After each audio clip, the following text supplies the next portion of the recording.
everybody, bloody good. How's everybody doing on this fan Friday, everybody? Chat, today is a react day. Okay, so we have a few videos we're going to be watching today. We'll give a rundown of that in a minute. Next Friday, chat, is a charity stream. Charity stream next Friday, matching chat's donations for F Cancer up to $10,000. So hopefully we're able to raise a good bit of money for a good cause next Friday. And then we also have a COD endowment charity stream / Dollar Shave Club, collab the 24th. Today reacts, though. Tomorrow I'm going to be live around 1:30. It's going to be on bans into a Bro v Bro with Arky. Sunday's going to be reacts and a CS tourney. Monday's actually going to be random games and maybe games with the guys because the Val tourney got canceled. Tuesday, I'm not live. Wednesday, we're going to be doing horror games and a Marvel Rivals segment with Kingsman. Excuse me. Next Thursday's a short react day, maybe some short gaming too. Next Friday, the charity stream, as I said. Next Saturday, I'm actually not going to be live. And next Sunday is going to be probably a half day with Ron. And maybe some reacts as well. Then we have random horror games and the COD Endowment charity stream the 24th. And I'm gone the 25th to the 30th, posting on YouTube, but I won't be live. Gonna film some vlogs, though, and some other content as well. Anyways, chats, two things before we hop into the reacts today. Actually, three things. Number one, actually four things. Number one, first, I gotta read donos. Shaka, Jug, CJ, Will, 4 Joes, Solon, thank you for the 5 gifteds. Jay-Z and Zan, thank you for the sub. Brennan, F3 for the sub. Mr. Banks, Joes, Osku, 143, Jake and Hay, Swara, Cam, and Kaga, thank you for the sub. Micro and Lexi for the sub. Yuzi, King, Young, 07, No, Kid, and X-Lass for the sub. Wet, and Cora, thank you for the sub. AJ for the 3, Shave the Beard. I am going to, during the charity stream for the COD Endowment, not F Cancers, COD Endowment charity stream. Will, and the best for the sub. That's why I'm growing the beard. I'm not willing, well, I'm willingly growing the beard for that, but I would not have casually grown the beard. Anyways, chat. Chat, listen. Listen. Number one. I have pepper stuck in my tooth. Sorry. Number one. I want to do a day where we just do random tier lists, okay? We just rank random tier lists. I want to actually have 2 different days. Number one, I want to do a day where we have tier lists where I IRL review foods and other shit, kind of how we normally have in the past, but just kind of like crank through like 3 different categories of tier lists. And I also want to do a day where we just tier list just random stuff, whether it be games, holidays, seasons, stuff like that. What would you guys want me to tier list? X-Last, thank you for the 10 gifted subs as well. Thank you if you get a sub. Thank you for the 10 gifteds.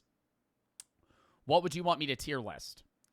I feel like I should write some of these down. Burger tier list. Scully Foo, you're saying that because I have Alpha Gal. You fuck. Instruments, hairstyles, zins, movies, beer, stuff that's not IRL, right? Right now I'm saying, what would we rate that I don't need to actually review, right? When you say, like, foods, I would want to actually review those, like, at a desk and, like, go, okay, vapes, chat. Actually, genuine answers here. Drugs. We're gonna do a weed mystery box for 420, but that's different. Pets. I like that. TV shows. We could do childhood TV shows. I feel like I've already done that though. What else? Religions. Horrible idea. Worst idea of the day.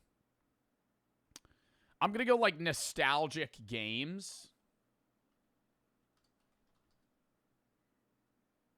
What else? Countries. Also a bad idea. Also really consoles. There we go. See, just random things. Could do game consoles in 5 minutes. Run through that. Ice cream flavors. Sure. Just short tier lists. We would do like 15 of them in like a 2-hour segment. Popcorn buckets. Butt plugs. Okay.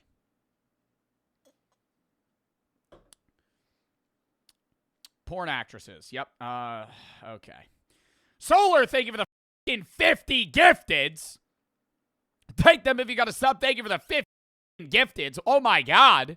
Solar FT, thank you for the subs, bro. They say anything?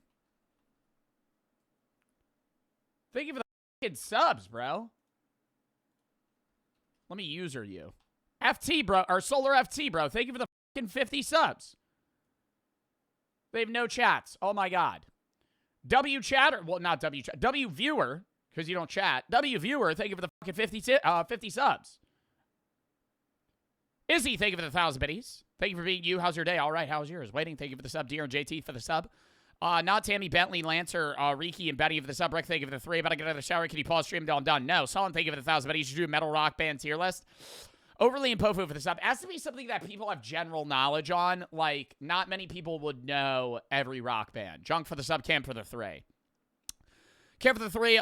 Sex toys. Okay. Matt and Joseph, thank you for the sub. Life for the sub. Pro, thank you for the 3.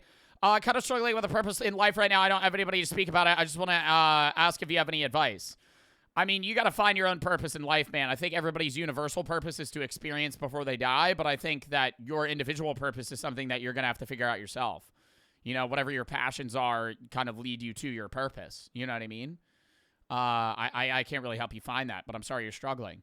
Critical and Sabby for the sub. Critical for the sub. Sketty for the 3. Lacan sub today. X-Last, thank you for the 10. Gift this KFN, thank you for the sub. Latin Core, thank you for the sub. AJ for the 3. I don't see the other bit donor that I missed, man.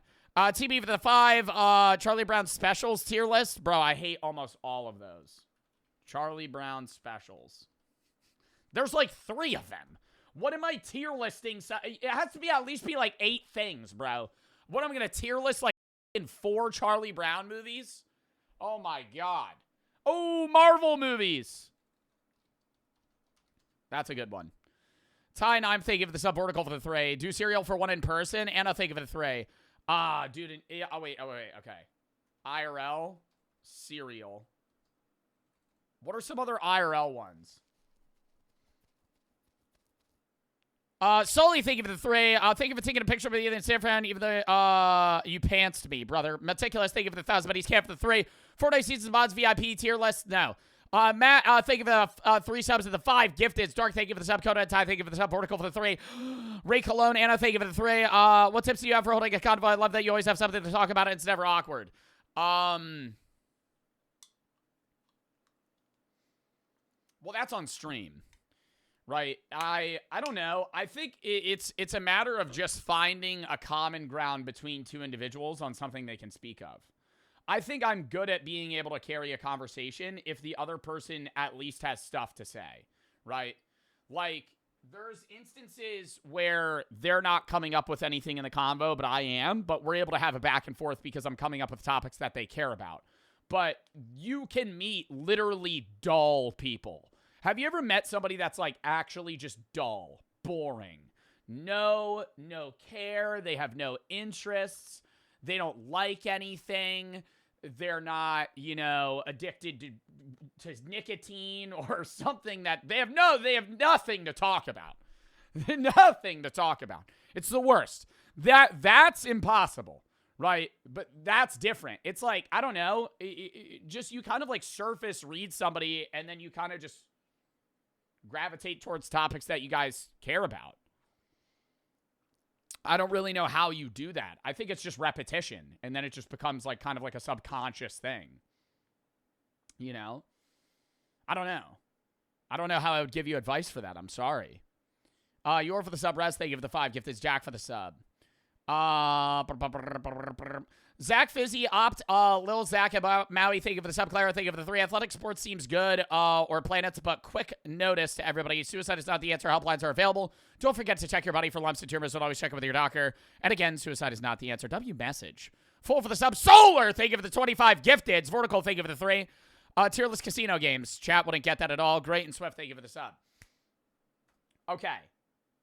Solar, thank you for the 25 subs as well. Fuzzy for the sub. Matt, thank you for the 1,500 biddies. Chat, I am letting you know if you send bits right now, I might not be able to get to them for a bit because there's a few other things that I got to talk about before we get into the reacts. Anyways, last call, chat. Any other tier list that we would want to do? Again, thank you for the 3. Said tier list of historical hills. Different apple breed ranking. I would want to do that IRL. Pop up for the sub. Matt, thank you for the 5 gifted. Thank you for the sub. Thank you for the 5 gifted. It's golden for the sub. Bro said races. Yeah, can we get a ban on that guy? Actually, it was probably just a bad joke. Let's get a timeout. Not a ban. Yeah, let me rank races, man. That would be a great idea. Streamers.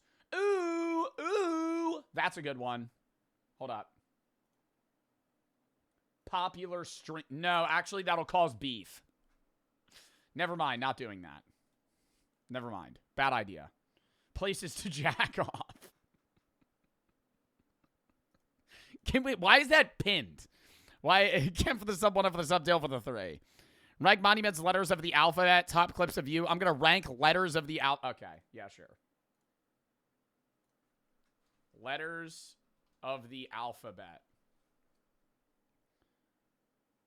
Kev for the sub, Eager, thank you for the 3. Love your content. Should I get a buzz cut? Up to you, man. Dill, thank you for the 3. LAL, thank you for the sub. Dirt, thank you for the 1,000 biddies. Chat, please refrain from sending bits right now. I need to lock in. I'm sorry. I mailed you this already. My fraternity's hosting a Win Festival for cancer research. The ticket's only $15. I think you would really enjoy it. It's in Huntsville, Alabama. Brother, I'm sorry. I'm not going to be able to go to that. I wish you the best for your cancer research with your fraternity, man, but I'm not going to be able to pop out to the Alabama Fraternity Wing Festival. Parried for the sub, some for the 3, Matt for the sub, Monica for the 3. All right. Chat, lock in. Also, yo, literally ban this kid. Like, this is... Yo, big dog. Yo, big dog. Yo, big dog. Let's give it a rest, eh? Huh. Let's give it a rest. Maybe a one-time suggestion. You know, not a spam. It doesn't even make sense. Best tasting streamers? What does that mean? What does that fucking mean?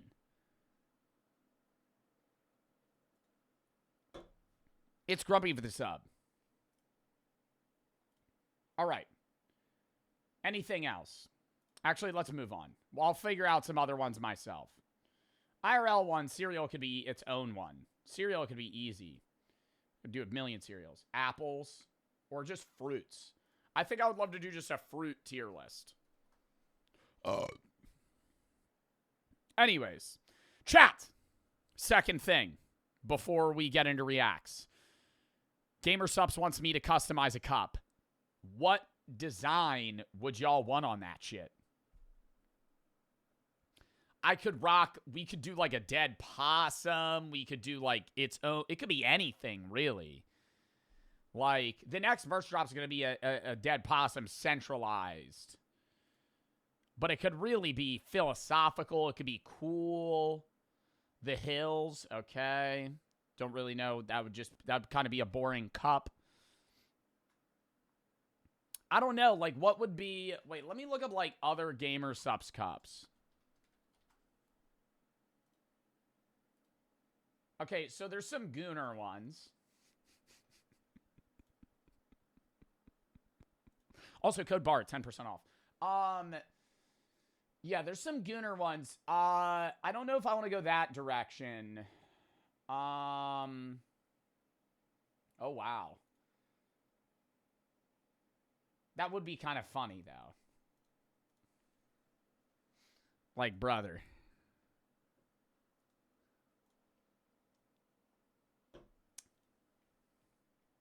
Philosophers. I can't put, like, I'm just going to put a philosopher on a cup. Make me curvy. Should I make like a like a Gooner Bart one? That would be stupid. Nobody would buy that. Nobody would buy that. That'd be horrible. Yo, throw it in sub only. I'm sorry. Chat's just spamming too much. Cam, thank you for the 3. GamerSups cups with the Naked Joe design. Okay. Zach and Lyra for the sub. Who and Nat and Jason Zach for the sub. Nate and Monkey for the sub. Quantavius, thank you for the 3.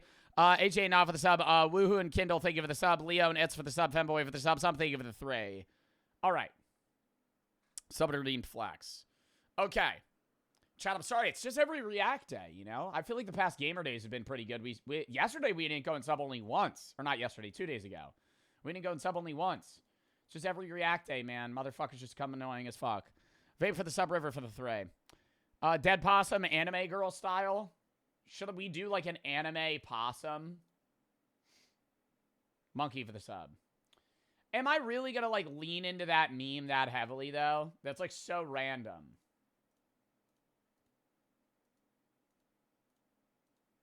I don't know. What's like one other idea that's not possum related or beaver related? Your beanie. Brother, the beanie is cooked, man. That shit is done. Daisy. Vagisil. You would buy a Vagisil shaker cup. Pickle Rick. Copyright infringement. Learn it. Yo, let's just put Pickle Rick on a cup. Oh, let's look at the background. Oh, let's just put another branded IP. All right, whatever.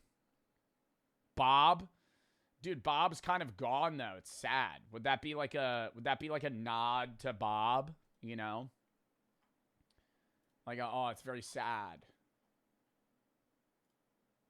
Potentially, get him back. Where would I put him though? I could get rid of Pickle Rick, but I don't want to get Pickle Rick's more OG than Bob. Pickle Rick's been in the back of the stream since basically I've started. Can't really get rid of Pickle Rick. All right, last thing before we get into the reacts. Xavier for the sub, Res for the 5, Gift is Zen for the sub, Lancer, thank you for the 3, Dead Puss up the Philosopher with the Hills of the Beanie, beating up Bob. DSP and Jake for the sub, OG and Xavier, thank you for the sub, Dirty and Boxer, thank you for the sub, Ink and Wild and DD, thank you for the sub. Take it out of sub only, I feel bad. Chat, run down in the videos, then the last thing, and we'll get into the reacts. Dragon for the sub, Ionia, thank you for the sub. Finally, chat, somebody sent one that was shorter, and I think this just came out, that's probably why. Because a lot of the shit about, like, Epstein has been, you know, hour-long fucking documentaries. So somebody sent one that was like 16 minutes, and it's by fads who we've watched before. Also, don't know why I'm not subscribed. So great creator, so obviously we're going to watch that. Don't ever go down here. Paris Catacombs, Magnus Mitbo video. And then we have 3 M&J Metal videos. Very excited for those. Joe is hungry trying the new Big Arch Burger. We're probably going to talk about just the CEOs in general as well as what the fuck the Big Arch Burger even is. Also, I haven't seen a Joe is hungry in forever. And this is the scariest place in the universe. Kurt Skazat. Shady and Ets for the sub, William for the sub. Now, the last thing.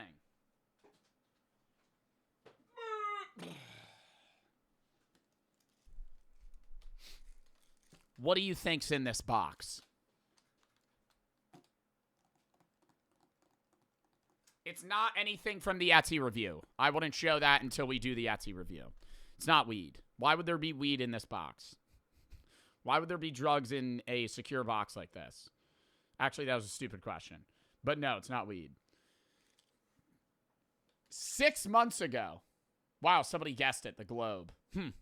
I was gonna give a hint, but somebody already got it. 6 months ago, actually maybe like 8 months ago. Remember when I did that event, that Geoguessr event with Ludwig, and I got like second.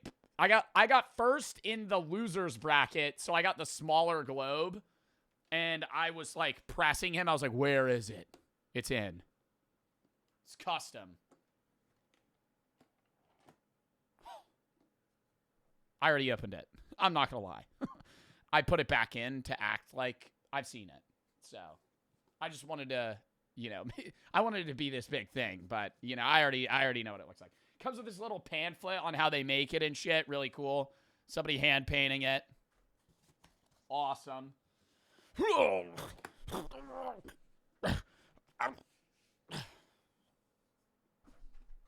Imagine I drop it and it shatters.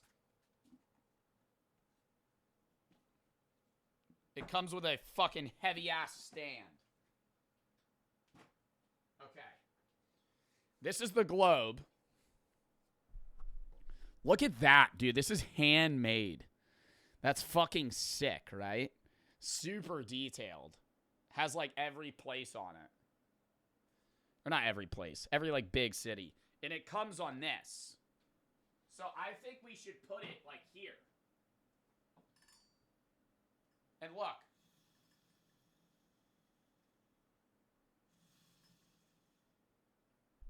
It has like wheels. But it kind of blocks the Iron Man mask. Is that a good spot?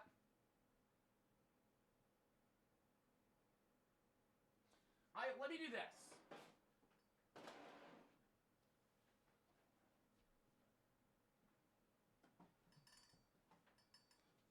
Right there. Because who gives a shit? It's in front of the little, like, letters.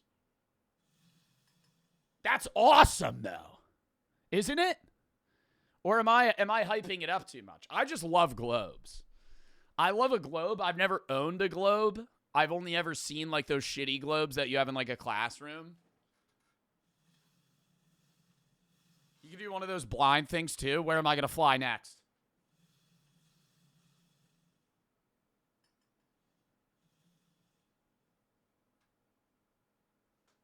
Zimbabwe. Well, I guess that's the next trip. Imagine North Korea. That'd be scary. Should I keep this? Like,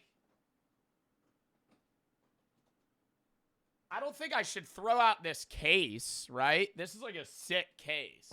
Yeah, keep the box. I feel like a box is one of the coolest things. Hold on.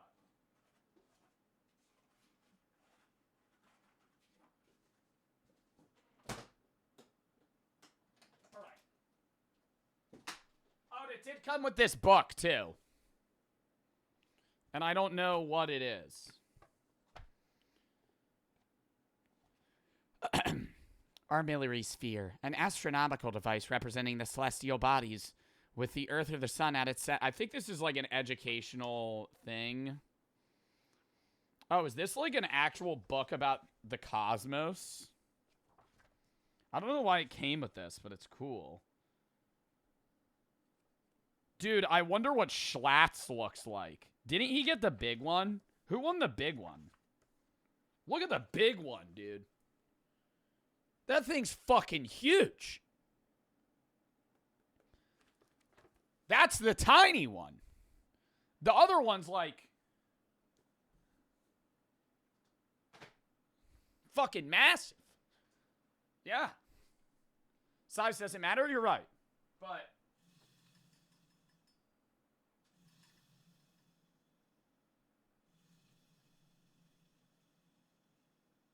what should we have face?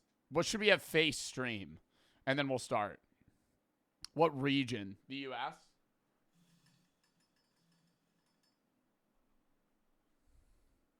Lame. No.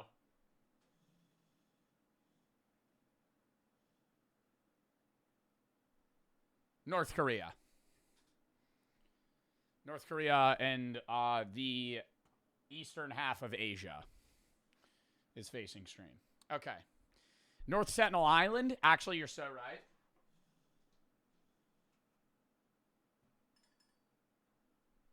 Under Sri Lanka. I know my geography. Huh. Huh. Huh. Huh. Huh. Also, I'm hosting another Geo tourney in over a month, though. But, so, no real reason to talk about it right now. All right. Big for the sub. It's an Angels. Thank you for the sub. Little St. James. I actually don't know where that is. That's in the Caribbean, but where?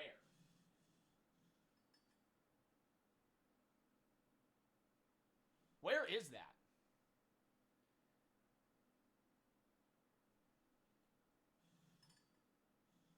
No, we're gonna hover on North Korea. Near Puerto Rico. Zella for the sub. Logan in control for the sub. Angels big for the sub. Simon Dell, thank you for the 3. Step spin the globe. Every time you do, we all feel it.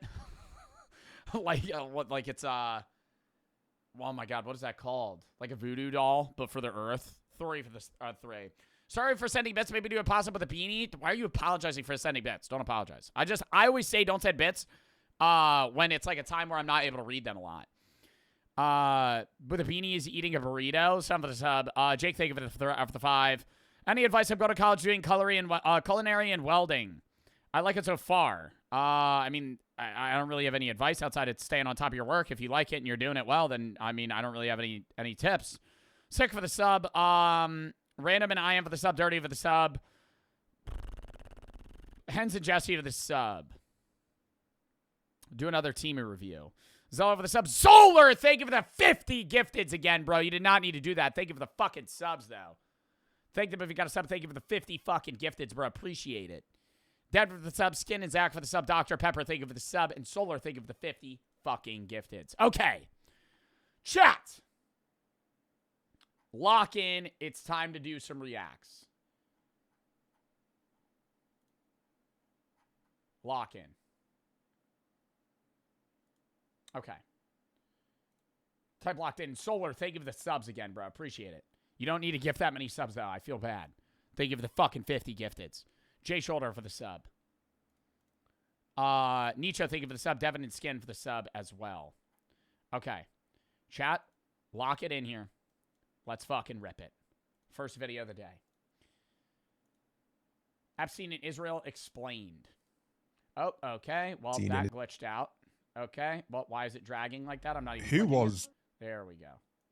All right, lock in. Who was Jeffrey Epstein? I mean, obviously we all know who he was. He was a predator responsible for the abuse of thousands of victims. Is that an edited image?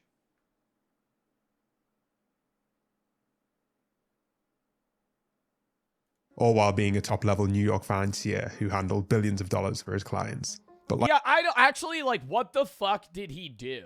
How did he get rich? Like, I don't know.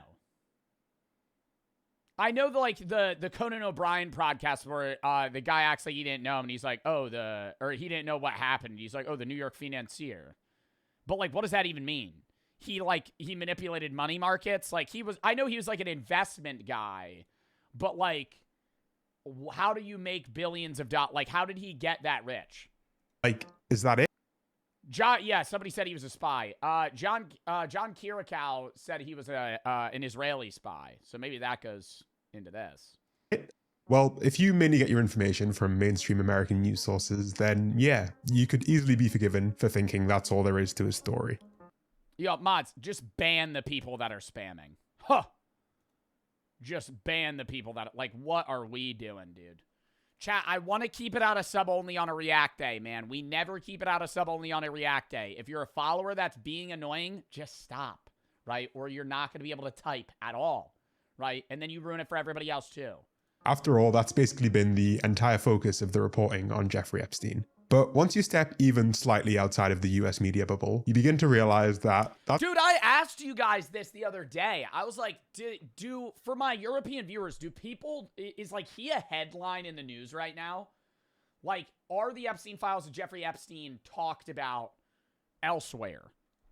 Just because I know it's like, not primarily, I know it's a big thing with his involvement in other foreign leaders. I'm assuming that's what it's around. Like, the focus in the United States is Trump and Epstein, Bill Clinton and Epstein, and, like, people that are U.S. citizens that were involved. Whereas I think elsewhere it's like, who was the king? Or somebody that was in Parliament that was involved. Somebody in the U.K. Or some shit.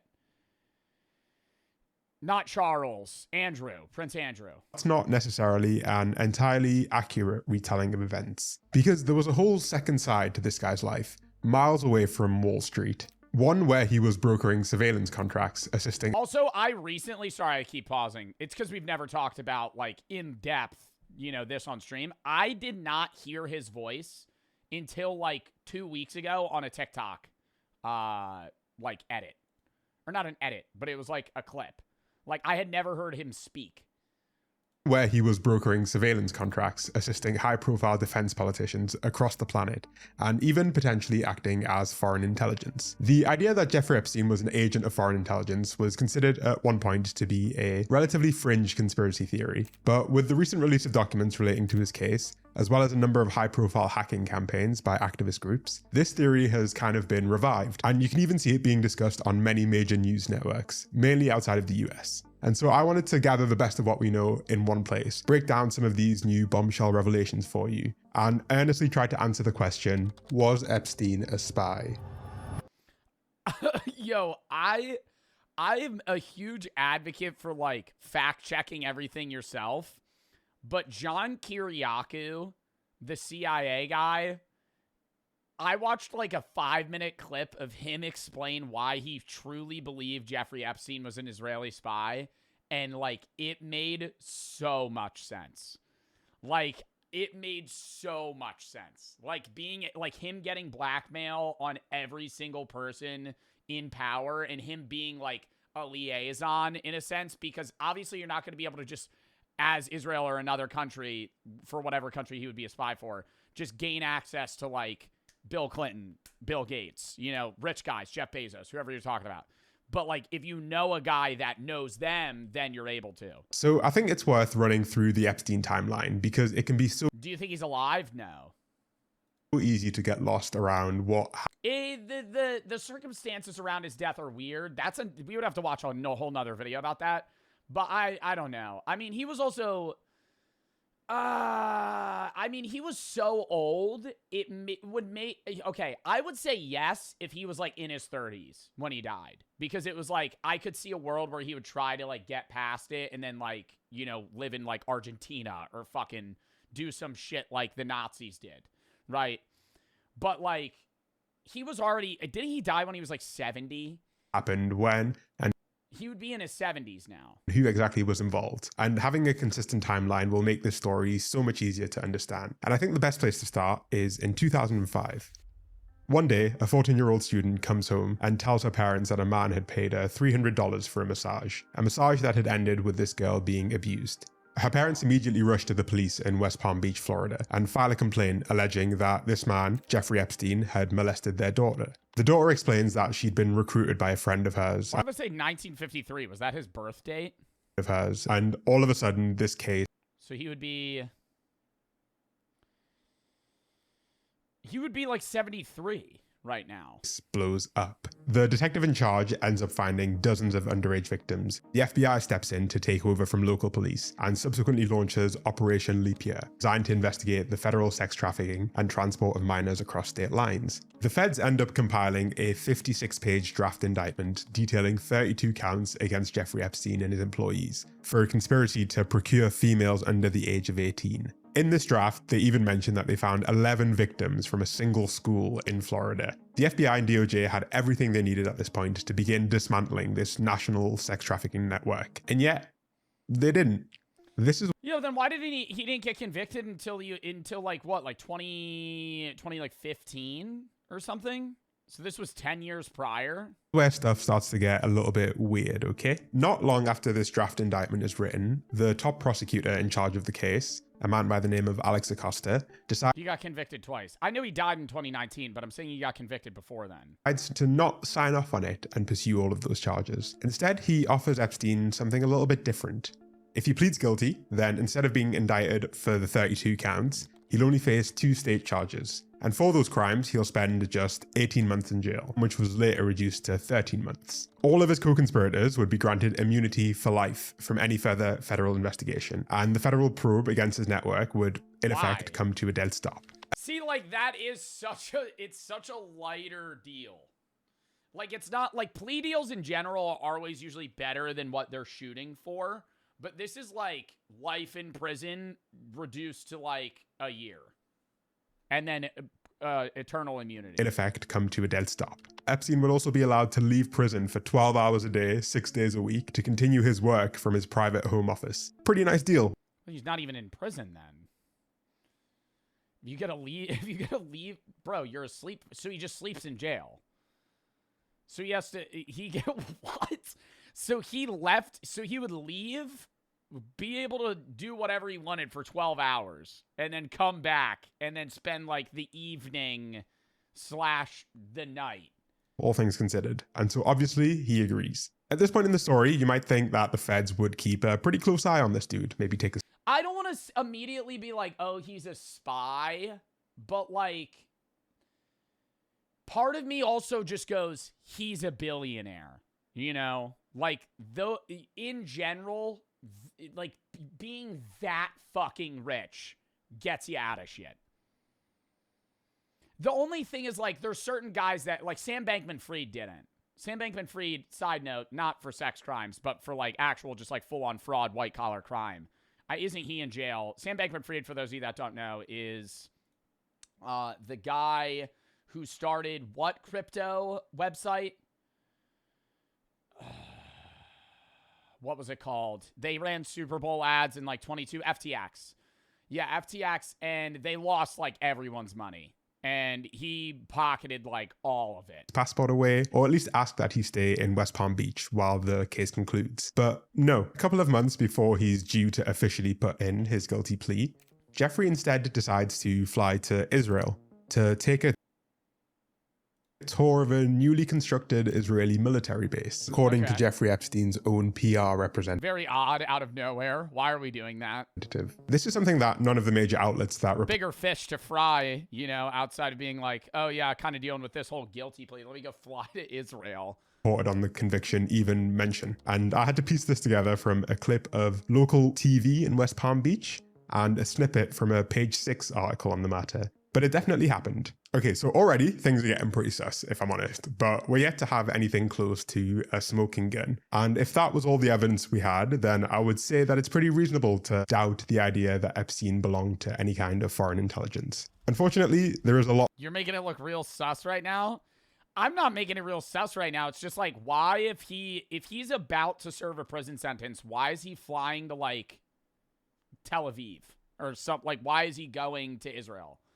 Like, what is the purpose in doing that? More to this story. And I think what's far more to see a military base, he's not involved in the government.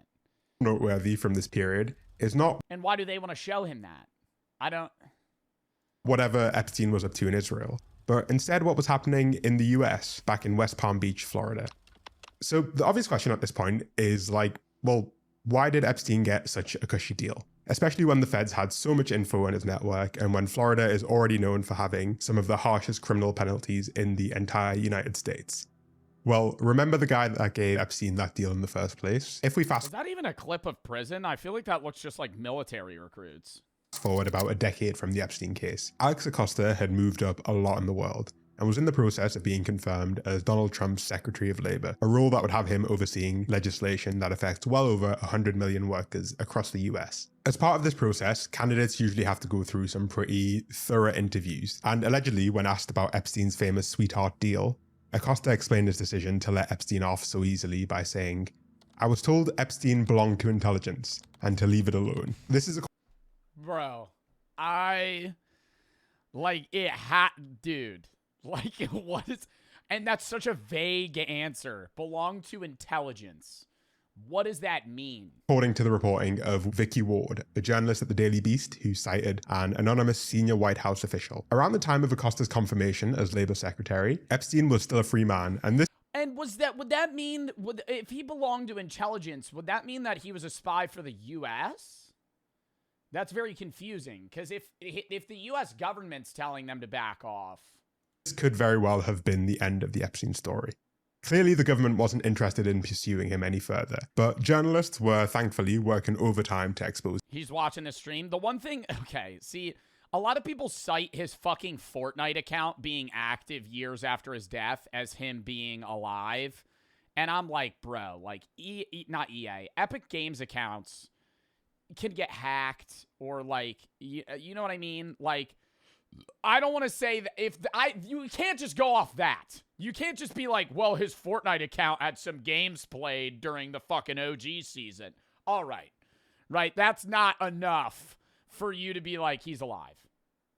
It wasn't even his account. I'm pretty sure they said it. See, that's what I'm saying too. It's like all the info that we've been being given, I feel like a lot of it is true. A lot of it's just flat out false.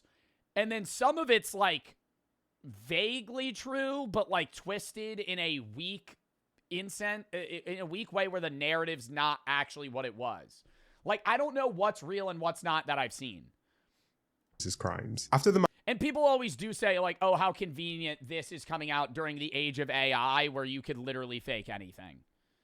Miami Herald published a viral series of high-profile exposés on Epstein in 2018. Prosecutors in New York were forced to reopen investigations into him, which led to his eventual arrest and subsequent death in custody. That arrest revived scrutiny not just on Epstein, but also on Alex Acosta, the man who'd given him that deal in the first place. And ultimately, Senator Ben Sasse of Nebraska sent a letter to the... Wow, that guy looks just like a skinnier J.D. Vance.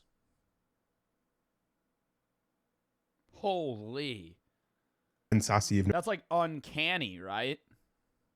That guy looks just like J.D. Vance. Nebraska sent a letter to the Justice Department, formally asking that they review why Acosta had given Epstein such a nice deal back in 2008. Now, at this point, you might be able... You're tweaking? His eyes were closer. I'm just saying, like, the hairstyle... to anticipate what happens. Clothing... Suit color choice. When you ask the US government to investigate clones. I'm not getting into that conspiracy theory. I'm not getting into the Jim Carrey. Bro, he got fucking work done. You know, like the whole Hollywood. See, there's like a line that I draw, and that line is like Britney Spears being a clone. You know, I can lean into this, you know, Epstein being a spy, right? Because that's like not that outlandish. But, like, to say that, like, they killed Jim Carrey and then a spy, or not a spy, a clone of him replaced him to go accept an award, like, what the fuck are we doing? Like, if they were able to do cloning in that sense, it would be so unrecognizably different, right? Like, if there was a clone of someone, it wouldn't look that different. Right? It would just look, you wouldn't even be questioning it. Itself. You'll be shocked, I tell you, to find out that in their report, they ruled that nothing untoward had happened and that Epstein was only given his sweetheart. Do you believe in clones, though? Well, cloning is real. Like, there's a famous guy that cloned his dog. They don't do it with humans, at least in the US. But there's people that clone their pets. In sheep? Sheep is what they tested it on, but I know there's like a famous guy that cloned... Yeah, Tom Brady cloned his dog. Like, his dead dog is not alive, but the DNA, it's like he has the same genetically similar dog. Or genetically the same. I feel like that would make me more upset. Would you want to clone your dog? No. When Daisy dies... Sorry, I'm not focused. When Daisy dies... I don't want to clone her. I feel like if I had a duplicate of my own dog, that would make me more upset. Because I'd be like, I see Daisy, but this isn't Daisy. Right? Like, that'd be fucking weird. Especially in a human sense. Like, imagine, like, say your kid dies when he's, like, 5. And you clone him. And then, you know, he grows up. You're like, okay, you're genetically the same person, but consciously, you're not. Like, you're not the same person. Yeah, the body's the same, but the individual inside the perceiver isn't. So it's like, it's not, I don't know. Deal, because... Like, I'm not going to judge somebody that clones their dog. Like, I'm not going to sit here and be like, oh, that's terribly immoral. Right? Because it's not like you're ruining, like, you're just taking the DNA, putting it in the egg of, you know, another carrier for the next dog. But I wouldn't want that. And it's also like, you're telling me you wouldn't want to have another experience? Like, I'm not trying to bag on Daisy. I think Daisy's the best dog that I will ever have. But when she dies, I don't want to have the same dog for fucking forever.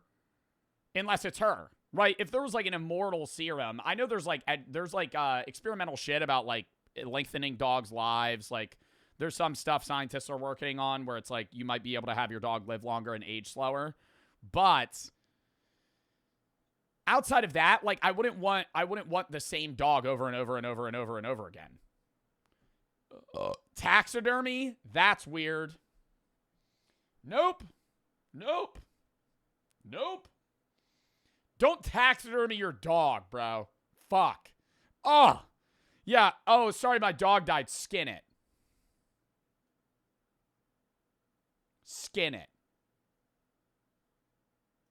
No. And I quote, poor judgment on the part of the lead prosecutor, Alex Acosta. Nothing to see here. Well, Except one thing. Let me show you, okay? Okay, so what you're looking at here is the Skin it, question mark. That's what they do. They skin, if you taxidermy your pet, they're going to skin your dead dog and then stuff it. Department of Justice's report into Alex. And then you walk by it and it's just like that ain't your dog, bro. Like, that's just like, it's just its skin, bro. This is like some Ed Gein shit. I think taxidermying like hunted animals is so different for like a trophy perspective, but like your pet is a way different ball game, you know? Like if you like kill a buck and then eat it and you just chop its head off and taxidermy it, that's different. Acosta. If we go all the way to page... Sorry, we got to lock back in. Page 330. I don't even know how we got on taxidermy. Out of 348. Let me bring your attention to this line down. Oh, cloning with Jim Carrey. Okay, yeah. We went Jeff Epstein, Israeli spy, to Jim Carrey clone, to cloning an animal, to cloning a human, to taxidermying an animal. Okay, now we're back. Here. After reviewing the emails, OPR identified a data gap in Acosta's email records. His inbox contained no emails from May 2007 through to November 2008. This is like pretty huge. Effectively, they're saying that for the exact time period where Jeffrey Epstein negotiated the sweetheart deal, they couldn't find a single inbound email between the lead prosecutor in charge of the case and Jeffrey Epstein's legal team or anyone else. This is the only time period that had missing. What does that mean? What does that mean? I'm stupid. Emails. If you continue reading it, they actually blame it on some kind of server migration problem, and I'll let you decide whether or not you believe that, you know? Maybe the servers really were down. Maybe my dog really ate my homework. Who knows? But what it does speak to is the fact that the official narrative seems to crumble as soon as it faces like the slightest bit of scrutiny. And something as important as a year of missing emails was seen as being so unimportant to the Department of Justice that they stuffed this note into the very end of a 300+ page report. However, nothing of what I've presented so far. Dude, one of the biggest things that made me realize like most people in the government just don't fucking check anything is that the majority of the bills that are passed are like huge fucking lumps of shit. And if you're like a senator or like somebody with power in Congress, you could and you're like making the bill, you could kind of just like sneak a paragraph in that says something and they're not going to read it. They go over the big bullet points. The rest of it, they'll just pass. And so like sometimes that can be used for good, where like they wanted in John Kiriaku's sense, they wanted to make it so like he could get his money back through his lawyer fees, and they wanted to add something like that where it's like he got fucked over by the government, so then somebody in the government was trying to help him out. But conversely, like people could just do that to kind of like skew the system in their favor. Not in an extreme sense. Like if you put in something that was like the government will give me $1 billion, like that's not going to fly. But smaller stuff that has to do with the bill's proposition. Crunchy, thank you for the 5K biddies. Thank you for posting. I've been trying to catch up with the stream for the hot minute. You really help long night shifts. I want to say thank you for taking my money. I want you to take my money. You're awesome, man. Thank you. And thank you for the 5K biddies. You don't need to give me those bits, though, bro. I appreciate you just watching me in general. Ben for the sub. Thank you for the 3. Kind of like the movie Astro, where the dad makes a robot clone of his son, but all he sees is the robot and can't love it the same. Lazy, thank you for the 10 gifted subs. Linton still for the sub. Monkey, Crunchy, Mayan, I'm Lee. Audeezy, Overvault, Mally, Kev, Topaz, Solar, thank you for the 5 gift disadvantage, and Craig for the sub. Benny, thank you for the 3. Financial advisor who knew the tax system better than anybody. Seabass, thank you for the 2 gifted. Allergic and Ram, thank you for the sub. Average Devin, thank you for the sub. Moon for the sub. Zach, Devin, thank you for the sub. Solar, thank you for the 50. Gifted, disabled, thank you for the sub. Still is, you know, cut and dry evidence. And for a long time, that was the reason why even I didn't necessarily entirely buy this idea that. What's going on with the rug on your face? Growing a beard for a charity stream, big dog. Wow. Ooh, bit of a dickhead you are.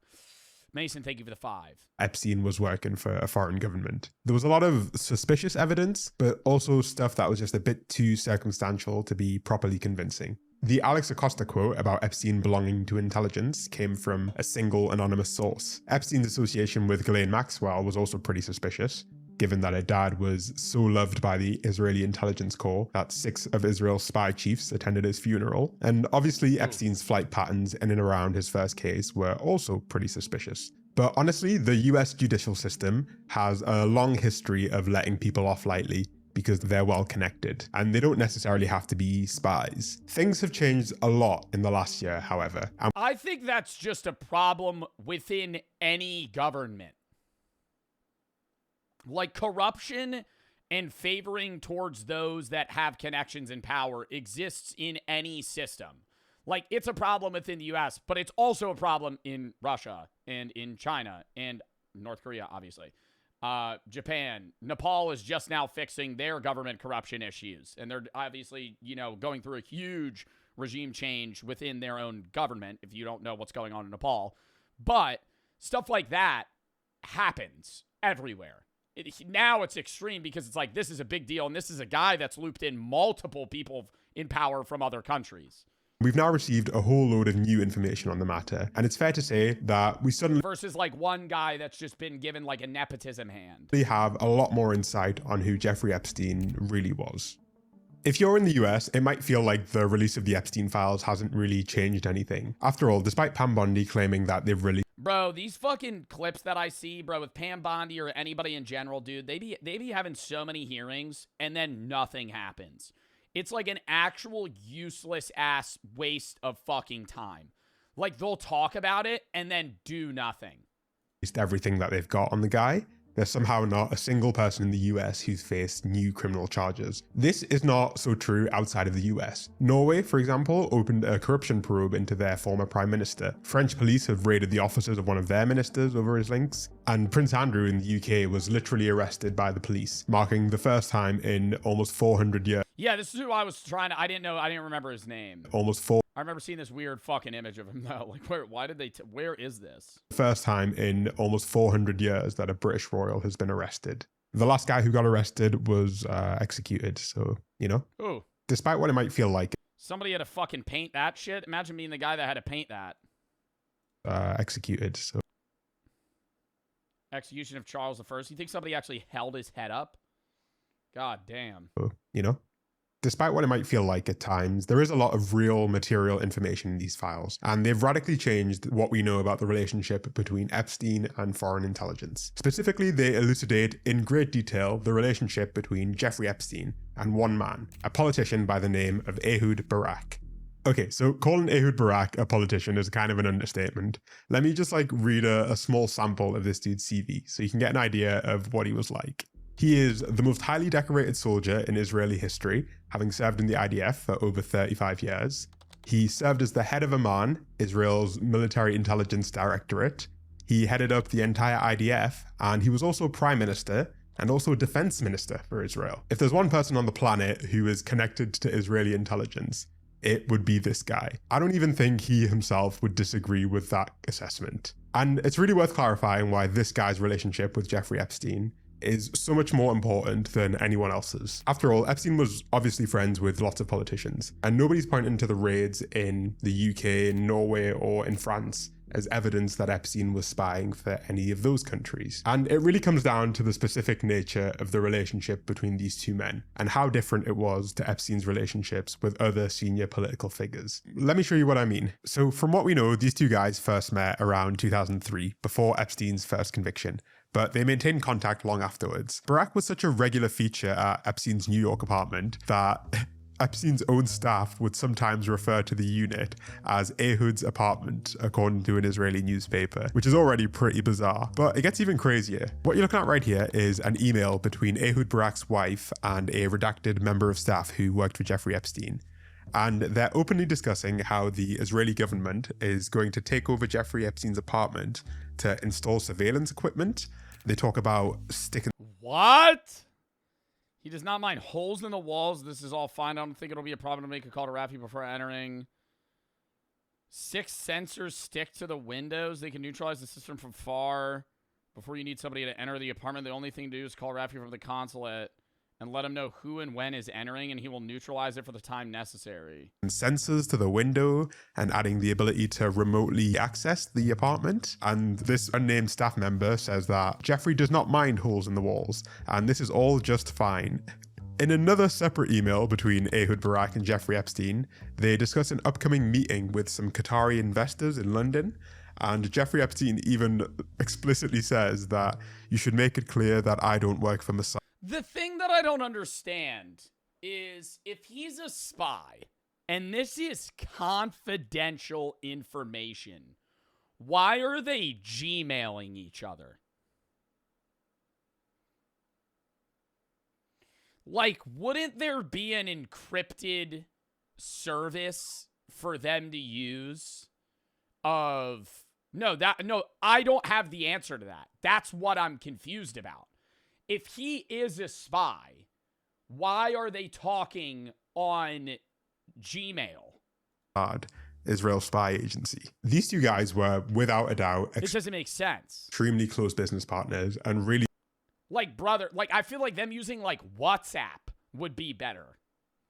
good personal friends. And when you begin to look just a little further into the deals that they actually successfully completed together, I think it becomes genuinely illogical to claim. Yeah, blackmail. I know that was like a big thing, but I'm saying, I don't know. But I'm saying if this is a Gmail conversation between Jeff Epstein and somebody that's a part of Israeli intelligence in the Israeli military, why are they talking on Gmail if they're not trying to blackmail each other? They're a part of the same group that's trying to blackmail other people. You know what I mean? Like, then that would be different. That Epstein wasn't dedicating a significant amount of his time to working for the benefit of the Israeli state. Let's talk about what these two guys got up to over in West Africa, specifically in the Ivory Coast. In 20... I was going to say that was Ghana. Let's reference the globe.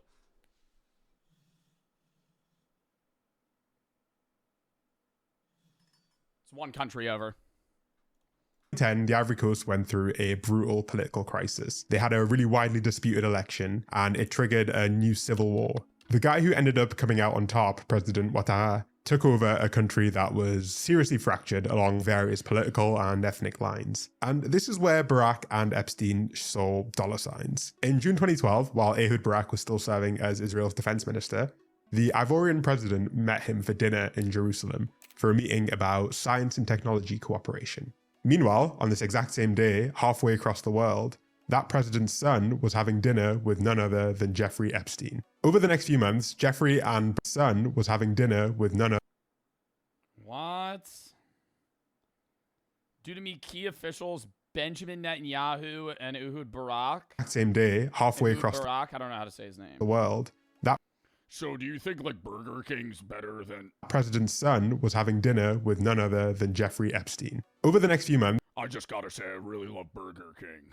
Jeffrey and Barak would repeatedly meet with Ivorian staff and Ivorian politicians. And Jeffrey Epstein was even good friends with this president's Burger King sucks? You didn't get the reference. son and niece. Jinxie stream? Bro. Oh my god, are they drafting for the CS tourney? Stop. The IBP Hall of Bit of credit for the round I'm win. a Hall of He's just watching a CS tourney. I'm about to be last pick, bro. I know it. Just 9 months later, Ehud Barak decided to step down from his role as defense minister ahead of some upcoming elections. At this point, officially, he was no longer affiliated with the Israeli government. But in reality, him and Epstein were both working extremely hard to negotiate defense contracts for the Israeli government. You can see this for yourself in their emails. Just a few months after Ehud Barak had resigned, he received a detailed proposal from a former head of Israeli intelligence. This guy wanted Israel to sell a signals intelligence package, or a SIGINT package, to the Ivory Coast. A SIGINT package is a full system of spying, basically. It's a system that can intercept landlines, cellular networks, satellite phones, tactical radio, and even specific targets like internet cafes. And throughout all of this, Epstein was the one coordinating the meetings and brokering the deals between the Ivory Coast and Israel. You can literally see this in the emails, that Epstein was clearly the fixer and was forwarding personal email addresses to Israeli officials, telling them that they should try and coordinate and be as flexible as they can to get this deal through. And surprise, just 2 months after the UN finally lifted an arms embargo on the Ivory Coast, Israel's foreign minister visited the country with more than 50 businessmen to sign an official defense and security agreement, one that was literally brokered by Jeffrey Epstein, so that this country could better... But would that mean that he's necessarily a spy? Because, I don't know. Like, couldn't that also just mean that he's kind of like an adversary for Israel? Like, not necessarily on the spy level, like the CIA spies are in the US. Like, he could just be like a high-level rich adversary where they just call in favors. spy on its citizens. And listen, maybe I'm off the mark here, but I don't think it's a stretch to say that if Epstein was willing to broker surveillance deals for Israel in the Ivory Coast, then he was probably willing to help advance Israeli interests in other countries. In fact, we don't even have to speculate on the matter, because Dropsite News, the outlet that first reported on this story, also revealed that Ehud Barak and Epstein did exactly the same thing in Mongolia. They, behind the scenes, brokered another security agreement in collaboration with the Israeli government. And over in Nigeria, Epstein and Barak oversaw the installation of a new facial recognition system, one that was developed by testing it on Palestinians crossing between Gaza and Israel. And we literally have...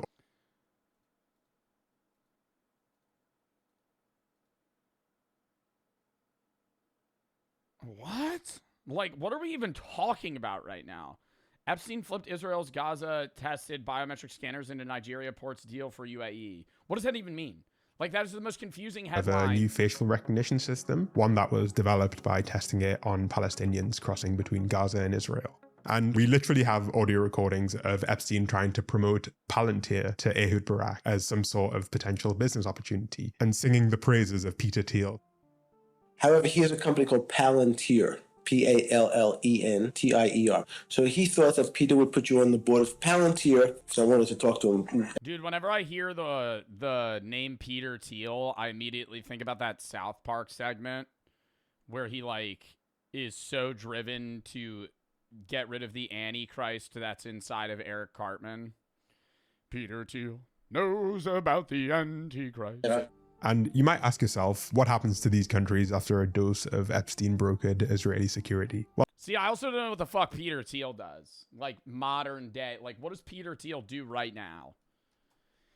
He's a German-American entrepreneur and former CEO of PayPal. But what is his role in government U.S. right now? He doesn't hold a goal, or he doesn't hold a role, but he has influence in the Republican Party. And he's a major donor and key ally to Trump. Okay. Well, I'm not super clued in on Mongolian politics, but I can speak to the Ivory Coast at least. Over there, President Ouattara has now been in power for over a decade after he changed the constitution to remove term limits. Opposition candidates have been arrested and barred from running in elections, and even just last year, hundreds of protesters were arrested for protesting the country's authoritarian backsliding. This is what Epstein's deal-making produced when he worked with Ehud Barak and the Israeli government. It was pretty different to the stuff he was doing with, say, Prince Andrew. Epstein and Barak literally openly bragged in their emails about the scale of business opportunity. Yeah, sorry, I tried to keep it out of sub-only for a while. It just wasn't working. Ziha, Declan, Bryn, the, Gally, Gabe, JMD, Goo, your agent CR, thank you for the 5 gifted scrap, thank you for the 3. No chance you remember this. I said best asking for advice to college. Since then, 2 years now, I've been doing well. I wanted to appreciate the advice you gave me. Do the thug shake. No, but I'm glad I was able to help, and I hope you're all right. Son, thank you for the sub. Goose, thank you for the 2 gifted. Neil and V, thank you for the sub. Hunky for the sub. Metal, thank you for the 3. Understand, views I disagree with, feel more confident sharing my ideals. You to go. Thank you. Dominic, thank you for the sub. Jazz and Mason, thank you for the 5 gifts. Gigi for the sub. Malibu, thank you for the 3. Disabled Lazy, thank you for the 10 gifts. Jay Ridley and Garden, thank you for the sub show. Thank you for the 3. Would you rather be hit in the club by a dead possum or have a beaver moment in the front of a full auditorium of people? W, thank you for the sub. Dead possum. That was being created That one for the sub. by the explosion of civil unrest around the world, and how they could transform that civil unrest into cash flow. It's honestly like harrowing to read these emails. I gotta rewind. Yo, lock in, dude. That was being created. Lock in. We'll take it out of sub only after this, please. So many people off topic, bro. Asking for streaming advice, saying it's their birthday. Happy birthday. I can't give you streamer advice right now. I'm sorry. Yo, let's lock in. Let's tap into the fucking thing that we're actually doing. Pretty different to the stuff he was doing with, say, Prince Andrew. Epstein and Barak literally openly bragged in their emails about the scale of business opportunities that was being created by the explosion of civil unrest around the world, and how they could transform that civil unrest into cash flow. It's honestly like... Transform that shit into cash flow. Yeah, we ain't doing that shit anymore, bro. Oh my God. You know what? You see, what doesn't make sense to me is we knew... I'm not going to get political right now. I'm just going to say this, and this is what really confuses me. We were the ones that killed Iran's leader, which in turn caused an oil pinch and increases gas prices worldwide. Knowing we were going to do that, We meaning the United States, chat. Okay, yeah, actually, we probably shouldn't say we. The Trump administration bombed Iran, right? Knowing that, why did the U.S. not stockpile oil reserves? China did for years, 1 million barrels a day. Why did we not do that? Like, we could have had, as a country, the potential to start this conflict and know a way to prepare for, like, a long-term struggle that would cause financial burdens on the average American person, but refuse to do so. And instead, it seemed just like a mocked up, like, oh, literally like the week before, they were just like, yeah, let's do this. Like harrowing to read these emails. Do basic research, said Kelly. I have done basic research into that. I don't think I have a TikTok brain. Can you explain why? Because China's trying to get off. I'm saying, like, from a world perspective, why did we not stockpile oil? Knowing that this would happen. Because we were the ones that caused it to happen. That's not a do your research. You're just saying do basic research instead of rebutting what I just said. Oil isn't important. Oil is one of the biggest things that sparks financial burdens on the average person in all grounds.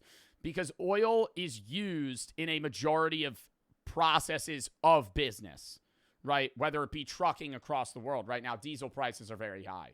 Casual gas, obviously, is what people see pay at the pump. People don't like paying at the pump. But I'm saying beyond that, like, if oil prices skyrocket, anything that needs transportation also skyrockets because the overall production cost and transport cost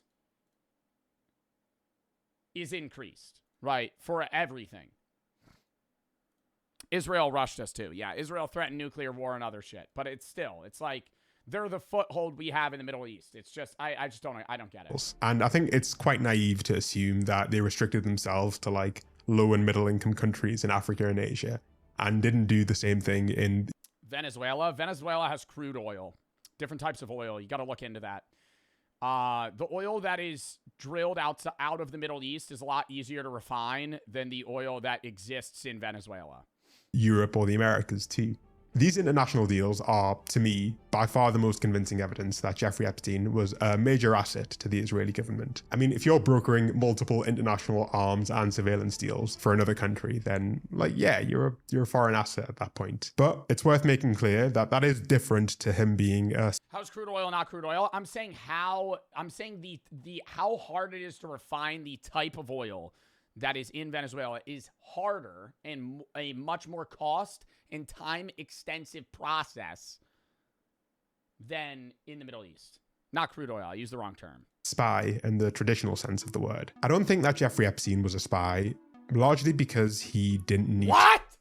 I thought this whole video was trying to prove that he was. ...to be a spy. I think that Jeffrey Epstein was a spy, largely because he didn't need to be. A spy or an agent still operates within a bureau. Yeah, there's no reason. I mean, outside of personal protection for him, why would he want to be a spy?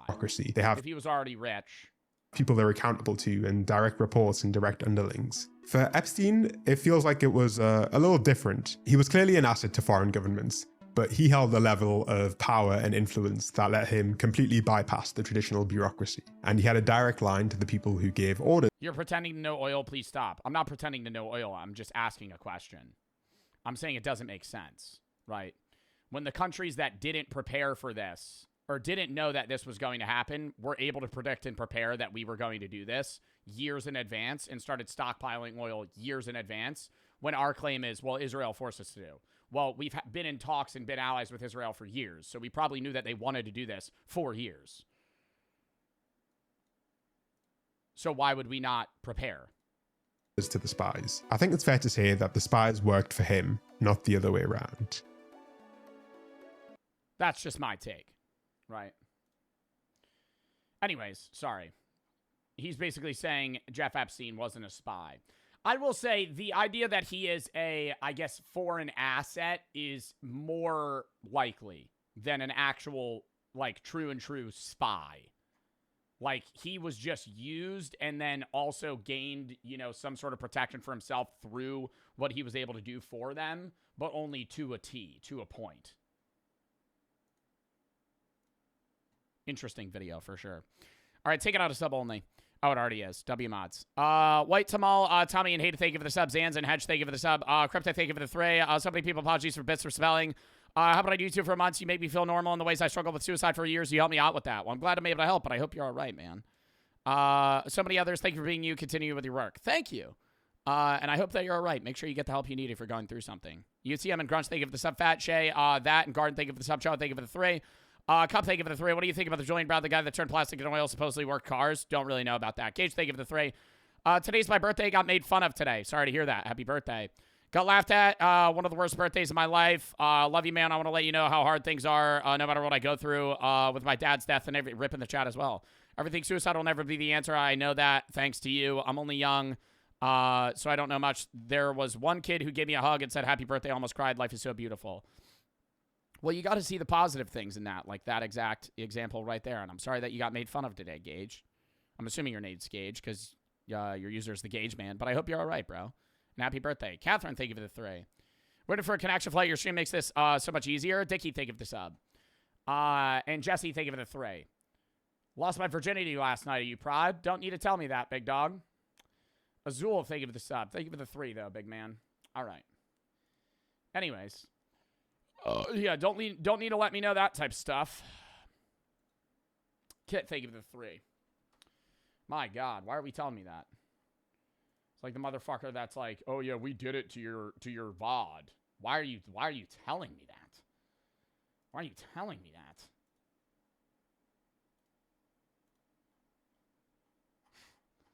Scully sent me a Gamer Cup recommendation, and it's just like, it said motherfuckers using AI. Yo, I am not doing this. That's also an otter. Wearing a beanie.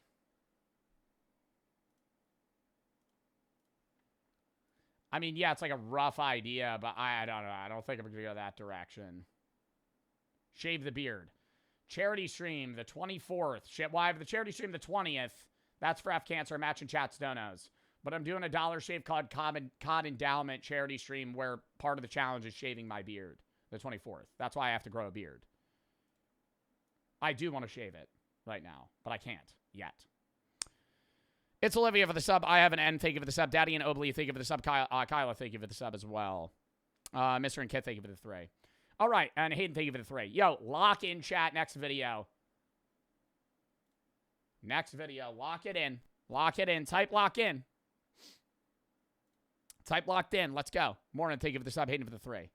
Don't want to have to throw it in sub only again, chat. Lock in. Don't ever go down here. Paris Catacombs. Excited for this video.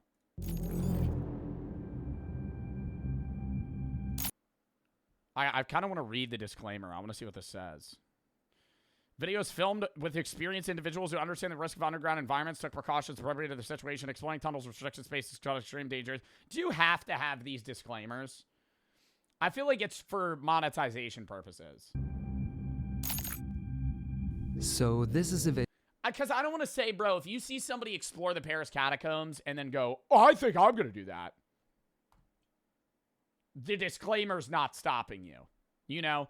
Let's get into the mindset of the guy that's like, oh, this looks fun. Oh, wait, no, it says it's dangerous activities. Never mind. I'm not going to do it. Video I never thought I'd make. That is crazy. It's just endless.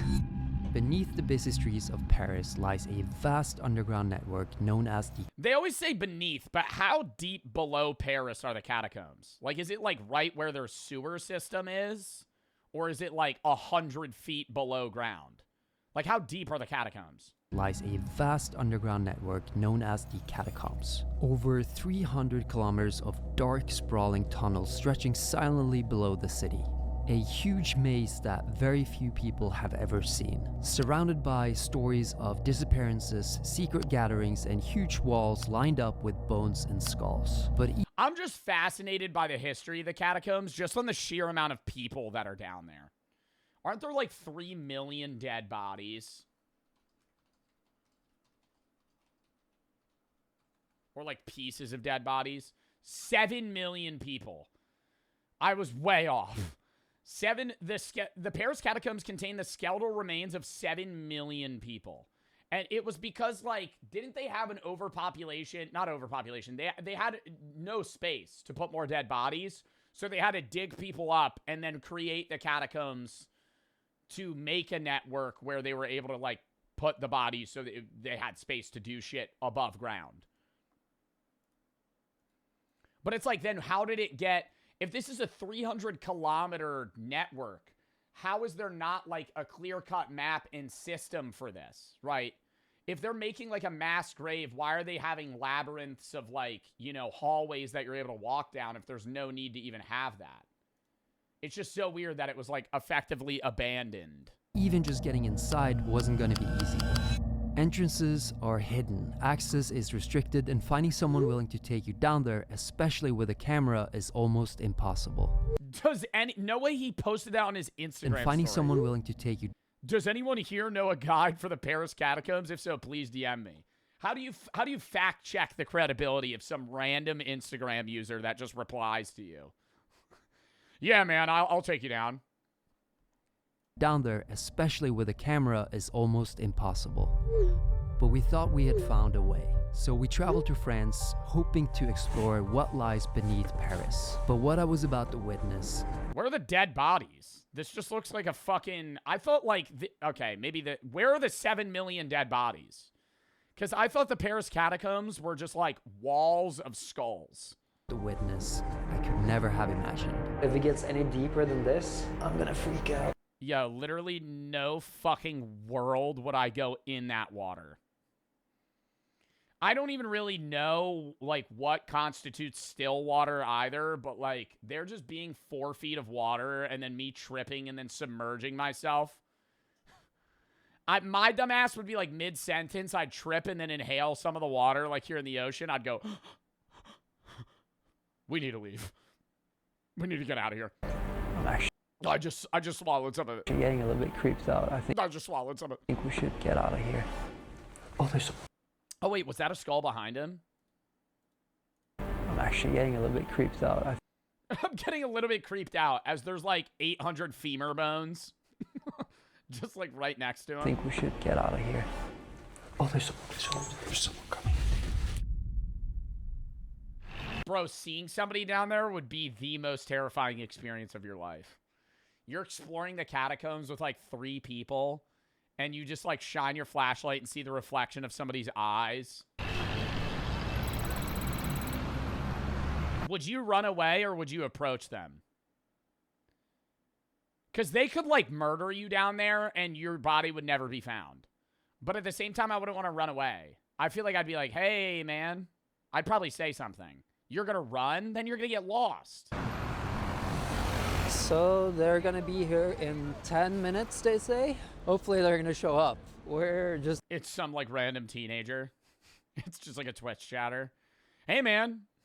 Ready to go to the catacombs? You know where we're going? Nope.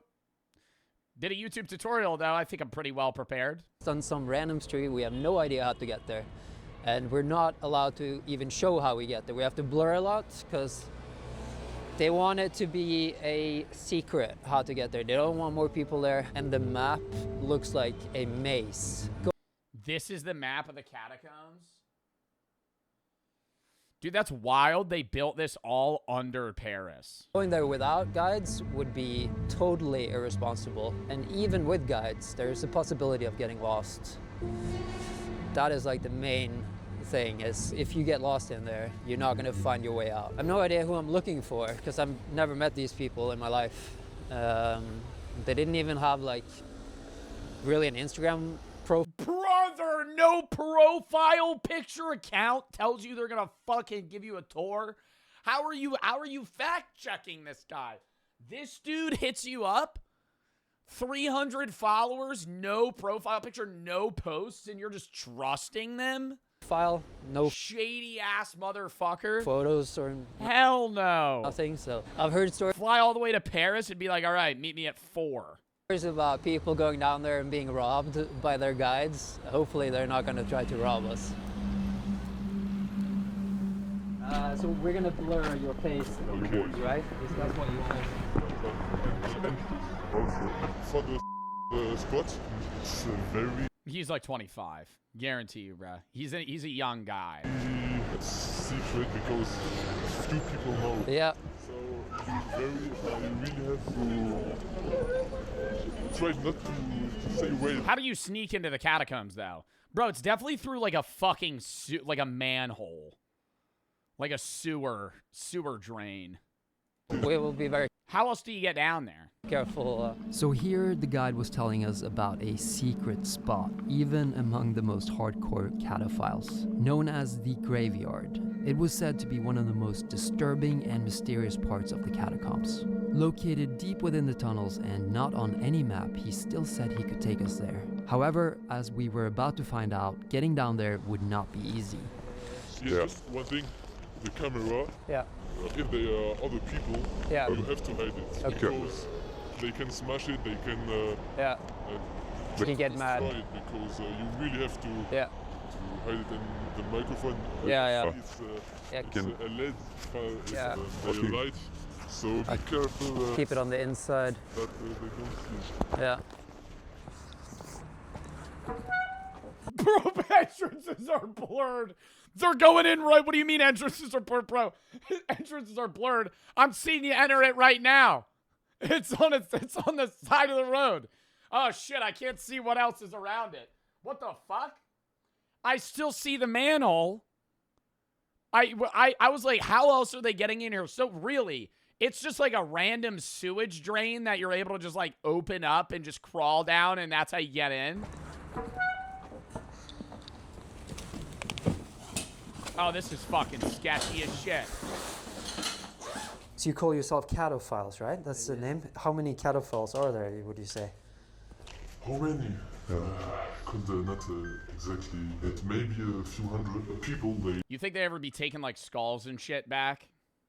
Somebody, bro. They are Put a human skull in a bag. living there, you know. They are staying here for days or maybe sometimes weeks, and they are asking other people. Who's the author of this video? Magnus. The rock climber. Magnus Mitbo. To bring them like food or things to survive. There's somebody that died exploring the catacombs. There's a lot of people that died exploring the catacombs. Getting lost. I mean, like, a lot of it's, like, undocumented. They just go missing because they're not going to search for you. Here? You say if people see our cameras, they can get really mad and try to smash the cameras. So we should be a little bit mindful of that. Is that a piss bottle? So we Classic piss bottle spotted. Spotted. we should be a little bit mindful of that. So that is around 10. Dude, they got like drinks down here, bro. Oh my god. There's probably some people that are like, yo, you want to go get drunk in the catacombs? Meters down there. Pass. Pass. Yo, you want to go take DMT right by the wall of skulls? Oh yeah, man. What a great idea. Start freaking out. You just run down one of the hallways, get lost. This doesn't really seem that hard to get into the catacombs. I thought it would be like you have to like break a lock or something. Like it's really just like opening a manhole cover and then like crawling down multiple ladders. Check bits. Yeah, do you think of it 1,000? But it's originally made for the storage of alcohol and other valuables. Yeah, but why is it a 300-kilometer system if it was made originally for the storage of alcohol and other valuables? That's like such a big system. Or was it smaller originally? Reggie sub go, Puller Rexy, upon for the subscale here of the 3. Is it weird I watch your streams and VODs while at the gym? No, there's a lot of people that do that. Jake Guerrero, thank you for the sub. Andrew and Full for the sub. Hayden for the 3. N and It's Olivia, thank you for the sub. Kyla, Daddy, and Mr. for the sub. Jay for the sub. Ket, thank you for the 3. All right, lock in. That one's pretty. I can see why you would get lost in here already. It's like I have a map. you have a map. Problem with the map is if you don't know where you are on the map, then it becomes useless. I'm maybe not the biggest caterpillar, you know. Okay. But I did the comb a lot. Yeah. Actually, I'm going. I would hate that he would be telling me this right now. So I'm actually not as like experienced as a lot of other people. I've only been down here like a few times. Not often. So like if we get like lost or anything, it's kind of like a group effort to get out of here. Because the thing is that I don't really like the catacombs people anymore. The people that you meet here in the room, they are the other people that are taking like hard drugs. Oh my god, bro, there's actually people that are crawling in here and then like what, like shooting up heroin and shit? Oh fuck. Okay. They're just coming here to getting high. Yeah. And that's maybe why they're a little bit dangerous sometimes too. If So even though we had only been down there for around 20 minutes at Yeah, there's probably like homeless people that live down here. this point, I was already completely lost. My sense of direction was non-existent. When people say it's like a maze down here, they really aren't exaggerating. Every twist and turn feels identical and disorienting. We were now completely reliant on Also, bro, I think we're underestimating how annoying it is to walk in this position for 4 hours. Like being constantly crouched down and like semi-claustrophobic, your neck and your back just start killing. our guide to navigate. Oh god, bro. And soon we saw the first traces of the people that live down here. Just like a fat fucking poop wall. Because there's no sewage. It's just like a pile of shit in a corner. oh wow, that's creepy. The ape, monkey. Oh, they're actually pretty though. Like they've done a good job. So that's an actual skull, right? And behind you, you can see the. Oh, there's all. That is creepy. That's the first time ever I've seen. So that is actually human teeth. That is so. That ain't a human skull. What is this guy got the underbite of the century? What the fuck are we talking about? What is this extendo mag on the bone here? That is not a human skull. Yeah, that's like a fucking donkey.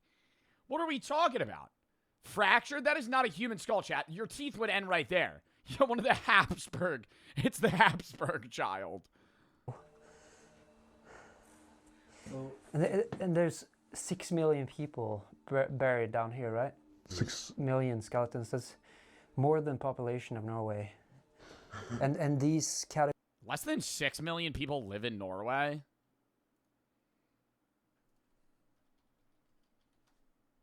Wow. I would if you had asked me like how many people live in Norway, I probably would have guessed like 40 million. Like I don't really know like population data. Like I know the US is around like 370 million. India's like 1.8 billion, China's a billion. I would guess like dude, even in the UK, how many people do you think live in the UK? I'm going to go 180 million.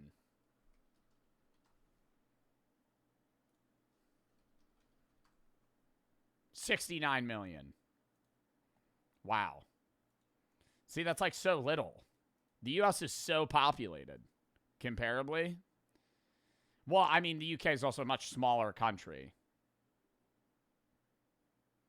What's like another random country? How many people do you think live in Mongolia?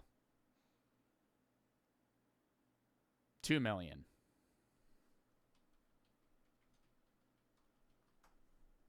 $3.5. See, that's shocking. That, like, Mongolia almost has as many people as Norway. Catacombs filled up with skeletons during the plague, right? A lot of people died during the plague, and they didn't know where to bury the bodies, so that's when they put it underground. Yes. Bro, but how are they moving? Okay, after the plague, they didn't know where to put the bodies, but they're carrying 6 million bodies underground. Oh, like, I hate to say it, bro. If it's the plague and millions of people have died, I'm not creating a catacombs. I'm just burning the bodies. Like, if you have that big of a problem where, like, in Europe, over a third of the population was wiped, and in some areas, like, 60% of the population was killed, like, I'm just burning the bodies. Like, they did do, I know they did do that. They did cremate people, or they would create mass graves. But, like, a catacombs is like a deep interconnected network. Like, this is a lot more complicated. Bones? You can burn bones. Get that shit hot enough. Actually, when we waited for you up there, there were 2 people coming up to us and asking what we were going to do. And we said, oh, we're going down to the catacombs. And they told me, I hope you have a good guide. Because there are some people said that they've even been robbed down here. Yes, it can. him sliding the gun back into his pocket. Very interesting. Very interesting. Yeah. Dangerous. But no one should It can be dangerous down here. go down here alone though, right? I've heard people use like the glow sticks, so they put markers on the wall, and then when you light it up, it like glows up. But Yes, but the problem is that, for example, you can see on some point that they have how you say this? like arrows? Yes, Yeah. arrows to show the exit. But Yo, language barrier problem I'm noticing. This is an issue. I'd also be like, we need to bring one guy that could just speak like your, first primary language. I'm assuming he's French. Like, we should have some guy that speaks fluent French and English. Now we're having a communication problem here. they're totally fake. It's people are throwing this so the people get Yeah. confused and don't know where to Right. get out. But this is all limestone, right? And it was, I believe this was extracted to build the buildings. And does it ever flood in here with water? There are some parts where the water can go up, and if it rains, you can be trapped. Okay. Do you think their guide, like, knows where he's going right now? I know he said he had a map, but, like, I feel like he's so confidently pivoting that, like, he has to know the turns they're taking. Oh!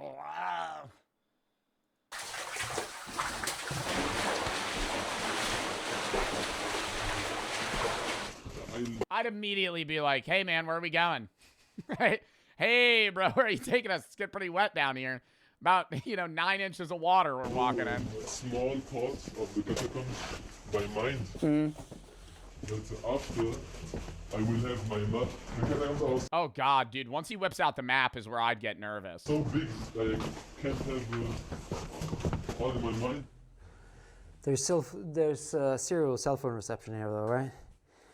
There's no cell phone. Yeah. So if you need Yeah, what a great fucking question there. Oh, we're not able to call anybody? if you need to get Yeah, brother, you're like 30 feet underground, covered by concrete. rescued, there's no chance. So you have to find Yeah. a little. I don't. Yo, actually imagine going down here alone and your headlamp dies. Remember where exactly it is, but yes, the resistance. Oh, there's What? It is, but yes, the resistance.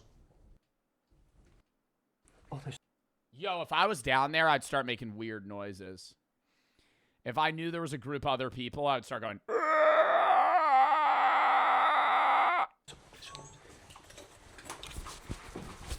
Freaking people out. there's someone coming.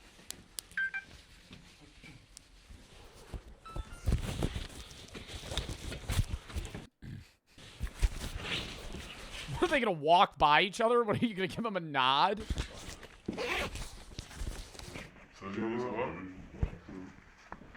That was So, you shooting up heroin down here, or just exploring? What's the vibe today, eh? pretty sketchy. It was close, but we managed to hide our cameras just in time. But it made us realize how alert we were going to have to be down here, especially as the next place we were heading towards was one of the most well-known parts of the catacombs, a section called La Plague.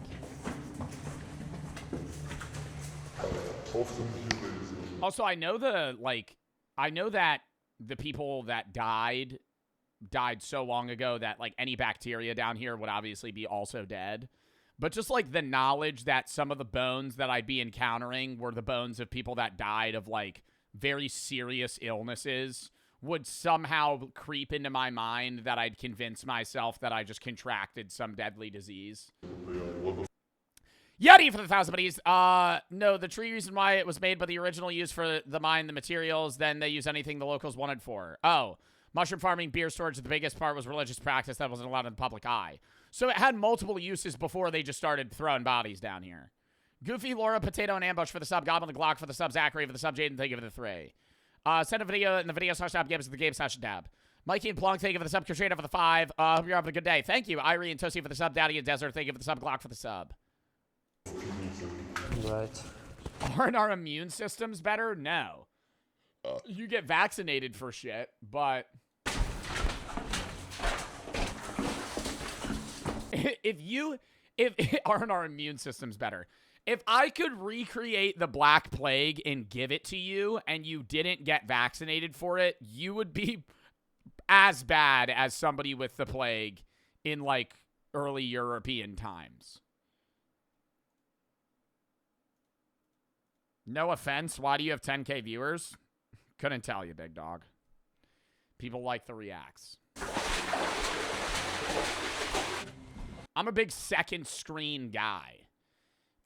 There's probably like 6,000 people that are watching out of the 10K that are just playing video games, and I'm on their side monitor, or they're like doing homework or other activities, and they kind of have me on in the background. How much money to make a vlog of the Catacombs? No amount of money. I would die down here. Addison, thank you for the 5. My luck, I would get a viewer that would rob my ass and shiv me in the neck, and then I would bleed out in the Catacombs. Oh, hey, yeah, man, I could take you down there. Well, look at the leg. I thought it was a person at first.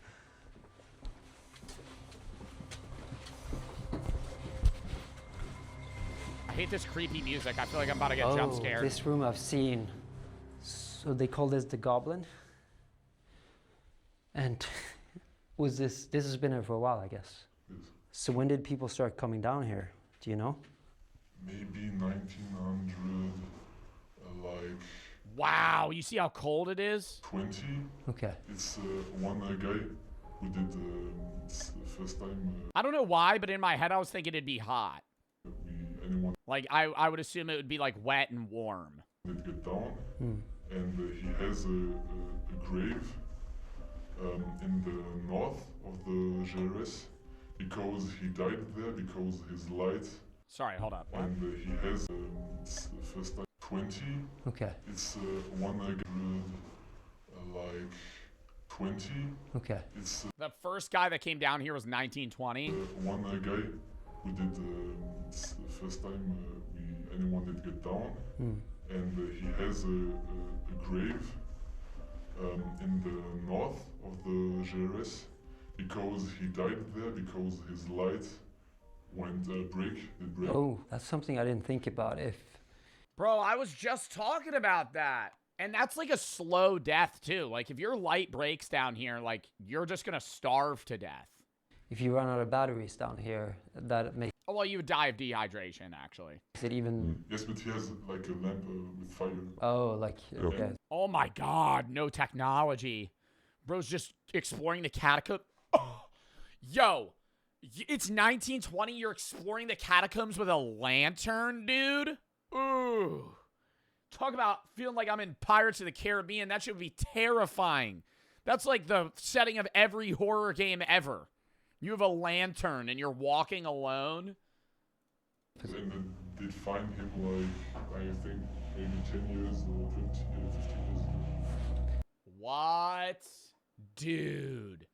So in the early 2010s, they found his body and they were like, wow, this guy, it would be a skeleton at that point. And they deduced that he was a man that was alive in the 1920s. Imagine stumbling upon that. Like a guy from over basically 100 years ago.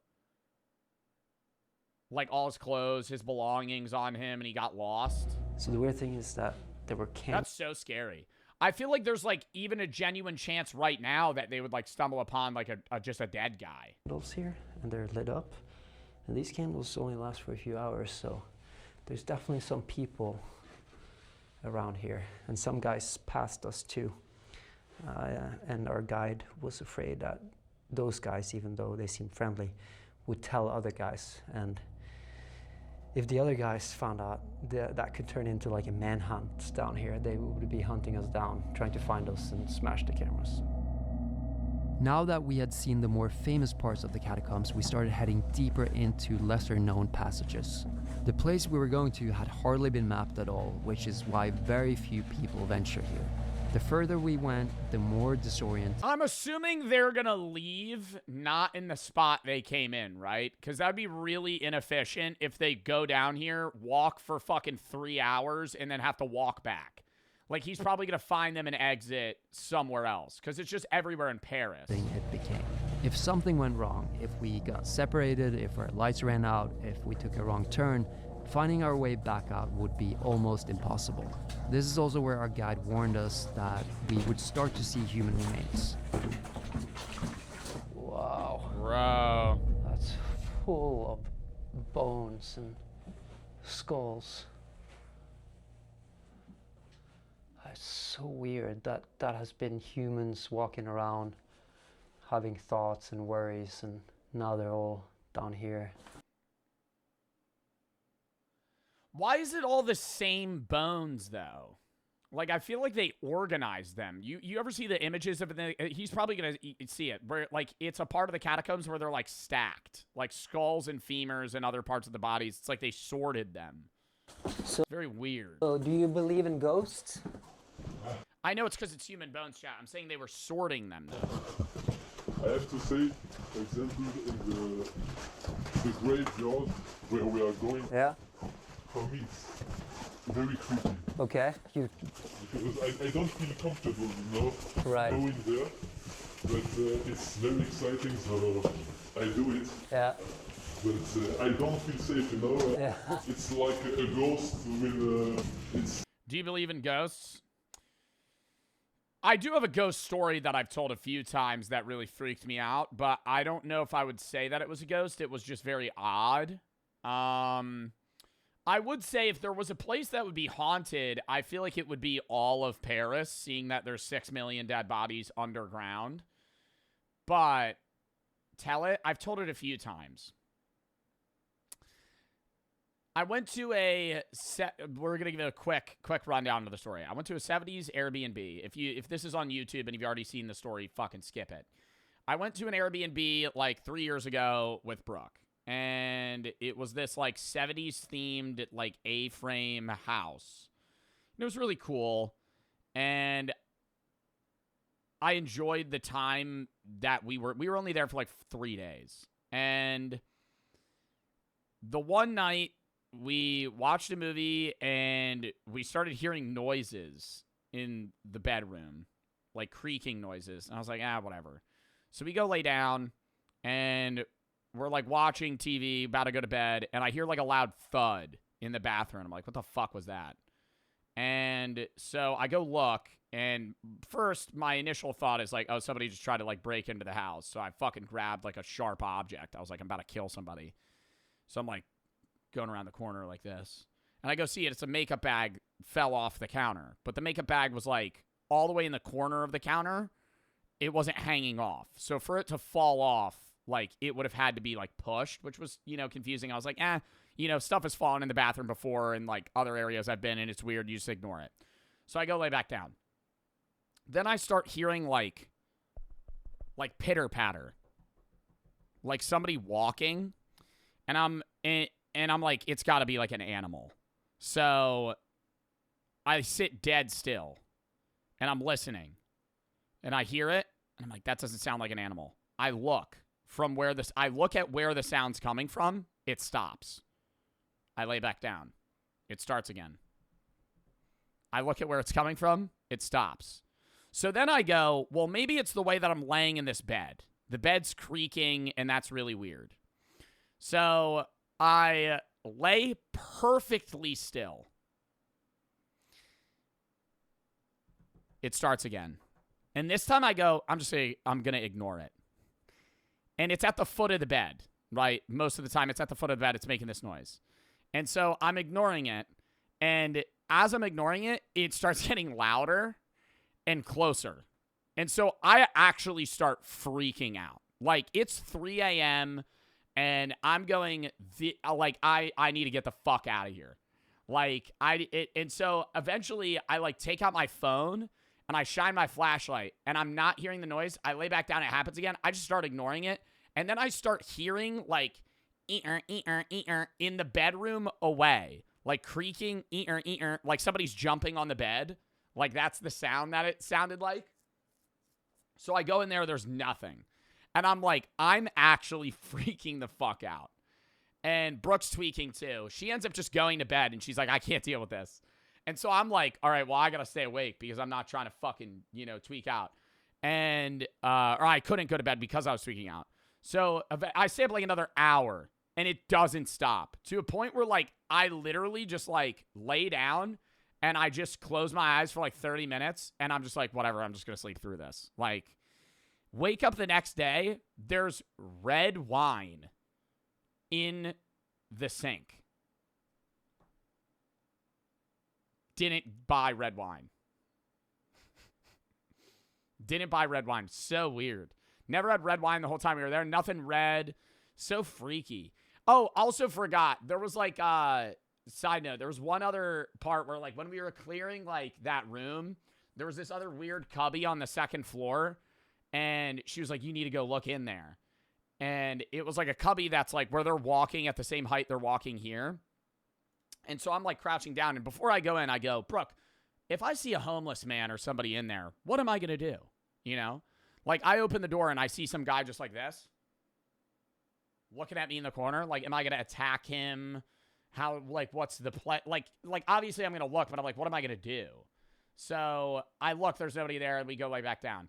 But it was like really freaky. And that was like the weirdest thing, I guess, like ghost-wise that I've experienced. But I don't know if it was a ghost, but it really was unexplainable. Like I stayed up for like 2 hours just like changing what I was doing, the way I was laying. And it's like the noise kept happening. And it was so odd. It was so odd. It wasn't water dripping. It wasn't an animal. I don't know what it was, but it was freaking me out. Yeah, the wine was really weird. I don't know how to explain it, but I would never go back there. But I still don't believe in ghosts, but I would never go back there. Be way too freaky. And it was also, it made it worse too because it was like a 70s themed house. So they had like paintings and shit of like the Fonz. So there would be like, bro, this is what's really creepy. They had like cassette tapes and like players and like shit that like made it all 70s themed. And there would just be like a framed photo of this guy. So imagine it's like 3 a.m. and it's dark and you're like looking through rooms and you just see this in the corner. Fucking so bad. It made it like the environment was terrible.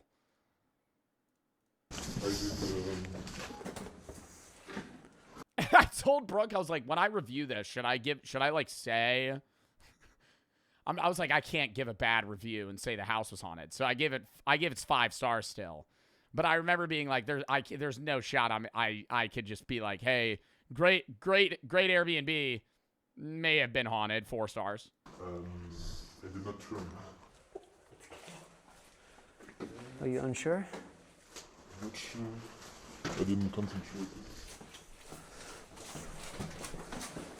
Why would he write the story on the review? Because then I'm hurting the business and it could just be me being a fucking psycho. You know, like maybe I'm just crazy. Like I didn't want to give them a bad review because of my personal experience that had nothing to do with the actual house itself. Oh, I think they're lost. Unsure? I'm not sure.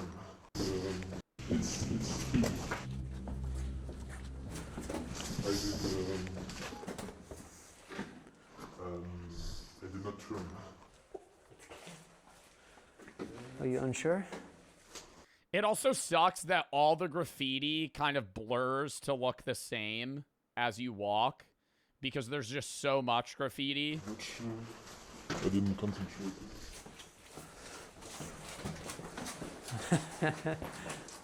The nervous laugh. Yo, I'd probably follow him there. Imagine he just bags on them and leaves. I hope he's coming back. Like, there would be 0 chance for us to find our way out from here alone. Really? You don't think if you wandered enough, you would find an exit? Like, if you had, like, 10 hours. Should we follow you, or? He's telling us not to worry, but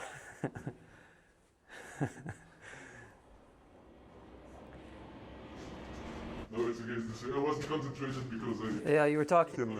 Yeah, okay. That was nothing? It's just a word. Bro. I would actually be so fucking nervous. I'd be like, yo, I'm not about to die for this. Wow, this is so wild. There are human bones on the ground. I don't want to step on anything. I don't want to be disrespectful. And they also say that a lot of this dust on the ground is actually human bone as well. Like the dust from the bones. Look at all the bones. Yo, this is fucking terrifying, man. See, like that, like going back, I don't believe in ghosts, bro, but this shit would freak me out so bad. It's so cool too. Like when he was in that area and there was just like a fucking pile of bones, I would probably stare at it and be like, wow. Just like thinking about it, but at the same time I'd be like, dude, this is so fucking creepy. Trying not to step on anything. This is wild. It's almost like part of me doesn't believe that it's from humans, but it is. And a lot of them died during the plague, which was really tragic. Probably a lot of young people as well. And where we're going next is probably the most secret spot that very few people have seen. And that's supposed to be way crazier than this. This is just like a little taste of what that is like.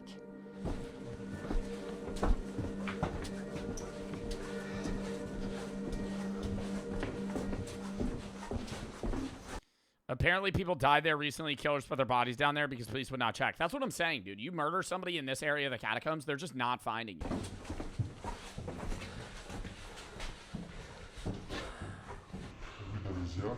I smell smoke. Smells like... That's me. And I hear voices too. Yes. Dude! Dude! Oh my god, those are the people from earlier that are trying to find them? Turn into some Hunger Games ass shit, dude. Hell no. I feel like those people are trying to run at us. Let's get the fuck out of here.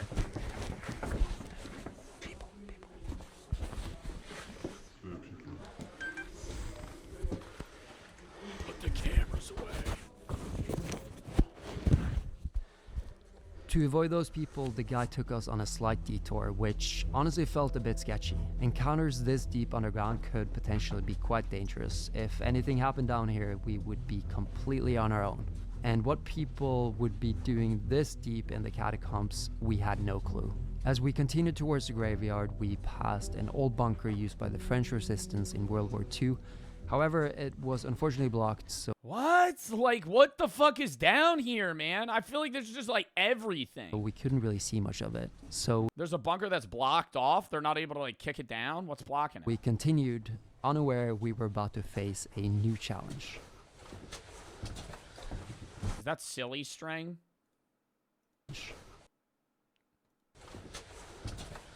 Some lighthearted people down here. Little silly string. So apparently this next section has a lot of That was not a cobweb, chat. You see how thick that shit was? deep water.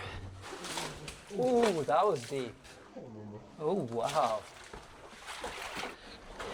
Dude. It feels like clay. Like a sinkhole almost. So you're Yeah, I'd be worried. Dude, it's such murky water, you could just fall into a pit. saying that you're not sure that we are able to cross this. It might be too deep. We have to see if it's going high or not. And I can remember one time we had to get our Oh my god, I thought he was hitting a vape. I was gonna say, this guy's so chill. back on the... Just not worried at all. our head. Yeah. Might be a little too deep. I don't know. We'll figure it out. Yeah. Just start sprinting. The water was going Oh, wow. our necks. Ooh. Let's see.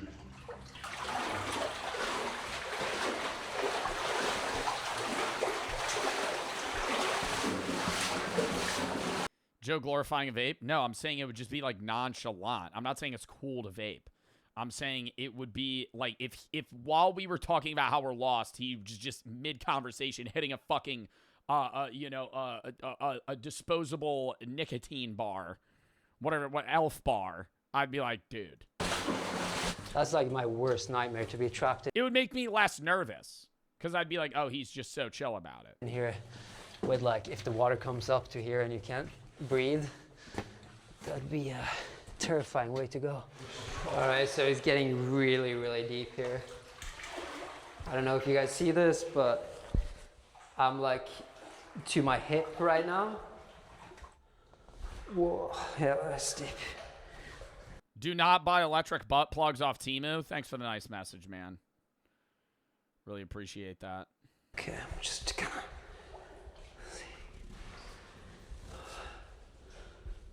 That is very Noted. deep. I bet this water is pretty dirty too. How much for you to fucking just drink a glass of that? $5 million. I think I would die. This is fine so far, but It does look pretty good, though. It looks like glacier water. if it gets any deeper than this, I'm gonna freak out. The water is probably so dirty because it's not moving at all in here, so I'm like, I don't want to touch the water, really. Luckily, the water level Wait, are you saying the water's still? remained passable, so we were able to continue. But as we got closer to the graveyard, the guide told us to stop filming in order to keep the location secret. As we arrived at the entrance, however, the guide started acting a bit strange. He insisted that he would wait outside while we rappelled 15 meters down an old well to finally see what was hidden down there. Yeah, I'm good. I'd walk back. Nope, I'm okay. Like, imagine he didn't tell you about this part. He's like, oh, yeah, we got to rappel down a rope. They got to climb that back up? I'm good. How are they going to get back up? These little, like, metal spokes that they could stand on? While we rappelled 15 meters down an old well to finally see what was hidden down there. I'd never think that there was See, this is still not making sense to me. If there's thousands of dead bodies in this next spot they're going to, why, like, how did they get them down this? Because, like, whoever built this had to have these bodies down here or get them down here. You just start chucking them down a hole.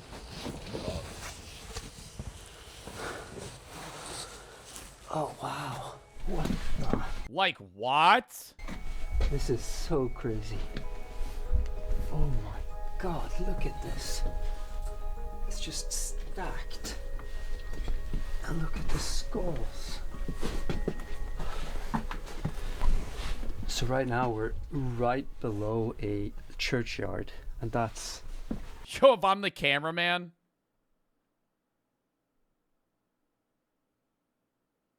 He's like, yo, do your job. Do your job. Oh, sorry. Are those real? Yeah, those are dead bodies. What? Or not dead bodies, but remains. Why there's so many down here.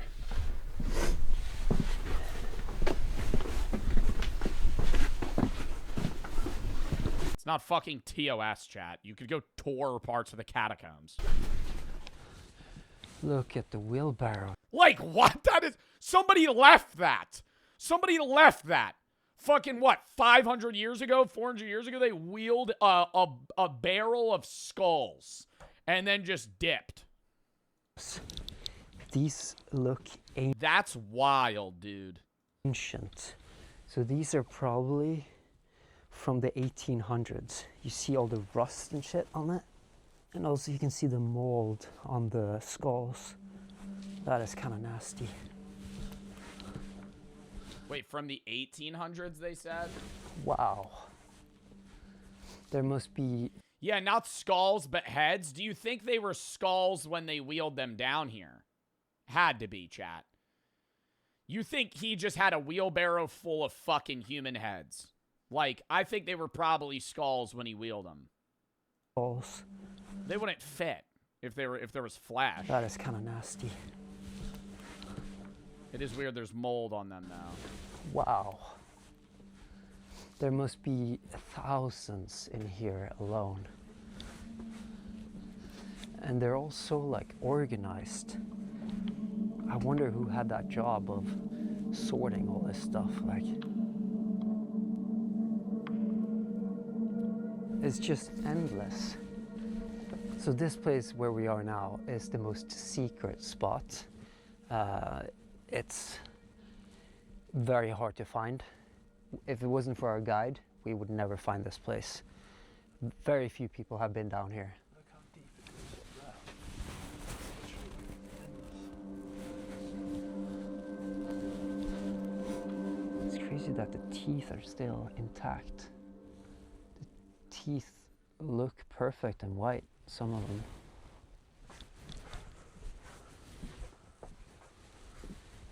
This is one of, if not, it's probably the most spooky thing I've ever seen. I don't believe in ghosts, but I feel like my dumbass would trip, dude. Fucking fall into the wall of the bones. That'd be like so nerve-wracking. I'm like, dude, just the idea that like you could like disturb something. if I did, I would be terrified. That's down here. Ugh. Some people say that there are cults hanging down here. Hopefully we're not Yeah, I could see that. gonna meet anyone tonight, any cult. But this is crazy. This is unbelievable. The fact that this is right underneath Paris, like busy streets. Like, how many bodies, how many people do you think are in this room with him? Like, over 500. With modern lights and In remains. Like, that one bit, like, extended so people have no far. idea that. Not millions in the room with him. Like Way just more? I don't know about way more. 15 meters below them is Thousands? a graveyard full of 6 million people. I'm actually getting a little bit creeped out. I think we should get out of here. And the guide is supposed to wait for us. I don't want to be left alone down here because he's the only way to get out. He is the only one who knows the way, so we should get going. Now, all that was left was to get out, which proved harder than we thought. We got lost multiple times I feel like with modern technology, you don't think they could remap this well. and had to take numerous detours to There's just no point. Like, why would you spend the money on avoid remapping running this? into people. And it took us quite a while to find the exit, but in the end, the guide led us to a ladder he thought could be the way out.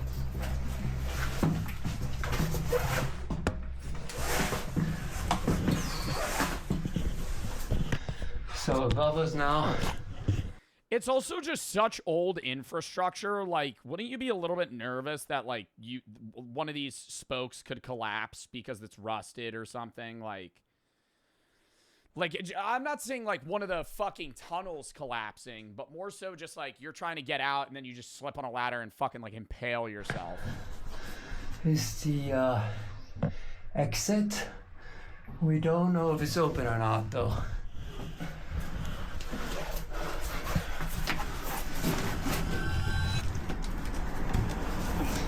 Did he just push that shit with his head? Jesus! Yeah, you're just...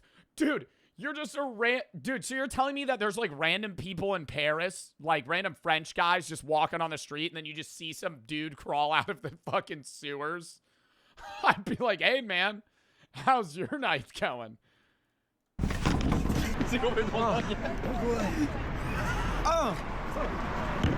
Excuse me, are you Magnus?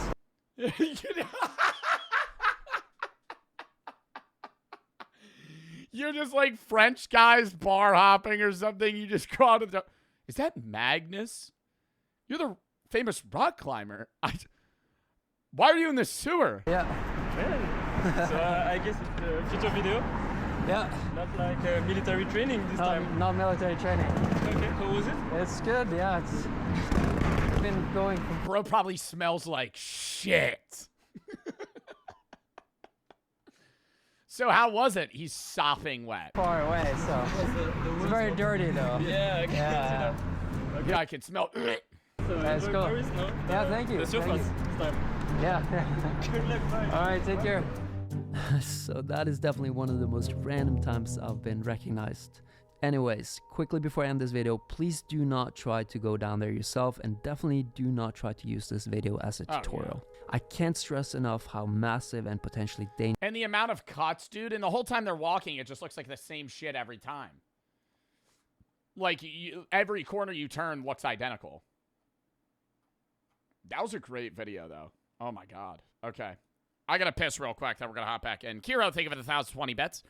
Are you planning on maybe playing Dead by Daylight anytime soon? I talked to my boys about it, and they apparently have, like, some problems with their servers for, like, something. Sneak. I talked to Sneak about it. I don't know if they fixed it or not. I have to recheck, but not right now. Govy, for the sub. Treat and TN for the sub. Memes.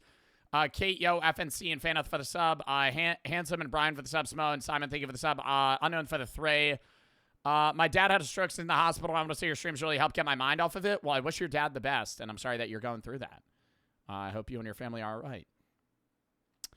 Can you tell me more about Gamer Subs? Is it just drinks? Is it juice? I was going to buy some using your code. I hope it's refreshing drinks with multiple flavors. Yeah, they have caffeine-based things. Like, that's one of the ones that I'm drinking right now is, like, the Goof Juice. But if you're going to get something, I would recommend getting a tub just because you're going to be saving a lot more money. It's like $40 for, like, a tub like Quesos. Is $40. This is one of my favorite tub flavors, nuclear bombsicle, but it's 100 servings, I believe. Yeah, so it's $40 for 100 servings, and what does that work out to be mathematically? My dumbass, 40 cents a serving, which is pretty lit. And I think a serving is like a regular drink of like like a regular caffeinated drink. It's like one scoop. But they have that. They have melatonin stuff. They have shakers, mouse pads, the regular RTDs as well. And then they also have non-caffeinated. Most tubs have non-caffeinated versions. So if you just like the flavor of the drink and you don't want the caffeine, you could also just get the non-caffeinated version. Unknown, thank you for the Thray. Code BART, 10% off. Or if you want to just try it out, you could use code BART, add a sample pack, and just order that, and it'll ship free to your house. You could see what flavors you like. Yeet, Swooshy, and A for the sub, C, and Dylan for the sub, Colin and Andrew for the sub, Unicorn for the Thray. They have fundamental purposes, want to make visitors reflect on the transiency of life. Mir and Dude for the sub, Crop for the sub, Yeti for the 1,000 buddies, Matthias and the Isaiah for the sub, Govy, Ravi, thank you for the 2 gifted, Street for the sub, Rovin, thank you for the 5 gifteds. Not 2 subs, 5 gifteds. Thank you for the 5 gifteds. All right, I gotta piss real quick, then we're hopping to the next video. Count me down.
We're back.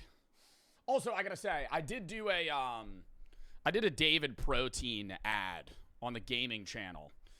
And some people are, annoyed that I took that sponsor because of, like, recent shit that's happening with them. I do want to say I accepted that ad a month ago contractually.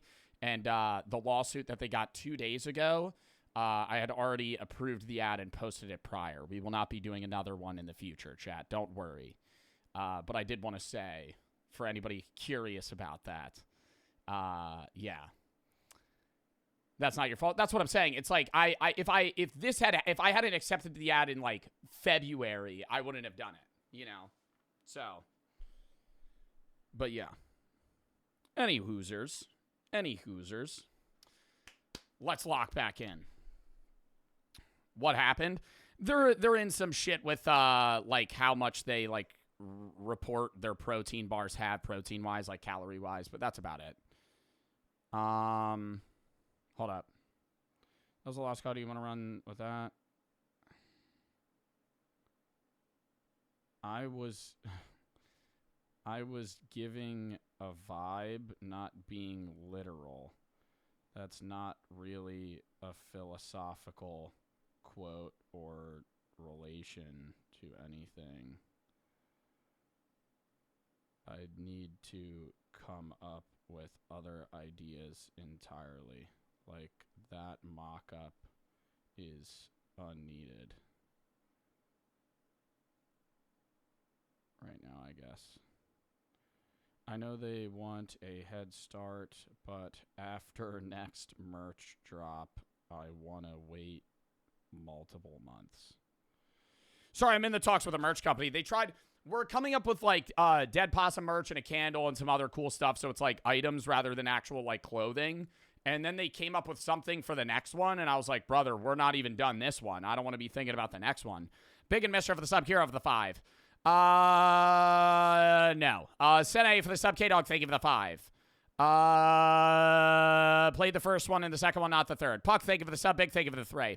At the track meet, run the 4x1. I'm going to need some luck on this one because it's district meet. Well, good luck. Sir for the sub, Dark, thank you for the 3. No, I have not. Austin, Sir for the sub, Drizzle, thank you for the 3. Because they want to do a mug first. Manly, thank you for the 5K biddies. Happy birthday, Giselle. Happy birthday, Giselle. Thank you for the 5K biddies as well, Manly. And Manly, thank you for the 20 gifted. Honor for the sub, Kiro. Thank you for the 5. Look for your VODs every day. You make me feel better, so thank you. Thank you. I appreciate the bits, and thank you for the nice message. Big and Mr. for the sub, and I'm glad I'm able to help. But I would not play visual novels on stream now. And I've played the first and second for the half, not playing the third. Puck for the sub, Big, thank you for the 3. Anyways, sorry I've been answering some bits without, like, reading the dono itself. But, like, sometimes when it's, like, a paragraph, like, hey, would you ever read a visual novel? There's a gambling visual novel. That's amazing. I think you'd like it. I'm just going to say, like, no. Because I already know the second I see visual novel, no. So it's just, like, I'm not going to spend the 10 seconds generally to read that out versus it just being like, hey, no, that's not the... Like, that's not generally the content that I do. Fake and Big for the sub. Kittner, thank you for the 5. 15, smoke weed some nights, have a job at school. What do you think? I don't think you should smoke weed if you're not 21 and it's legal in your state. You know my answer, big man. Mia, thank you for the 3. Appreciate the fucking biddies. All right. Also, can you wish my girlfriend happy birthday? It's our anniversary. Birthday tomorrow. Can you wish us a happy birthday and anniversary? Happy birthday and anniversary. Hood for the sub. All right. Chat, let's lock in. Let's lock in. Addy for the 1,000 biddies. Can you watch video /tab, game /tab? It's how I find most of the videos that I watch games I play. Joseph for the sub. Please do not send bits asking me to play a game or a video. I feel bad because it's an actual waste of money if that's the bit message, right? Thank you for the biddies. I do appreciate it. But whenever somebody sends bits asking me to play a game or watch a video, you just got to send it to video /tab, game /tab. Because I'm not going to write it down. Xno, thank you for the sub. Senor, thank you for the 3. Yo, let's lock in. Lock in, chat. Let's lock in, lock in, lock in. Please don't send bits right now. I appreciate the biddies, but we got to tap back into the videos. And I feel like when I read bits, there's like more people that send bits because they know I'm reading bits right now. And we got to get back. We have like 7 more videos we got to watch. Not 7, like 5. But still. All right. W bits, so I appreciate it. I'm not upset if you send bits, like asking me to play a game. I'm obviously still going to, read the message. But it's like, regardless of what game or video you tell me you want me to watch or play, I'm every single time, 100% of the time going to redirect you. Curie for the sub, X Noah for the sub. All right. Sergey said, why are we lying now? Brother, what?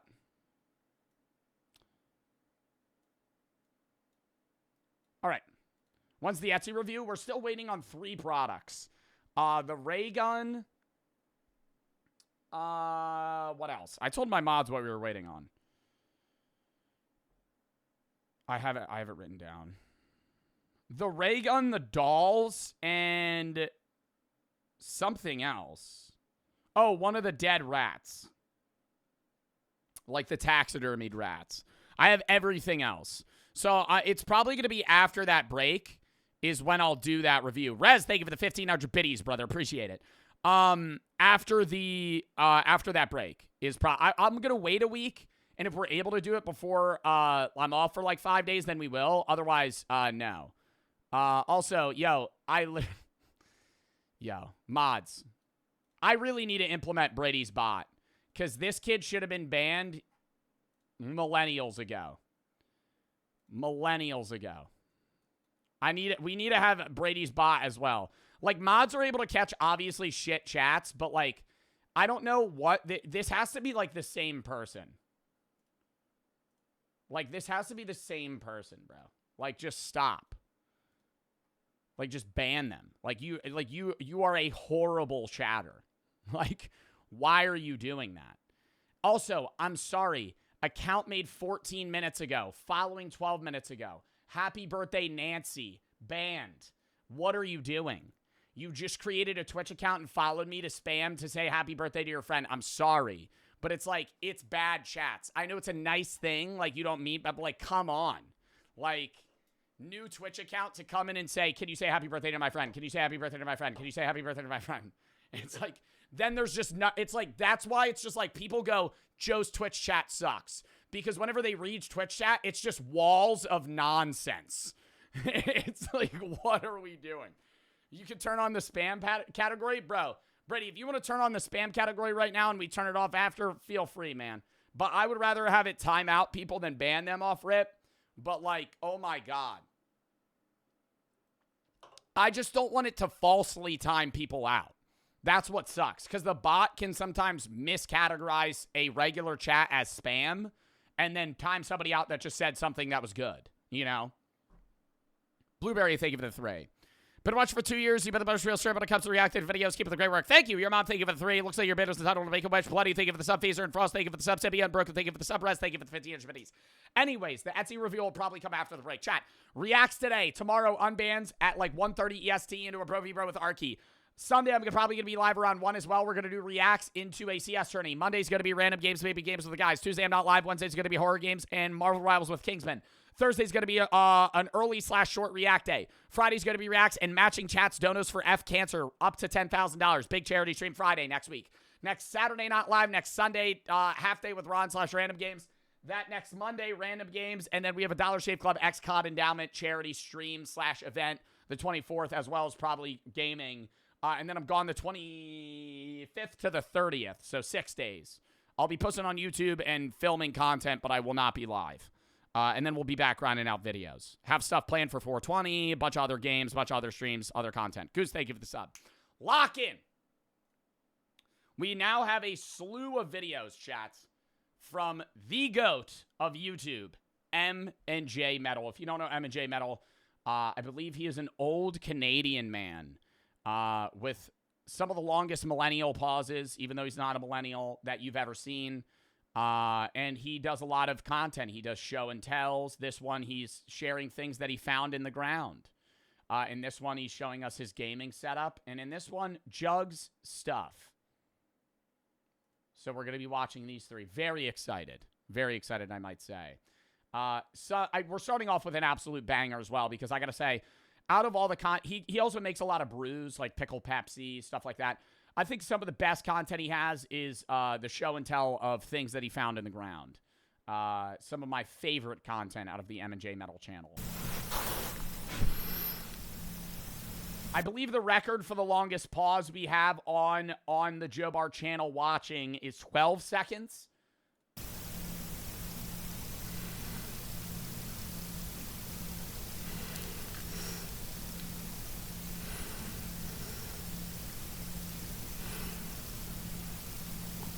Hello, you. New record! Oh my God, 17 seconds. 17 seconds just staring at the camera. Wow. New record. At least that we've seen. That's crazy. How's everybody doing out there today? Today I'm going to be doing, as you can see, a show and tell. Yeah, show stuff. Dude, I loved when he did Trasher Treasure. And it was all just metal fragments. Like, just shit. Absolute garbage. It would be like, just like used bullet shells and casings or like broken fish hooks. And he'd show it and he'd be like, so here's one pile. He wouldn't even tell you what pile it would go to. He would just move it. Okay, first off, I got this thing. That's a treasure find. If this was a trash or treasure segment, that would definitely be a treasure segment. Is that the hand of like, is that like a blade? What is that? That looks like the potential like tip of a spear. It's off of a car. Oh. I don't know what it is. I don't know what it is either. See, there's things on the back. I don't know. Oh, yeah, it hooks to a car. It might be like a logo, like a piece of a logo. Something decorative. Goes on a Cadillac. Okay. Oh, wow, he has like whole... Oh, my God, I didn't even notice that these were like little tubs. Got this magnetized rock. I don't know if it's meteorite or what, but it's magnetized rock. Sick. Always love a good geode find. I got all these bracelets. Ooh, with dead people.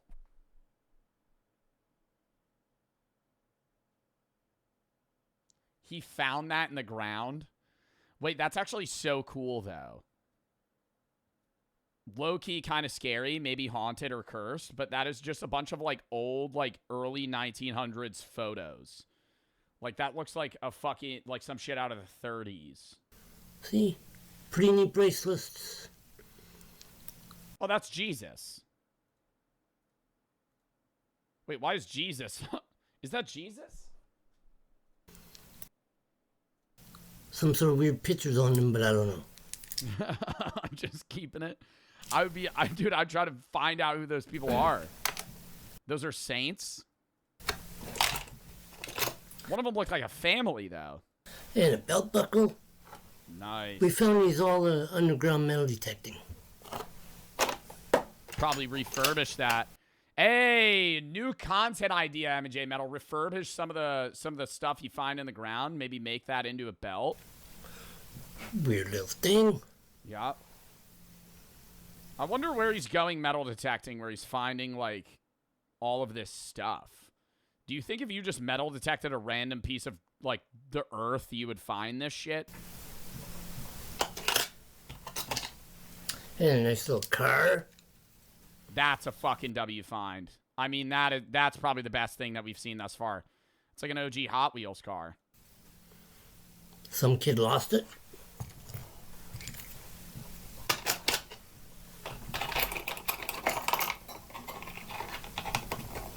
I love the static, too.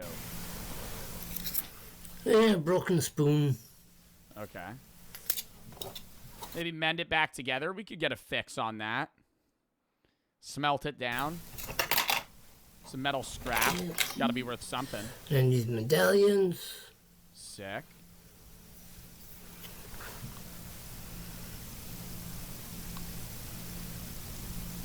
That might be a part of some ritual. What do you mean? What do you mean medallion? What is that?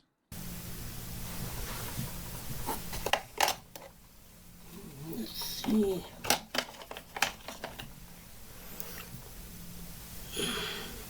And this thing, going to the guy on a motorbike, I think. Do you think he throws this shit out? Because he does so many of these, like, trash or treasure finds. Like, maybe, I feel like you could smelt it and then, like, and then sell it. It's glitching. Is the video glitching, chat? I feel like you could like smelt it down and sell it, but there's no way he's just keeping on to like some of this metal trash. Like when he did the trash or treasure segment, everything that he put in the trash bin, he definitely fucking chucked out. Look at his room.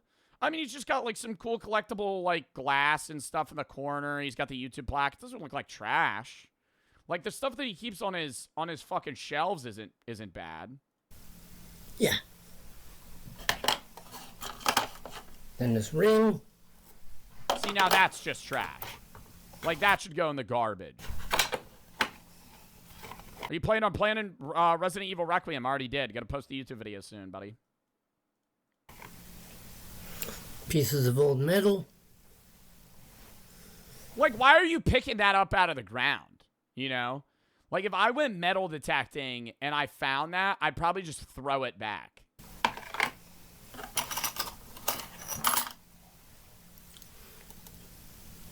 Don't know what that is. It's like a bottle cap. Like a flattened bottle cap. For content, potentially. See, now that's cool. Don't know what that is. Doesn't know what a lot of it is. Another bracelet type thing. Don't know what that is.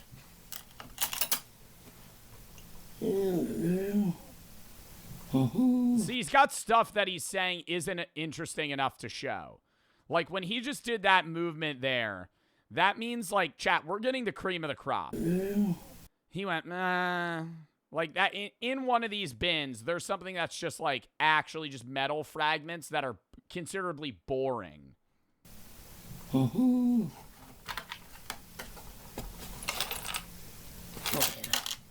Wait, this thing. Don't know what that is. Nice little heart. Don't know what that is. That's a heart locket of like two people that were dating. But you just can't read the names because of the glare. No. This weird thing we found, I don't know what it is, bracelet or whatever. This would be really funny if, like, M&J Metal stumbled upon, like, an old nuclear warhead. I would love that. If, like, he's doing one of these just random, like, trash or treasure finds, and he pulls out, like, a 30-pound just, like, bomb. And he's like, I don't really know what that is. Just kind of chucks it to the side. A live grenade. I don't really know what this is. There's a little pin thing here. Don't really know what happens if I pull it. I think that's all of it. I like that he keeps it organized, though. Yeah, that's all. And I got something else for this show you. Oh my God, we're going to the shelf for this? This is going to be a creme de la creme item. This is going to be an utter cinema find. We're leaving the tubs. Holding. Okay, you did not fucking find that underground. This is Avon chicken. Okay. See if you can see in the back underneath there. It's Avon. It's plastic and part porcelain. This is another one of those perfume bottles from Avon. What? Oh, don't fall off. What is Avon? A perfume company?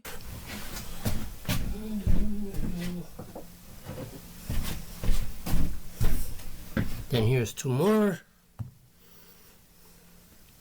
This one. That's a perfume company? Why are people putting perfume in like a goose? Perfume, not perfume. Oh my God, there's liquid in it. Yeah. That shit probably smells terrible. That's the perfume that your grandma buys. Anything else? Oh, yeah.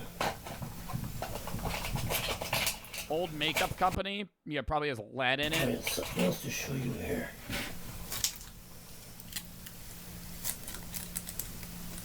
Brother, what is that? An old pack of gum?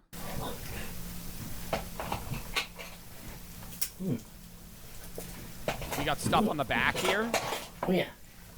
And then these are other medallions. There's so many medallions. I firmly believe M&J Metal has stumbled upon something that's worth thousands of dollars and doesn't know. Like, through all the metal detecting he's done, he's probably found some sort of rare medallion, and he's just like, don't know what that is. Just chucks it to the side. It's just sitting in a bin. We gotta go get some of this stuff valued. We gotta get this guy a show. Get him some experts from Pawn Stars. Well, let me call my guy. He flies some guy out from, like, fucking South Africa. Some precious metal expert. Yeah, so I got all this for you. It's just trash. It's just garbage. What a good show that would be. He's just like, all right, I got these. It's just a bunch of plastic bins full of just, like, metal scraps. All right, now you got to look through it all. That's about it for today. So, yeah. Thanks for watching. Hope you enjoyed the video. I know it wasn't interesting, but whatever. That was fucking amazing, dude. What are you talking about? These are my favorite ones. And thanks for everybody. Oh, yeah, no, so have a good day, everybody. Bro, he's so nice. I fucking love M&J Metal, man. Gaming. See, now this is going to be big because he's done some gaming showcases before where he shows the games that he has, but this is the first time we're seeing the setup itself. He's got the PS5 in the corner. We've got an older TV with Mafia: The Old Country on it. Great game, by the way. And a poster of Friday the 13th. Millennial pause. And he's also, this is the first time I've seen somebody, this is a new setup, right? Somebody's filming him.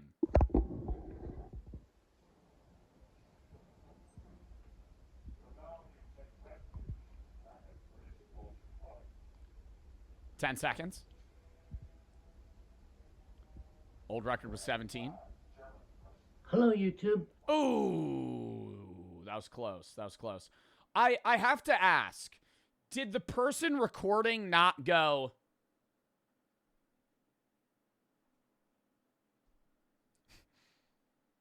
like, if you get your friend to record you, they're recording, they go, and then you start, right? You start talking. Like, if did somebody recording him just, like, start recording and then he's just, like, guessing when they started? Like, there's no way. How's everybody doing out there today? How you guys and gals doing out there? Today I'm going to be playing a little game called Mafia: The Old Country. So... on a Toshiba. Yeah. Oh, God, are we going to watch him play the game? Like one of those TikTok lives where somebody has like a mirror on their phone and they're just like showing the console inverted. Gotta give it a minute. Toshiba's gotta load up. Oh, surely we start a new game. Oh, we're just continuing. We're picking up where the gameplay left off. All right. It's a Roku. It's a Roku. I see the remote. Give it a minute. Ooh, starting mid-fight as well. Let's see the gameplay. Right over the shoulder. M&J Metal. Avoiding detection. Has to be sneaky here. We played this game fully. I must say, one of the better Mafia games. Mafia 2 is still the best one. Mafia 1 remastered, very good. Figuring out his bearings. He has to go attack this man here. Wants to be unseen. He put his hands up. I got caught. It's all right. You just got to run it back. You fail, you try again.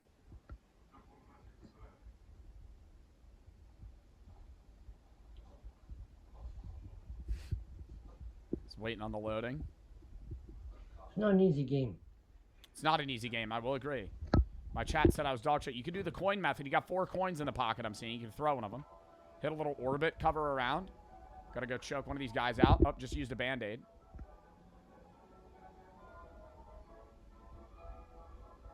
Weighing his options here. I think we're going for the coin trick. He went for the coin trick. They both turned. Band-aid up. Full health.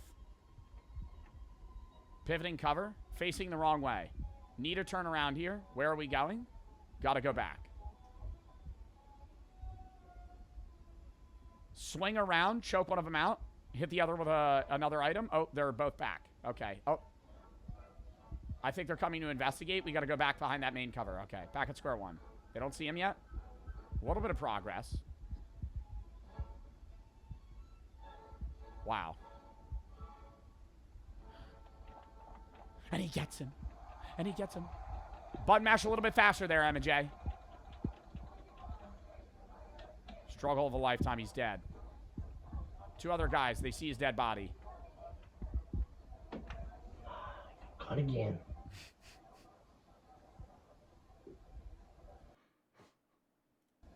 One more time.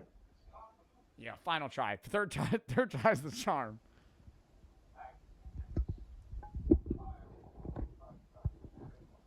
Bro, the over-the-shoulder camera, too. I mean, the amount of pressure to perform right now. Somebody's filming you.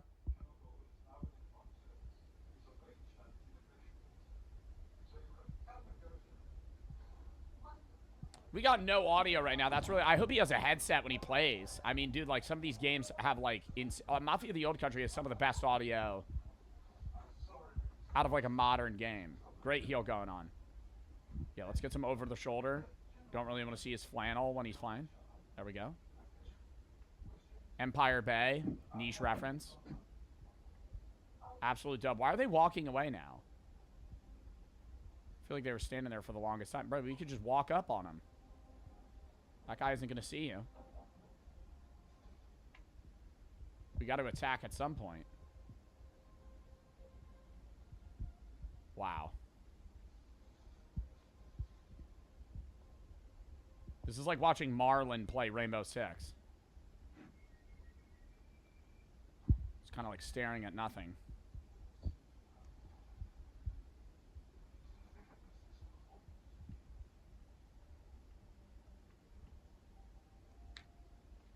Attack! Good. I love that I hear him. I love that I hear him butt mashing. Like he's literally it's not even a butt mash, it's just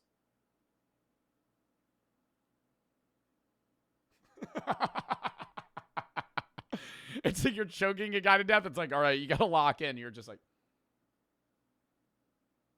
like the full range of motion from the thumb.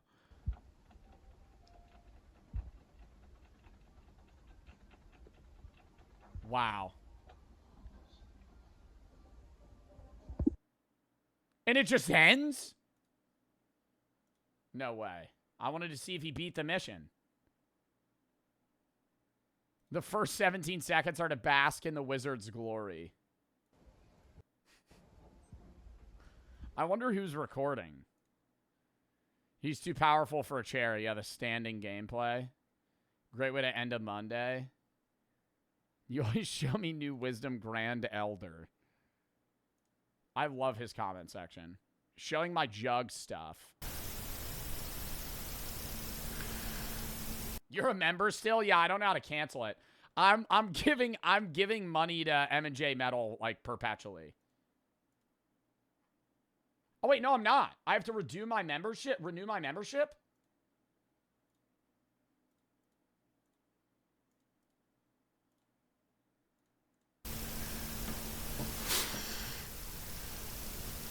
I'm also contractually binded to sub to Squeaks and Ludwig forever.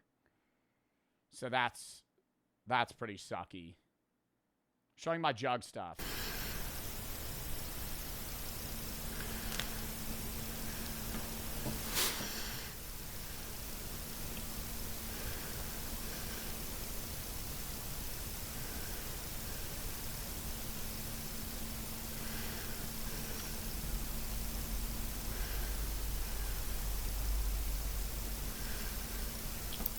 Hello, YouTube.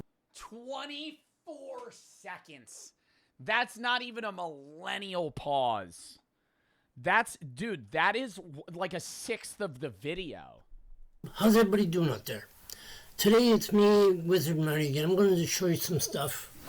First of all, I got this little thing. I don't think that record's ever being broken. A 24-second pause. It's a little jug. That's an old jug. Platte Valley, a bed in the hills. Gotta be some sick joke. Straight corn whiskey. See, little jug says A bed in the hills. Huh. some words on it. I don't know. It says some words on it. I don't know. Yeah, I got this big jug. Oh, wow. See? What's in that jug? Soda fountain. Jug. That's a really big jug. Ooh, that's a must, dude. You get a jug like that, you gotta blow into it. You can even play tunes on it. You start going.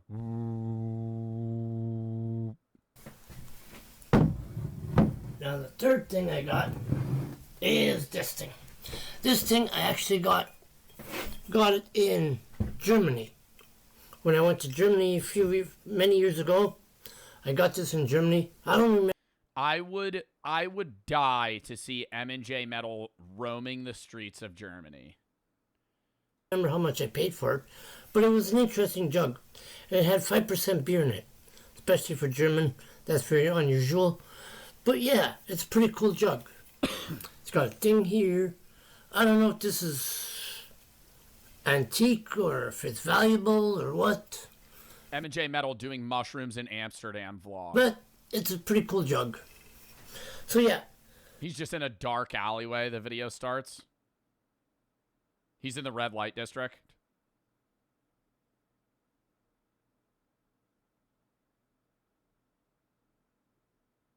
Hey, everybody. Hey, everybody. And this little jug I got at a yard sale. I saw it. I figured, yeah. You didn't have to imitate the eye? Did my eye move? I'm not. I don't do that, chat. When I do this, I'm just staring.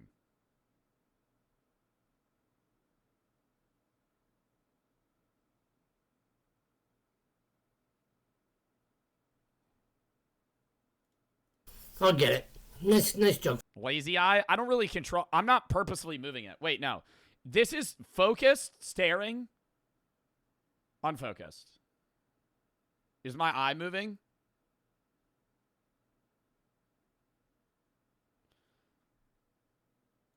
For yard sale. And that real big one. Show it to you again. Bro, there's one picture of me that I don't know if it's edited or not, but it's like me, like jump scared, and I'm staring at something, and my eyes pointing that way, and I'm like, is that real, or did somebody edit that? And this one, I got this one also at a yard sale. I thought it'd be a good idea. You know? It would be a great idea. So yeah. So those three jugs I got them. So yeah. But this one, Yo, he has so much glass in his room. I'd be so worried I'd knock some shit over. I think it's a growler. I'm not really too sure. I don't know. It's a sick fucking mug, though. I got a Stein. I got a cool German Stein. If it's a growler or not. Can I show my German Stein? Or my mug? I have a few cool mugs. Hold up. I gotta show my mugs now. I don't have jars. I'm not a big jar guy. Hold up.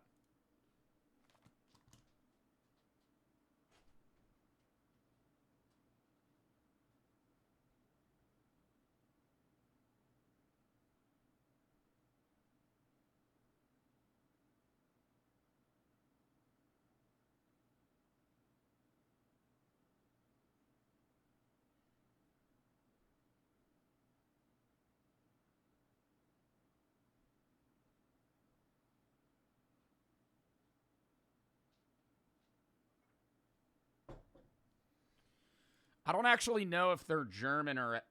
oh, no, this is definitely German. All right, so this is like a small beer stein or like beer mug. And then look at this one. Look at that one. That's a big-ass mug. I feel like that would hold like 25 ounces plus. This would hold like 2 beers, 2.5 beers. It's fucking sick. Paulaner Munchen. What does that mean? Stein? Sorry.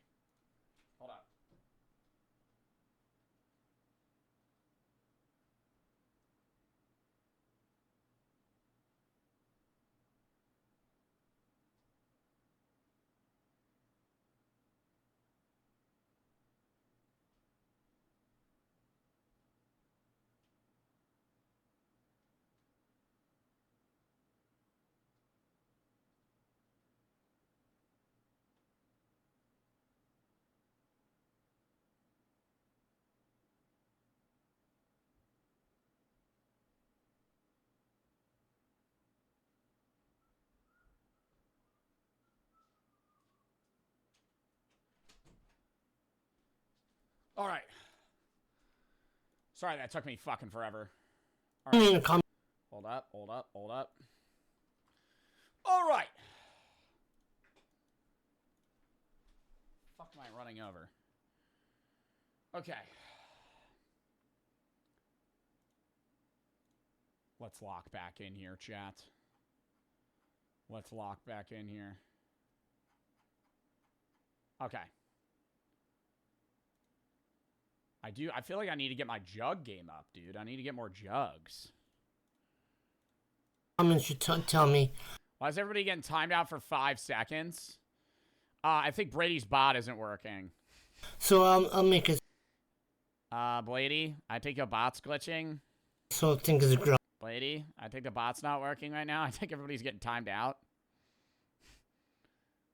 Blady? I can see the messages. It's working okay. Oh, awesome. Wait, then it's fucking working. All right, lock in. But it's actually cool and neat. So yeah. I mean, even got some bottles over here and some stuff over there to look at.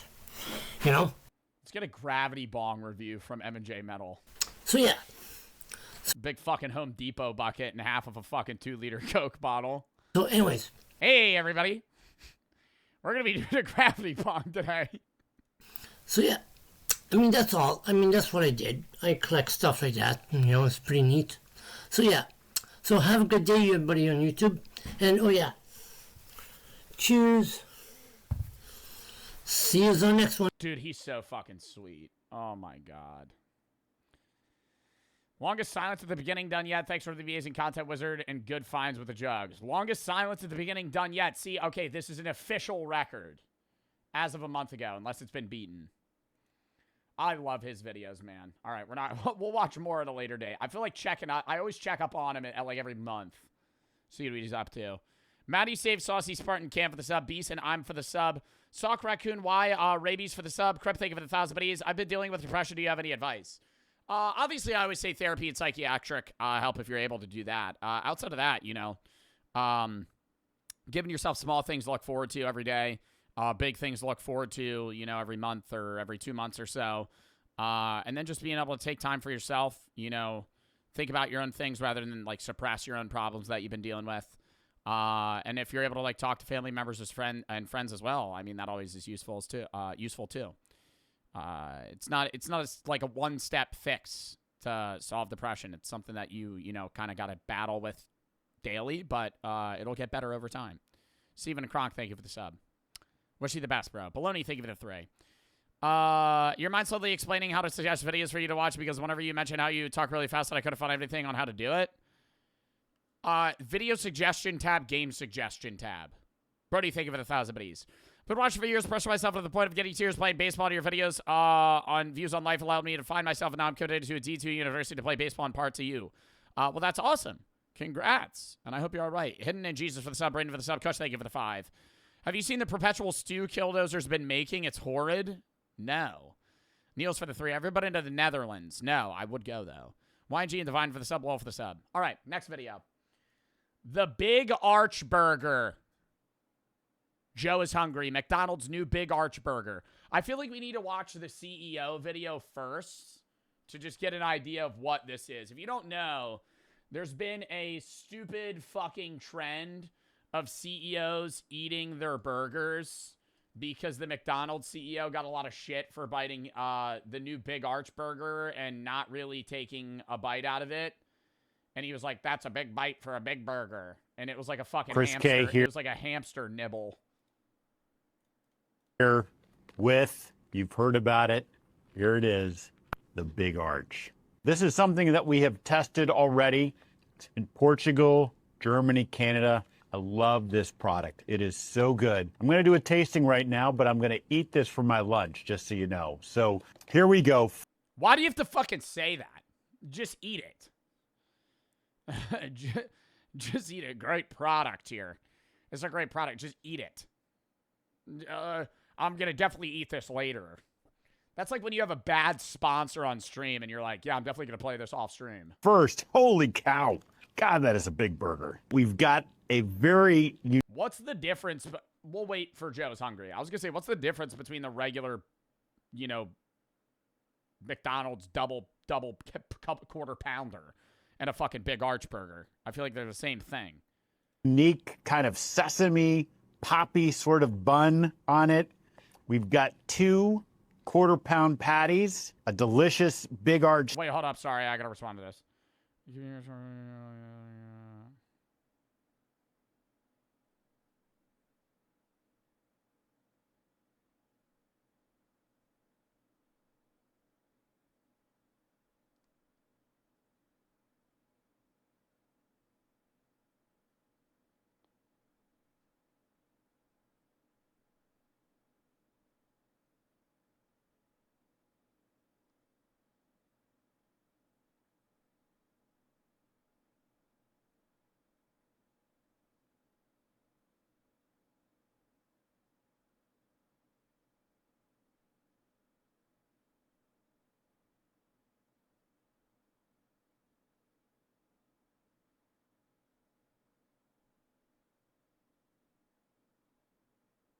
Okay, lock in. Bread and Pocket for the sub, Mr. Peanut for the sub. Sauce. We've got 2 sesame poppy sort of bun on it. We've got 2 quarter-pound patties, a delicious big arch sauce, and of course some... Take it out of the fucking box. Why is he holding it like it's a nuclear bomb? Like peeking into it like it's like a barrel and you don't know what's inside. You're like... And of course some lettuce. So, oh, there's so much going on with this. First of all, let's try to get this thing, I don't even know how to attack it. Got so much to it. Oh, there's also some crispy onions on here as well. I see those kind of coming out. All right, the moment of truth. What a horrible idea. Like, they had to review this video before they posted it, and it's like... we haven't talked about this yet. It's been, like, all over, like, short form, but... Weak bite. I would be like, I'm fucking salivating for this shit. I would be, if I'm the CEO of McDonald's, I'm gonna be like, this is the best thing we've ever fucking released. I'd eat 10 of them in a row, on fucking camera. I'd be like, you gotta try the big arch. That is so good. That's a big bite for a big... And you gotta show the bite. Barely took a little bit of the bread out. Bro, only one bite, too. Honestly, the crispy onions look pretty good. Arch. It's distinctively McDonald's. Only McDonald's could do this type of burger, but it also is unlike anything else on our menu. It's a delicious product. You know, you've got sort of the cheeses and the gooiness, but those crispy onions as well gives a nice texture. And of course... Bro, I hate when they describe fast food like it's fucking culinary, like, cuisine, okay? We're not at Nobu. We're not at Nobu, right? It's got the gooiness inside of it. It's fucking fast food. It's a $6 burger. It's some shit you get when you're high or you're fucking getting home from work and you're like, I don't know what I want to eat. I need something cheap and I'm hungry. Like, why don't we just say it how it is? No, like, nobody's like, yeah, just the culinary masterpiece of the big arch. That's what I really need. Of course, we've got the pickles. So I'm going to enjoy the rest of my lunch. But big arch, try it. Bro, he tossed that shit in the trash. When you can get it. He tossed that shit in the trash after that was done. No way. No way it was that good. All right, I got to look up CEO eating burgers. Aren't there other ones? And then, okay, so like that, for those of you that don't know, that sparked like a random fucking onset of every CEO of every company eating their own fucking burger and then glazing the shit out of it because they were like, oh, this is just easy PR because McDonald's just fucked up. Chris K here. I think this is a compilation somebody made of everybody eating their burgers. Pog, thank you for the 3. McDonald's also has to fill up the fries midway through the video because you realized it was low. Jackson for the sub, Pog, and Brett for the sub, Anno, and Mr. Peanut for the sub. Niles, thank you for the 3. All right, lock in. Here with you, Arch. All right, so distinctively... No products, just finger-licking good chicken. Is that real? Is this the actual CEO of KFC? I don't know. I just would have... Maybe that's me stereotyping KFC. I just would have assumed, like, the CEO of KFC would be, like... More like a slightly overweight, like, white country guy. That's sexism? No! I'm not being sexist. I'm saying it's Kentucky Fried Chicken. In my brain, I imagined, like, just, like, a big man, like a big country, like Doug Dimmadome. I don't know. I don't think that's sexist. No products, just finger-licking good chicken. I feel like you gotta get real sloppy with it if you're like KFC or Popeyes. I'd be munching that shit down, dude. I'm the CEO. I'd be like, this shit's amazing. Now that is a good sandwich. Alan from A&W here with... Ain't nobody eating no dumbass A&W. Get the fuck out of here, Alan. Alan. Hey, Alan from A&W. You might have noticed us from our collab restaurant with Long John Silver's. Who the fuck goes to A&W? You heard about it. Here it is. The Teen Burger. I haven't heard about it. I couldn't name one menu item from A&W. Here we go. I like A&W root beer. I'm not eating at no A&W fast food place, though. Go. Moment of truth. Oh, that's good. It's really good. Got a little bit of bacon. That is a big bite of a Teen Burger. And they're just $4.99 from now until March 11th. That's a steal. I will admit, $5? $5 for a fucking burger? That's pretty good. Real, thank you for the fucking 25 gifteds. Real said Digo, thank you for the fucking 25 subs. Thank them if you got a sub. Thank you for the 25 gifted. Scatty, thank you for the 3. We had medical calls and a house fire since the start. Could you restart stream? No, but I hope you're all right, bro. Victor, thank you for the 3. My sister got out of the mental hospital. I want to let you know that you helped many of us. Well, I'm glad I'm able to help. I hope your sister's okay. Garden, thank you for the 3. Always switch up on Twitch. I moved out of my abusive dad's house. I want to say I really appreciate you giving me something to look forward to every week when I was contemplating suicide. Well, please never take your life. I'm glad you're still here. Suicide's never the answer, and I wish you the best. I'm sorry you're going through that. But thank you. I hope you're okay. So go to A&W and get a Teen Burger when you can. So, folks, CEO eating his... Bro, I did not know this many CEOs ate their burgers. I only saw fucking Burger Kings. The Giga Chad, the Burger King guy, is wearing some fucking, like, wearing some apron, eating the whole goddamn thing in the back of the factory line. Full PR. They refilmed it like 100 times. Yo, I also hate how, like, they made him film it in his car so it would seem more, like, casual. Who the hell, what is Freddy's? His burger like he does all the time. I hate a tomato. I hate a tomato. That ruins the burger for me, dude. Thick slice of a fucking tomato. Oh, so good. The Freddy's original double is a classic, but the triple, that's what's up. Wendy's fresh, never frozen beef are... Yo, I know this guy did enjoy this, though. A Wendy's burg is a good burg, brother. That makes you feel like you're going to have a heart attack after, but a fucking Wendy's Baconator, man. Oh, my God. I can't even eat them anymore. My mouth's watering, though, thinking about it. Oh, gosh. Applewood smoked bacon are brand new. Also, the Wendy's Baconator is one of the only that and like a fucking, what is it, like a side-by-side from In-N-Out or whatever it's called, or a 4x4. Those are the only burgers where you're like, I don't know how to attack this. The CEO of the fucking McDonald's going, oh, the big arch. It's just like, where do I even start? Like, brother, the burger's this thick. It's not that hard. New bun, our square burger cooked on a flat grill. Amazing. Absolutely wonderful. Oh. That's a burger. That's the only one that I've seen that I'm like, damn, that looks good. This is exactly the way a great hamburger should be. Hey guys, Jim Sullivan, CEO of Smashburger. Apparently, that shit looks fake.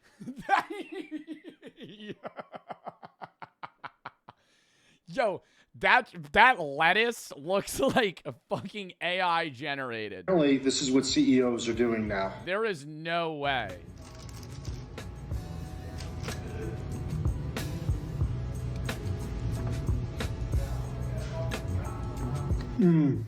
That's a juicy Smashburger. Why are they all so emotionless, man? Like let's have some passion, you know? Fuck. Like, how hard, like, you're the CEO of the company, you can't, like, why are we going, that's a good burger? Like, I'd be glazing the shit out of it. You only take big bites when it's great taste. That looks the worst out of all of them. I'm Mauricio from Dashin.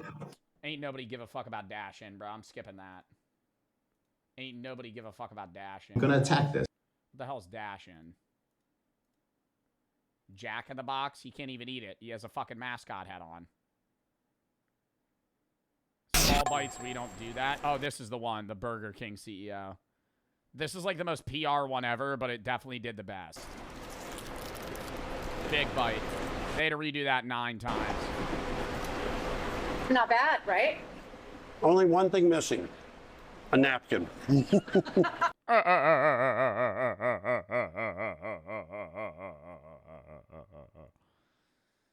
Classic one-liner from the fucking Burger King CEO. Anyways, so they're all hopping on the fucking hype train.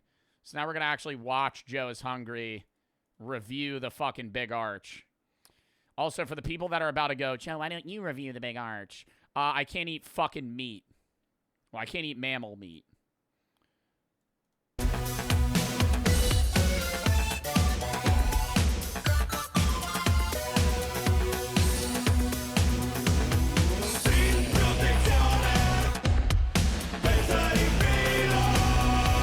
Oh shit, this is like a fight to the death.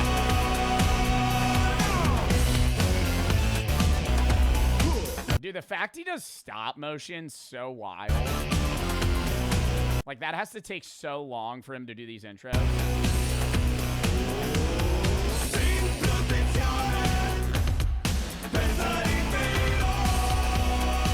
Wow! Like, this alone is so sick, man. Actually subscribe to Joe is Hungry, bro. I fucking love this guy. He's gotten, like, better and better video making, too.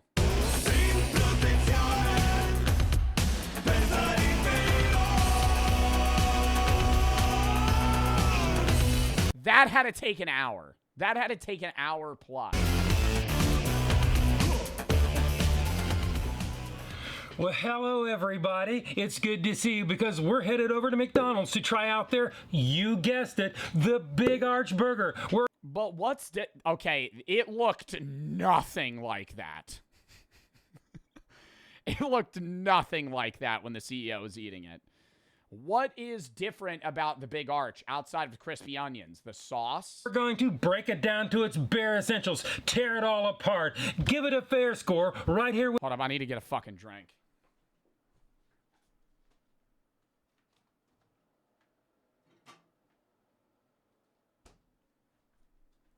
I'm sipping a Surfside. And what's it to ya? And what's it to ya?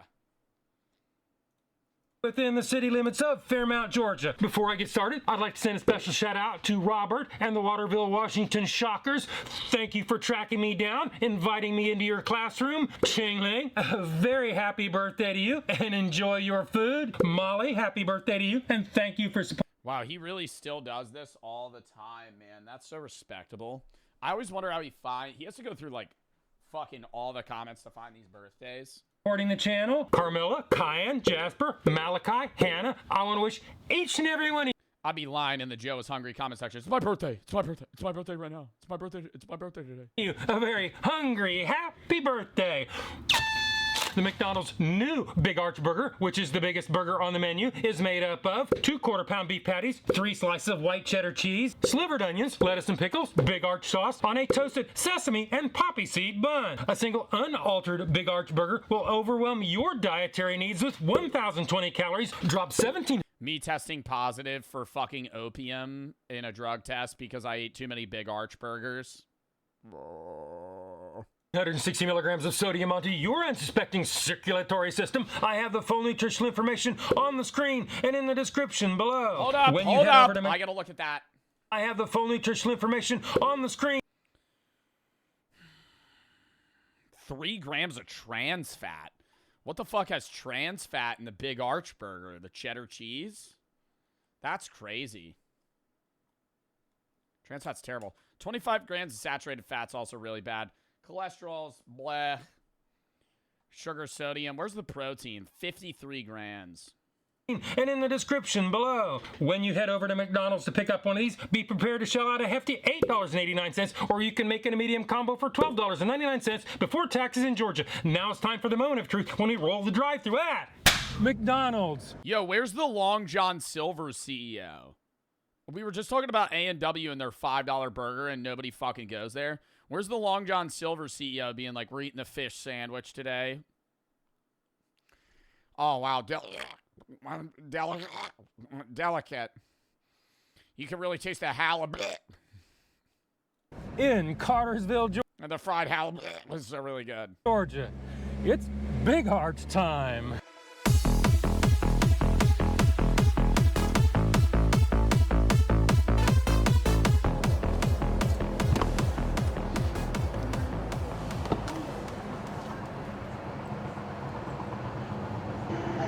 Thank you for choosing McDonald's. Will you be using the mobile app?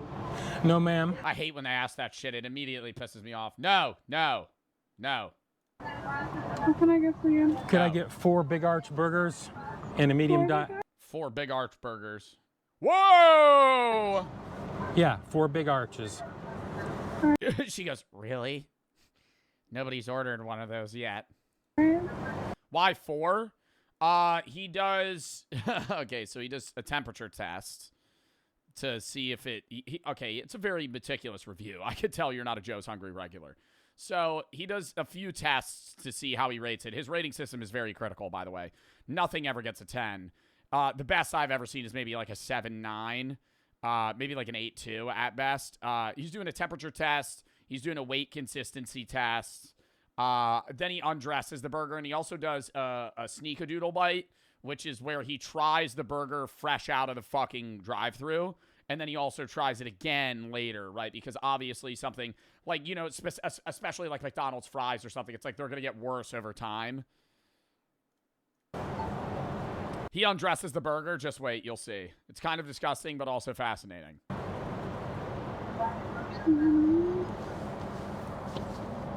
Alright, and anything else? I'm sorry. Could I get a medium Diet Coke? You can. Okay. Can I get a Diet Coke? Oh, sorry, Diet Coke. Oh, sorry. Diet And Coke. what else for you? That's all I need. Alright, so 4 Big Arch burgers and a medium Diet Coke? Yeah, 4 Big Arch burgers. Yeah, got it. Me behind him doing the Dog challenge. Oh! Y'all have what the guy in front of me ordered. Oh, 4 Big Arches. It's going to be $40.18 at the first window. $40? Thank you.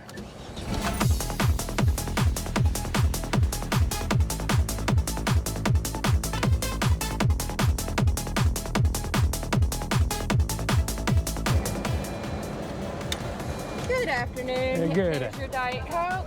I'm going to pull you up to number 1 for the Big Arches. They're made to order, so it's going to be about 4 minutes. Okay. Thank you. That's good news for Joe's Hungry. He's happy about that. See ya. You have a Made to order's a good play. great day. See ya. It's looking good on the heat then. Temperature test is probably going to be a pass.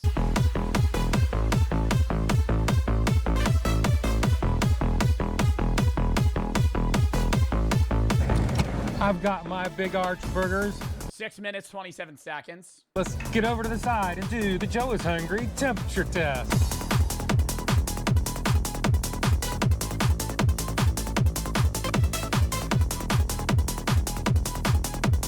Dude, you ever think about how there's actually somebody that, like, orders 4 Big Arch burgers from McDonald's and just fucking devours them in the parking lot?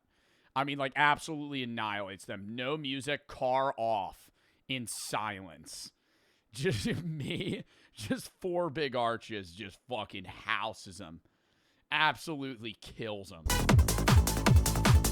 Nobody's done that yet? Maybe not with a Big Arch, but definitely with, like, McDonald's in general. Big Arch number 1 is 143.8 degrees Fahrenheit. Big Arch number 2 is 142.2 degrees Fahrenheit. Big Arch number 3 is 144.7 degrees Fahrenheit. If you've been watching my channel, you know I like my temperatures at 140 degrees or above. I would have liked to see these a little bit warmer than this. They claim they were fresh made. Well, they're within parameters. So today, McDonald's, Cartersville, Georgia 20, you passed the Joe is Hungry temperature test. Now it's time to open the buns, take a good look at the burger, check out that very special sauce, head back to the studios, and do the Joe is... Bro, we also have to appreciate that he just did 5 camera cuts in a 10-second scene. He just stared at 5 different cameras, and he had to edit that. Hungry weight test. Well, how old is this Joe's Hungry video? 8 days. Taking bigger bites than the CEO did is incredible. I don't want to read the comments yet. It might spoil. McDonald's, you got by on that temperature test. The next question I have here, can you make all these guys the same size? How's your portion control this morning? Well, we're going to find out when we take off for this box. In other words, set the chair on the scales.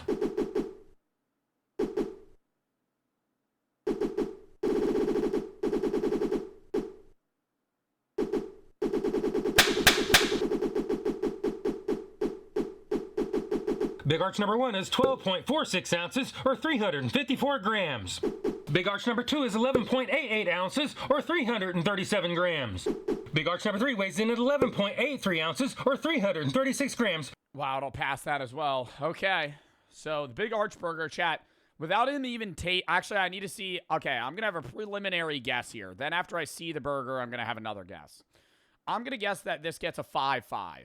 Well, the difference between the heaviest and the lightest, in this case, is less than 10% of the average weight of all 3. So today, McDonald's, you pass the Joe is Hungry consistency weight test. Well, McDonald's, they don't have any serving weights and nutritional information. There is little more I can do about that, except add them all up, average them out, do the math, and you come up with a not too unreasonable price of 74 cents an ounce, which leads us on to the next test, the one and only, the Joe is Hungry big reveal. This is my favorite part of every Joe's Hungry video, the big reveal. He's going to, like, sensually cut this with, like, a huge machete blade, and he's also going to, like, piece by piece dissect this burger, and it's going to be so gross. Like, every time, the burger looks good, and then he takes it apart, and you go, actually, this is pretty unappetizing. That already looks horrible. They're made to order. It's going to take about 4 minutes. Made to order my ass. That shit looks disgusting.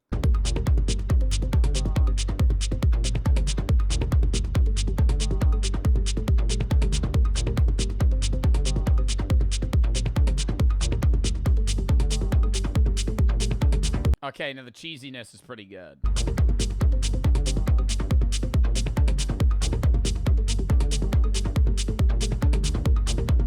I just hate fast food lettuce, man. I would never order a burger with fast food lettuce, or anything for that matter. I think it's just, like, so low quality. It's, like, wet, gross. Like, why? It just adds nothing. It adds nothing. It only makes it worse. It's either neutral or worse. I like crunchy lettuce. Yeah, crunchy lettuce. You're not getting crunchy lettuce at fucking McDonald's. Ew. Ew. Ew.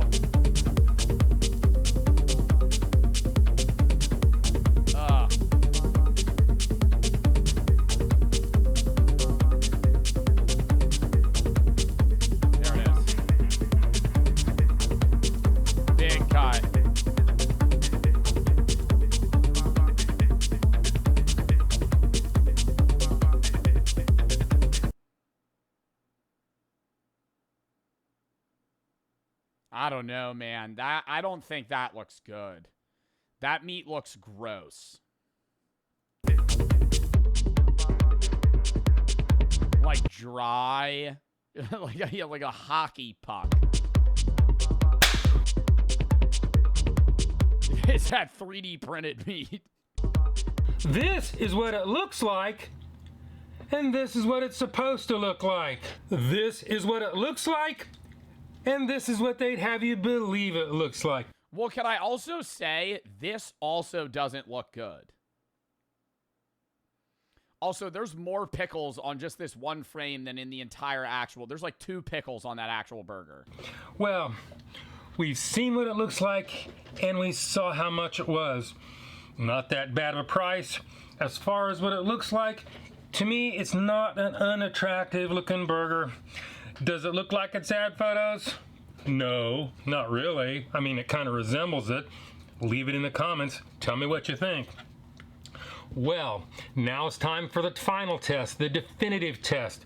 The Joe is Hungry bite test. So it is. Bite test, engage. Strange brew is what we're used to.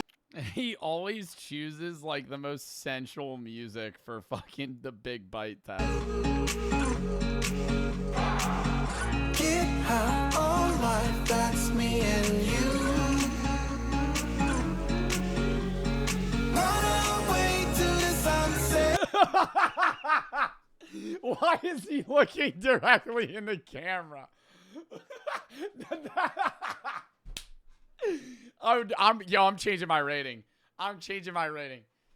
Maybe it's just the still frame. I gotta say, bro, he rates this shit like a 4.8. It looks like he's forcing that down. Run away to the sunset. Run away with the sky, love far behind. I want to know, because I haven't seen every Joe's Hungry video. Like, I think the lowest I've seen in the 4s. And I think I've seen in the 8s, but I want to know the lowest and highest he's rated something.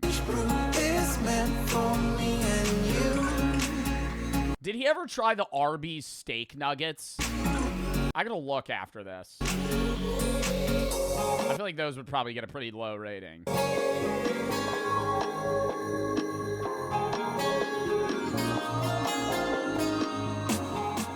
The hamburger buns seemed to be pretty fresh and held up relatively well. The burger patties were well cooked, meaty, and savory, and still... Okay, I'm dead wrong. He's gonna give it like a 6.8. ...retained their juiciness. The pickles, lettuce, and fresh onions, they were crispy, and as far as the cheese goes, there was absolutely no shortage of that. The big arch... Oh my god, no, it's gonna be so high.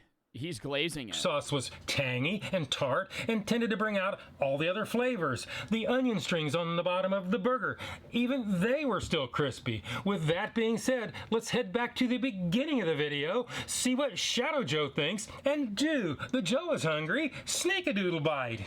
Sneak-a-Doodle Bite, number 1.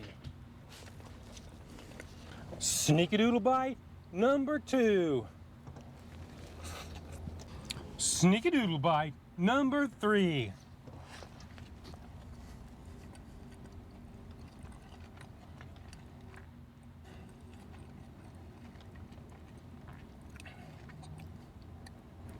It is juicy. I would have liked to have seen it a little bit warmer. That special sauce, I can taste it. It has a bit of tanginess.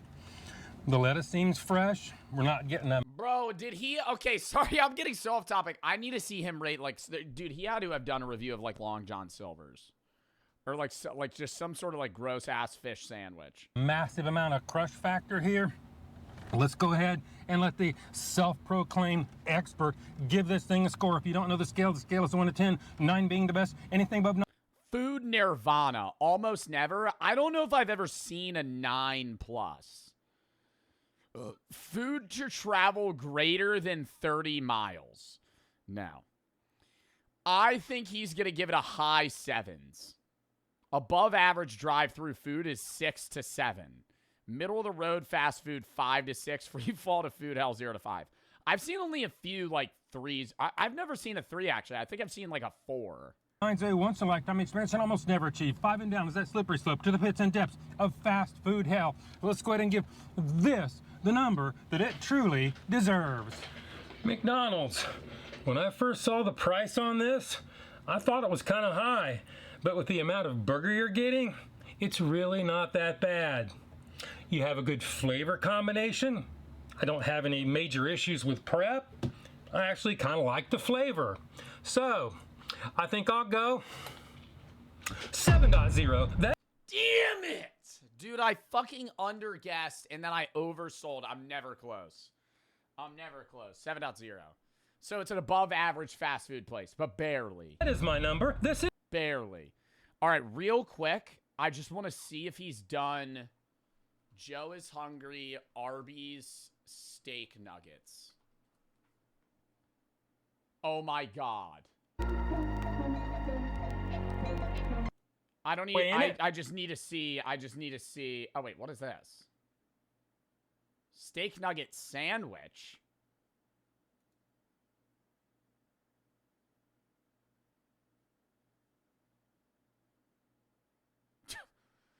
Yo, if you bite into 2/3 of the sandwich, you don't even get a steak nugget. That actually looks so bad. What does he give it? It's actually relatively tender. I can taste the cheese and I can taste the onions. It is unfortunate that this thing is not a little bit warmer. So let's go ahead and give this thing a score. If you don't know my scale is 1 to 10, 9 being the best. Anything above 9's a once in a lifetime. The moose knuckles, what does he give him? You hose the temperature test, and then you come along and screwed yourself on the weights. Short weighting us. Really? And that is a shame, because this sandwich is actually a good sandwich. I like the flavor. I mean, if you would have put it together correctly in the right portions, this thing would be scoring a mid-7, no question about it. However, today, because of this, I'm going to have to go 4.9. Wow, that's bad. That's really bad. That's really bad. Joe's hungry. Long John Silver's. I don't think he's ever done Long John Silver's. He's done fish. But he did 3 years ago, he did a southern fish fry. I don't know, do they have Long John Silver's in Georgia? I feel like there's only like fucking 5 Long John Silver's that even exist anymore.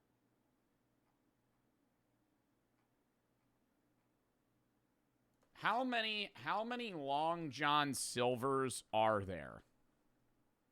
485. 71 of them are in Texas. Indiana and Ohio have the most. Why? Indiana and Ohio.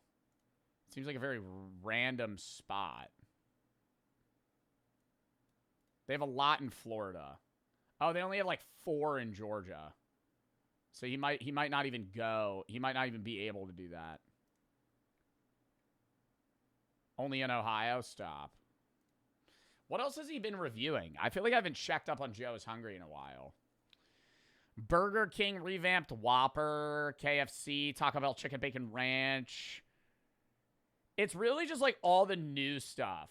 Oh, you did a classic Chick-fil-A sandwich. Improvised pan pizza. Brioche breakfast. Beefy potato loaded griller. I feel like I don't recognize most of these. Caramel Blondie reviews, so it's like just like a dessert.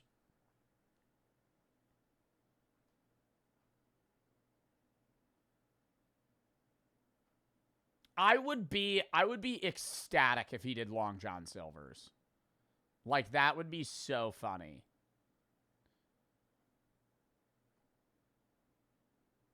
I don't even know what they sell there. I don't think, have any of you guys eaten at a Long John Silver's? If you don't know, they only sell fish. Long John Silver's menu. I'm just curious.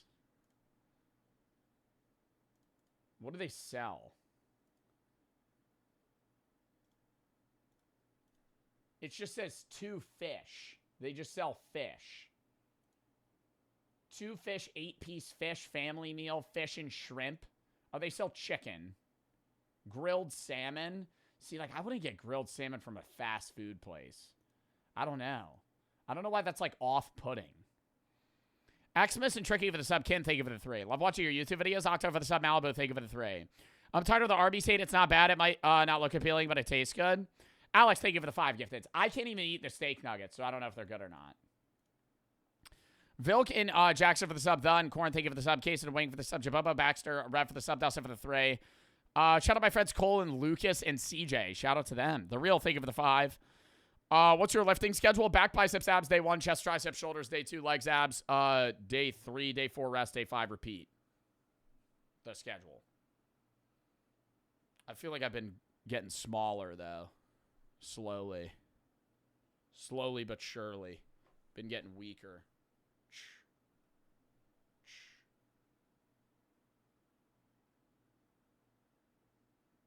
I don't know. Maybe, maybe not. Kenny and KFC for the sub, Logan for the 3. You put me on the Cliff Bar Peanut Butter Crunch. To be exact, bless your soul, what other ones should I try? Of Cliff Bars? The white one. What is the white Cliff Bar? Is it macadamia? That one's really good. The macadamia nut's really good. Yeah, it's like the white one. I don't know the name. I don't know like what it is. It's not coconut. I think it's like white chocolate macadamia. And I don't really like white chocolate, but that bar is really good. I don't know. Other snacks, bro? You gotta get the you gotta get hip peas. Hip peas. Bohemian barbecue. Those are amazing. What else? What other snacks I'd be eating? I eat Harvest Snaps all the time. I don't know about y'all. This is probably like a top 3 snack all time for me. Harvest Snaps are fucking so good. Like, my mouth's watering thinking about them. These. Oh, my God. Oh, my God. Oh, my God. They're so good. I don't know. I eat a lot of Triscuits. Shit, like just like fucking like wheat crackers. Dustin for the sub. Shisho and Cass for the sub. Garden, thank you for the 3. Ellie's, thank you for the 3. Glissy for the sub. Depressed and Kyla, thank you for the sub. Remy for the sub. All right. Chat, we got one more video, then we might play a game of Marvel Rivals or some shit. I don't really know.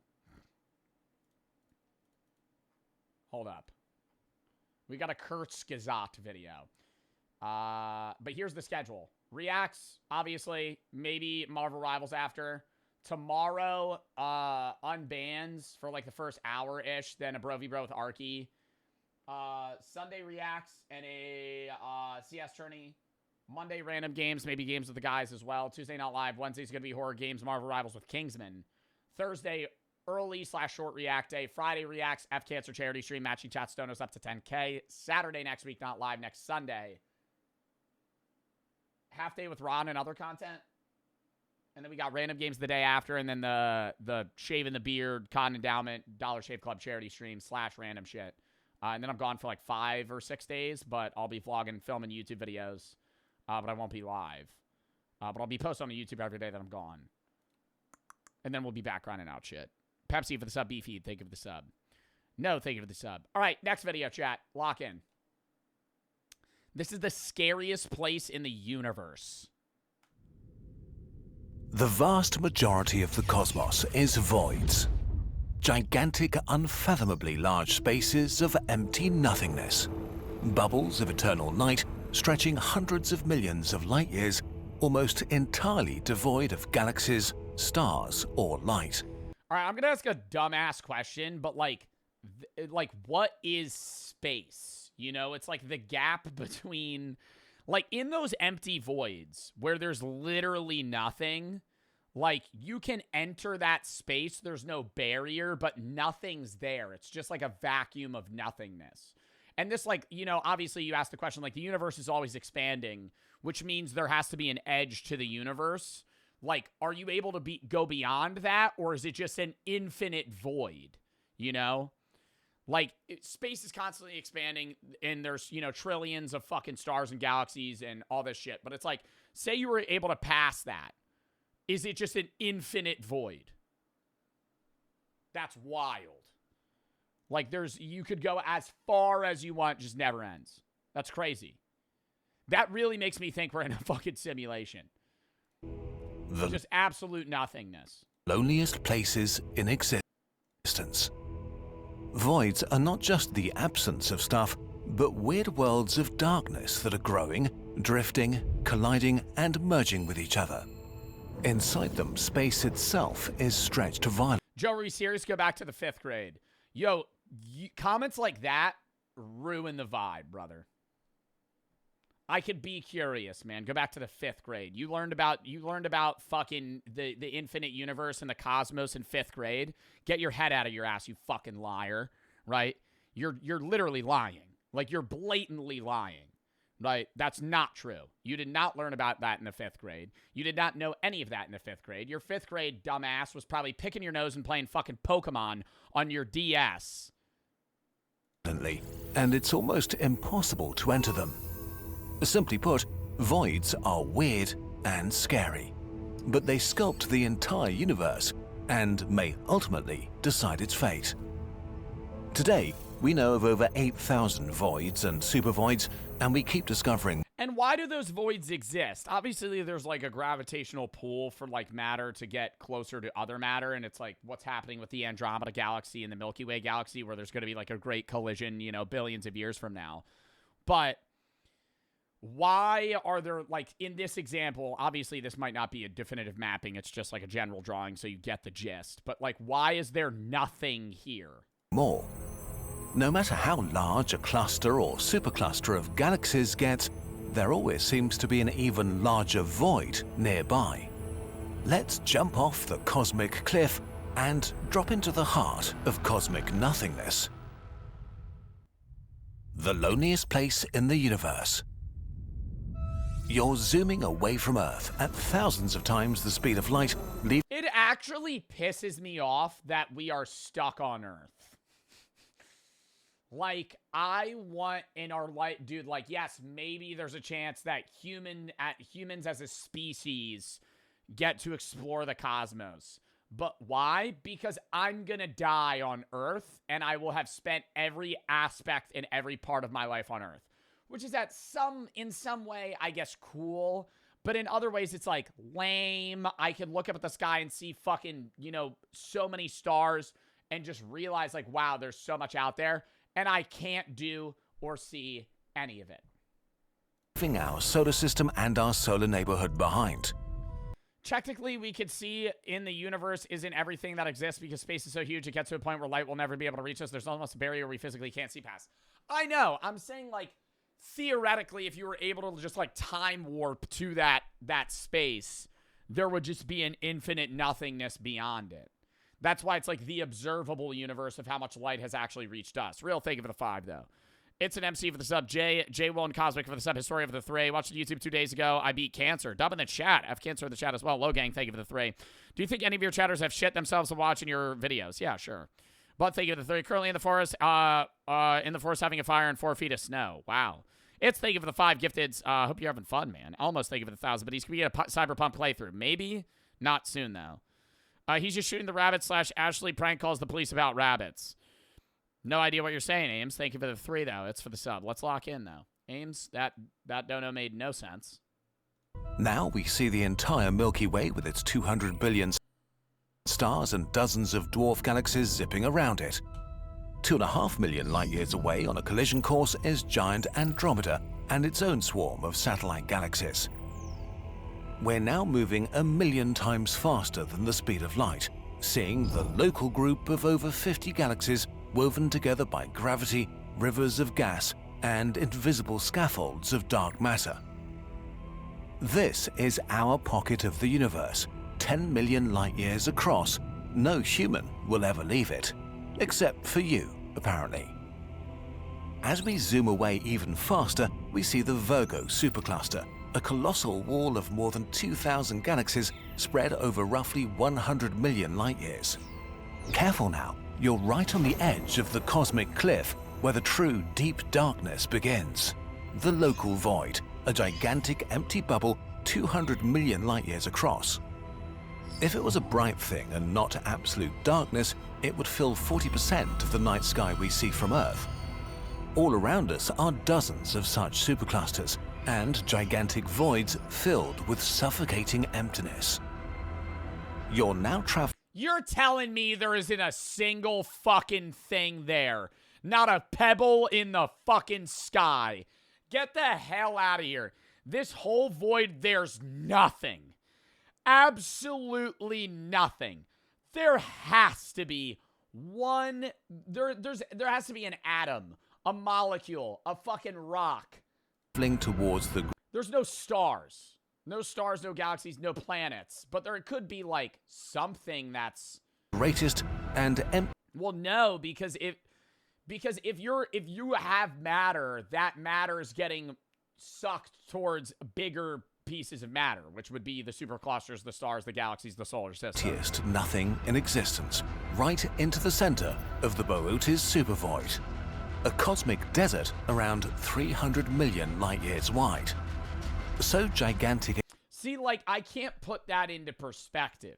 300 million light years wide, like, I don't know how, that's an unfathomable amount of length. It should contain and void. thousands of galaxies, but instead... Like, if you were in the dead center of it, you would just see the faintest stars in the distance. It would be literally just black. What do you see?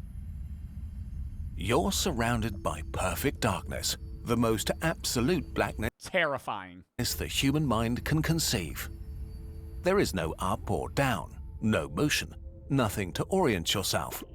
There's not a single sign that the outside universe even exists. It's an inescapable prison, and this isn't some exotic corner of the cosmos. This is how the vast majority of the universe feels to human eyes. Just silent blackness without any movement. Everywhere, forever. Although... Wow, so it's like getting cast into like a purgatory state, dude. Just fucking straight up nothing. Forever.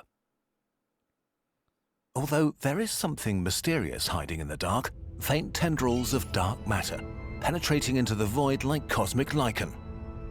A miniature echo of the much larger forest of dark matter filaments that forms the scaffold of galaxies and galaxy clusters outside the void. And at their tips, we find faint bluish specks in the ocean of darkness. Void galaxies, lonely fireflies, unable to light up the night. The rarest galaxies we know, very isolated, very lonely. A universe of bubbles. Wait, so there's still void galaxies? How do we know this shit? From, like, crazy, expensive, big fucking telescopes? Before we...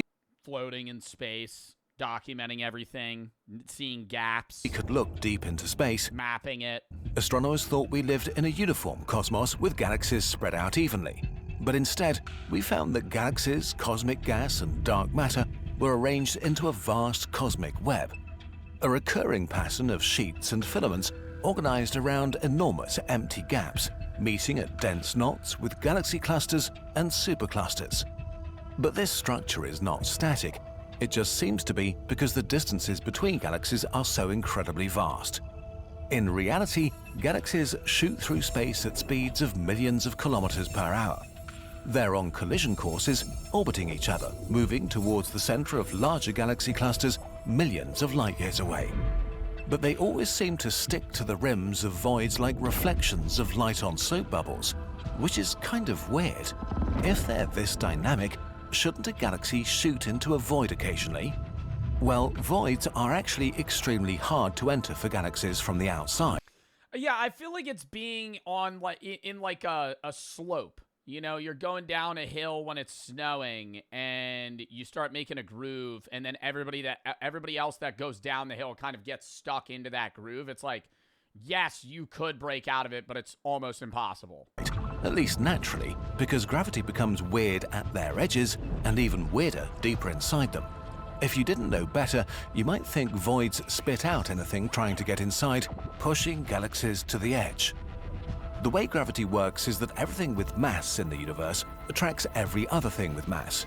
And since there's almost no mass inside, the cosmic web of galaxy superclusters on their edges are pulling things out of voids.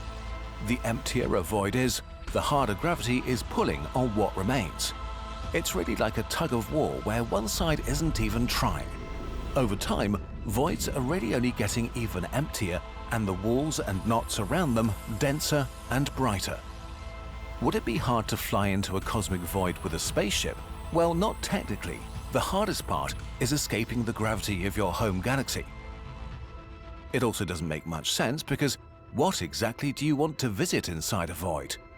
It makes... I don't know, bro. I feel like that'd be so cool to fucking enter, just like absolute nothingness. ...sense to fly into a void if you want to hide. Rose, thank you for the 5 gifted subs. Thank you if you got a sub. Thank you for the 5 gifted. Mikey, Joshua for the sub. Fox for the sub. Brandon, thank you for the 3. It's crazy. I believe there are other places that people like us maybe act like us, but not obviously 100%. You got to be with another planet life. I feel like it's arrogant to not think like, right, how could we not be the only ones if we ever did find out? I wonder if the government would tell us or not. Dad, thank you for the sub. Ames, thank you for the 3. Yeah, I think there's alien life definitively. I think it's like most astronomers slash, you know, scientists would say life outside of Earth definitely exists. It's just who's going to find it first. But intelligent life is another question, right? The materials and things that make up what life is made of are abundant, you know? It's not outlandish to, you know, stumble upon another planet at some point, you know, whether it be in our lifetime or another lifetime that has, you know, single-celled organisms or like very rudimentary multicellular organisms. But like intelligent life that can build civilizations and run governments and, you know, create things that can, you know, push them outside of their own home planet is much more rare. Like really, really hide. But what cosmic horror would be scary enough for a civilization to try to escape into a cosmic void? Galaxies in the crowded... If space is infinite, doesn't that mean there's an infinite amount of life? Well, it's like, the argument is human life, not human life, but intelligent life in general is astronomically rare. But on the scale of an infinite universe, it's highly probable.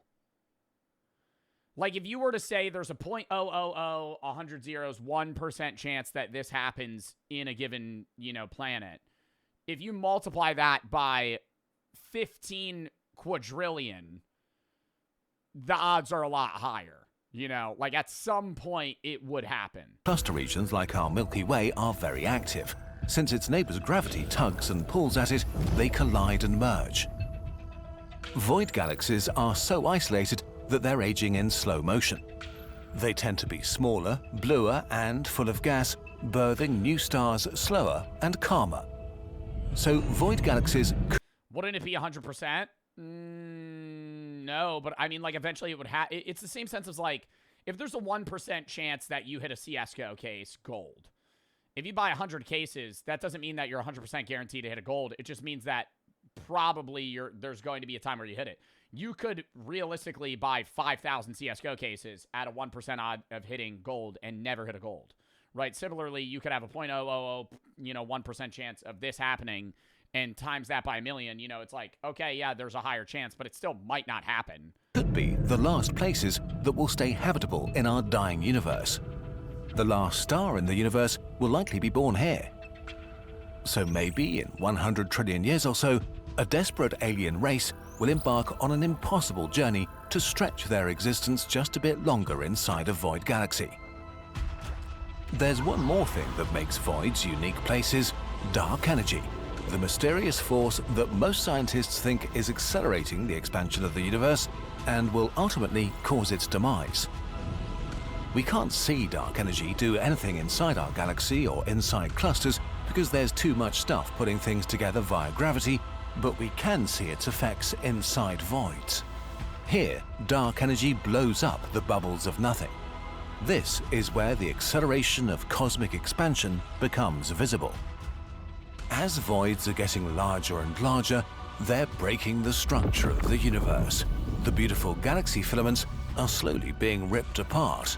Wait, so everything, like, you know, trillions of years from now, everything's going to be closer and closer together in their own clumps, but comparative to another, you know, clump or super galaxy, it would be further and further apart. So eventually it'll just be like, say there's like 4 balls.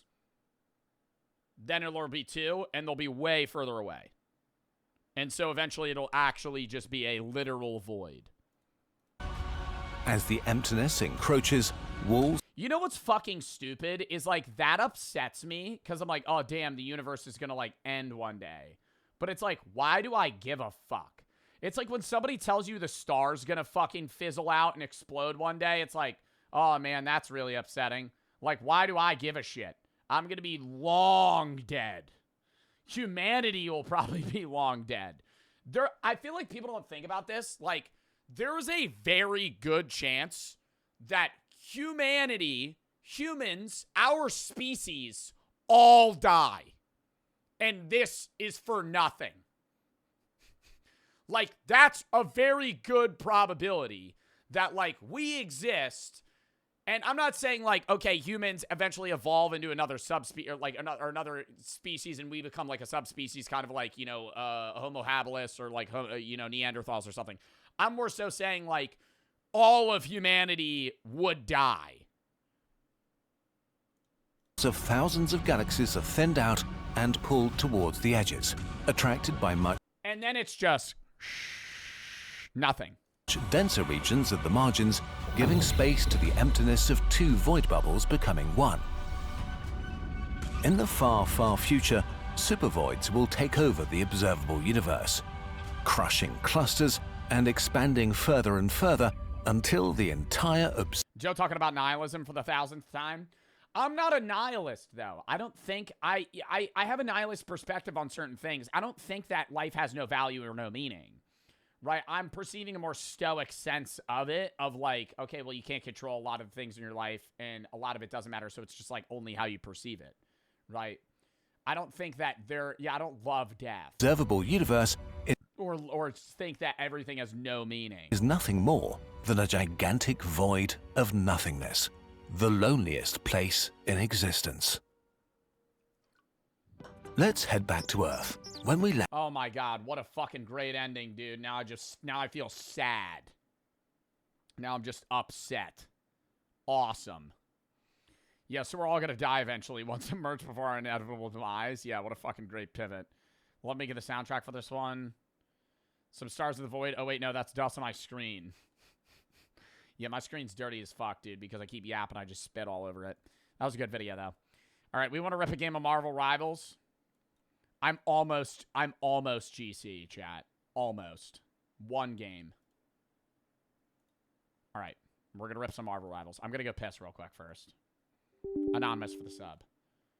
We'll run more React Sunday before the CS tourney. Hold up. Count me down like a minute.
We're back. All right, let's lock in. V for the sub, Bobby, and Anonymous for the sub. Gumbo, Joshua and Rose, thank you for the 5 gifted numerous for the sub. Brandon, thank you for the 3 again. What was that song? Oh, you guys like that? Black Creek by Brent Cobb. It's a good song. It's a good fucking song. All right. Let's rip it. You like country music? I like most categories of music. I have a very wide array of songs and genres that I listen to. Doc sub up for the sub, and Numerous, thank you for the sub. Okay. You're getting a mustache? I am. Dude, most of my facial hair is blonde, though. Like, it looks bad, bro. I can't wait to shave it. Can't wait to shave it. All right.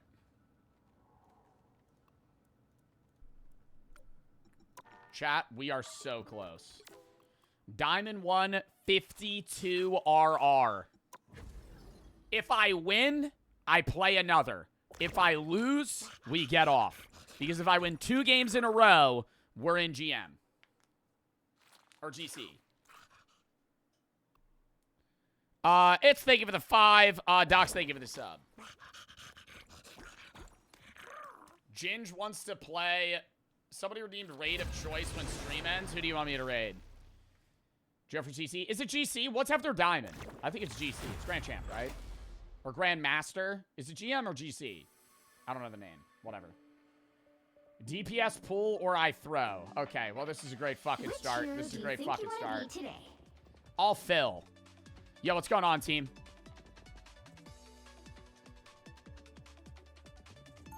Oh, we got a Spider-Man and a Jeff. Bash my head against a fucking wall. Bash my head against a fucking wall. It's already over. Who am I gonna banish from It's this already match? over. Ginge wants to play Among Us. Tonight, I'm not going to be able to. But I'm down to at some point. Hitchx, thank you for the 3. You want me to raid you? King Duck wants me to raid King Duck. Can we please know Jeff? No, I want a Jeff, dude. They're champ Jeff. Level 50 Jeff. We need that.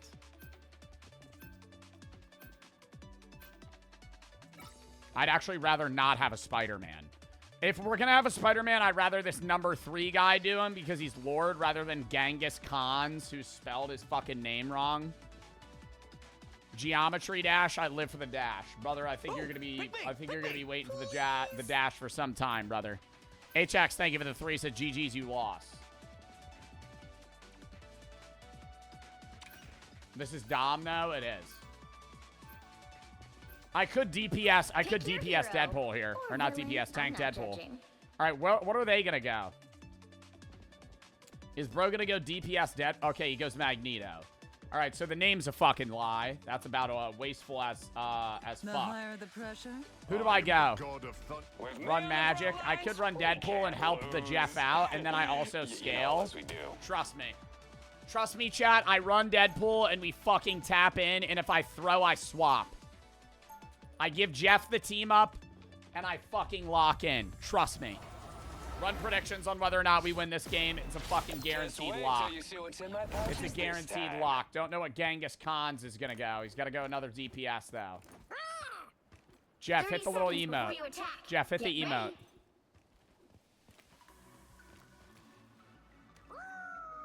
There we fucking go. Love that emote. That's my favorite emote in the game. Just spam that. Super annoying the whole time. I think I probably shouldn't go Deadpool here, but I really don't care. Should I swap? I'm nervous, but I kind of want to help the Jeff out. Then the Jeff gets his C. All you need to do is capture the mission area. Got it? I'm gonna stay on Deadpool. I'm gonna stay on Deadpool unless I suck. Tank pool's not the greatest, but I do want to get Deadpool Lord. If it sucks, I'll go fucking Thor or Emma on this map. But I think we'll be fine. I'm generally locked in. Pick up your toys, Moon Knight. A little help, please. And I did not mean genuinely. I meant generally. Because I've been doing reacts all day. Alright, we're definitely cooked. Okay, we're gonna swap.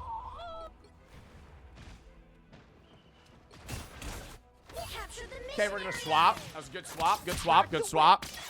I got Might you, have to Joe. hit a quick little swap there. Quick little swap. Not a great comp for that. All right. Didn't really know they would be playing this. They got a guy on Blade. That's kind of fucking Judge shit. That's fine, though. All right. I run them down.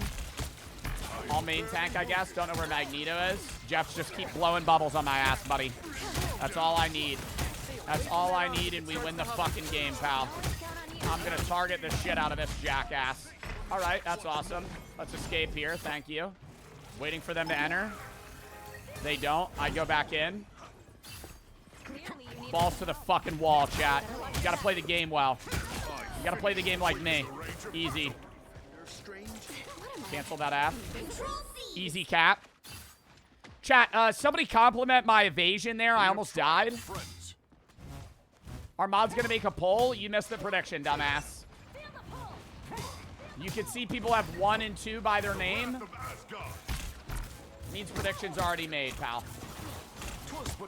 I'm ulting the piss out of them when they walk in. I'm gonna go hold point. I kind of want them to walk on. Best Thor ever? On God, dude. My Thor has fucking, like... Okay, maybe not. Might have spoken a little too soon. My Thor has crazy potential. Terrible ult on their end. And their fucking Wolverine died. Is that our Jeff? Don't know. I'm running away. Terrible ult as well. I'm gonna hit him with that. Killed his dumbass. That was basically a single ult. Bit of a waste. Don't care. Yo, great work, team. I'm loving this fucking synergy right now. Absolutely loving it. Oh, I didn't ask. All right. Well, I was just trying to be a little complimented there. Typical Spider-Man. Not trying to be stereotypical here, but... I fall into every single one of the stereotypes. Yep. When was the last time you showered? The moon haunts you. Probably like fucking 8 weeks ago. Bro's just been stench maxing. Why are we going the thing, dude? You're cooked. Stupid the thing to play. Idiot alert. Idiot alert. Wow, this is a fucking freeload, dude. Holy shit. Was today not reacts? Yo, I love how whenever I swap off a game, whenever I swap off a category after being on it for 4 hours, somebody immediately hits me with oh, was this not reacts? Buddy, you just tapped in. Alright, our whole team's dying here. Wait, actually, we have an invis here. Lovely. Heal me. Heal me. Heal me, please. Heal me.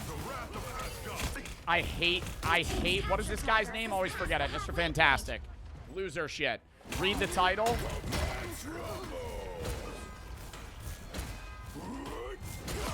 Worst rivals player on Balding, and I suck. Pizza Head. Okay. Great vibes. Great vibes. Should I instant alt them? Yes. Why did I lose my... Oh, wait, no, I didn't even have my ult. What the fuck? Jeff, spin me out! Good.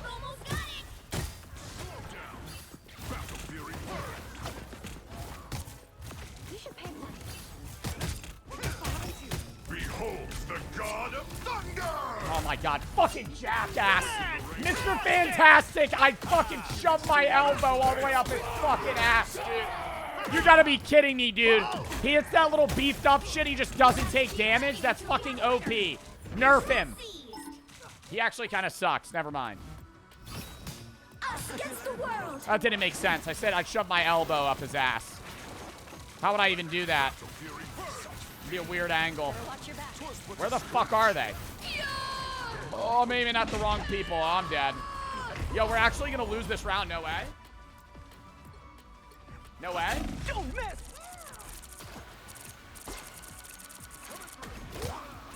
Feeling fantastic. Control lost. Get on point! I'm opening a portal.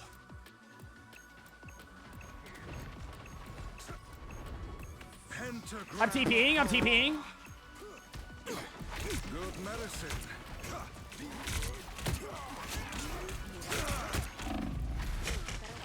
Ah, no fucking way! Why are we on Captain America? I'm about to start crashing out. Shields up. I gotta get back. I gotta get back. No! You isolated from heals, gang. Yo, let's stop using that stupid fucking terminology. Brother, You isolated from heals, gang. I'm holding point. It's OT, and there's fucking this much sliver of fucking yellow bar left, buddy. I gotta fucking hold that shit. Get off, Captain America! 30 seconds before you attack. Get ready. I am the god. The higher Cap. Unlike some X-Men, I don't care who hates and fears me. Same here. Gang, chill. We're at war. Kidding is for later. Welcome to the Dark Force dimension. I'm getting freeload. I'm getting freeload. The battle starts in 5, 4. Why do we have a cat? Yo, can you play somebody other than Cap? 1. No, Cap died with me. It was literally working. We got more kills collectively. They just stalled harder than us last fight. Sorry, Master Spider-Man. You're so smart. You're so smart and cool. I'm sorry. Thanks, dude. No problem, man. I was fine, but thank you. Mental domination. That was literally working. We were like crazy diving. He immediately died, by the way. See his dead body? See his dead fucking body right there? Anybody peep that or just me? Anybody peep that or just me? His dead, stupid fucking body right there. Spider-Man's limp fucking body after he just got murdered instantly. Heal me. After he got murdered fucking instantly. Anybody peep that or just me? Yeah, nice alt loser. Heal me! Oh my god, maybe I shouldn't be main tanking right now if we didn't have a fucking Cap that— oh my god, he's on Venom now, great. I suppose that helped. Hello! Oh my god, Penny Parker! Penny Parker sucks cock! Fuck Penny Parker, brother! Holy shit, worst character in the fucking game, man! Oh my god! Now there's hellfire to pay. Penny Parker, dude. Literally, I'm just gonna place a bunch of mines down. It's loser shit, dude. It's like having fucking claymores in COD. I want to chew gum right now, but it'll be annoying on the mic. I gotta start stimming. I've reached full power. I'm about to alt. Your team's capture progress has passed the halfway point. Alting. Sick. Absolutely sick. Absolutely fucking sick to my stomach. Oh my god, worst ult of the century. I'm garbage. I'm absolutely garbage. Can this Penny get over here? Okay, I missed that shit. At least I get that kill. Oh, awesome. Idiot. Idiot. Idiot. Idiot. Idiot. Yeah, we're gonna fucking lose this game. Oh, Cap was the right play. Cap was the right play, by the way. Actually, it was helping me so much. Actually, it was helping me so much. Dude, every Spider-Man that plays this game has an actual fucking Pringles can actively shoved up their ass. I know I say that all the time, but I'm dead serious. Every Spider-Man player, dude, oh my god, it's so absurd, dude. I just don't care. What's wrong with Pringles cans? Nothing's wrong with Pringles cans. Oh my god. I suppose that helps. Literally just spam heal me and I'll just farm my ult.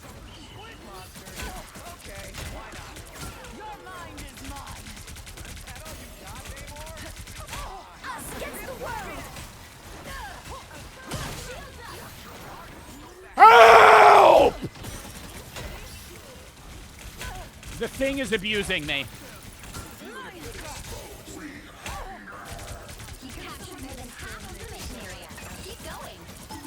Oh my god, can we get rid of the penny mine? Can we get rid of the penny mine? Can we get rid of the penny mine? Can we get rid of the penny mine? Can we get rid of the penny mine? It's Spidey time! Don't mess with the amazing Spider-Man! Great ult from Spider-Man here. Hopefully this goes round 3. I'm running back and I'm turbo ulting. Got a load of the quarters all levels. Chat, this is a big deal for me. I'm Diamond 1 right now. We could get back into fucking GM. The area's almost yours. Is it GM or GC? I think it's GM. I think it's Grandmaster in Marvel Rivals. I think GC is, not Rainbow. Rocket League. I feel like I'm being watched. I might not even need you to use the ult. Oh, brother. And he's rushing sight. I'm grabbing Penny.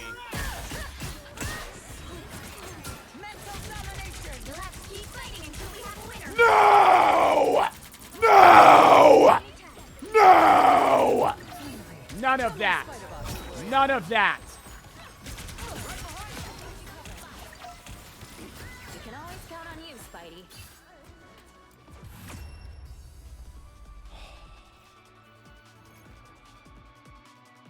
You need friends, Spider. Actually, on God, I'm agreeing with the enemy.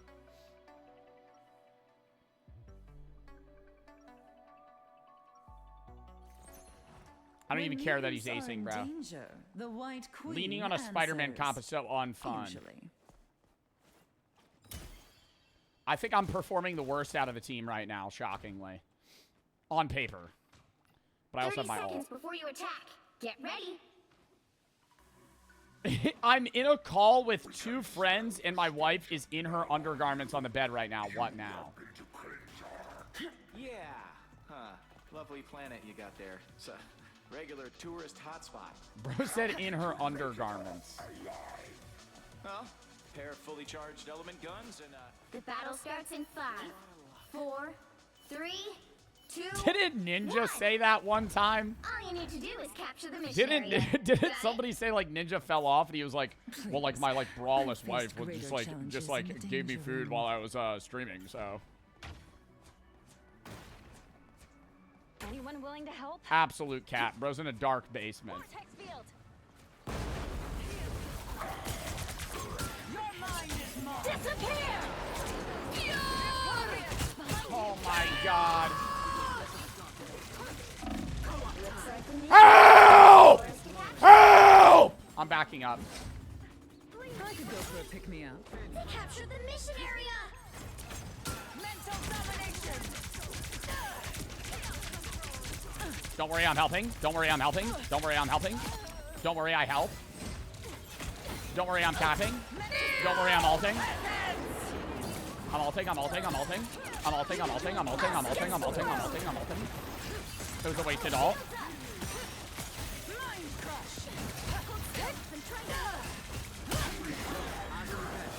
Oh my God, fucking loser. Fucking loser alert. Dead.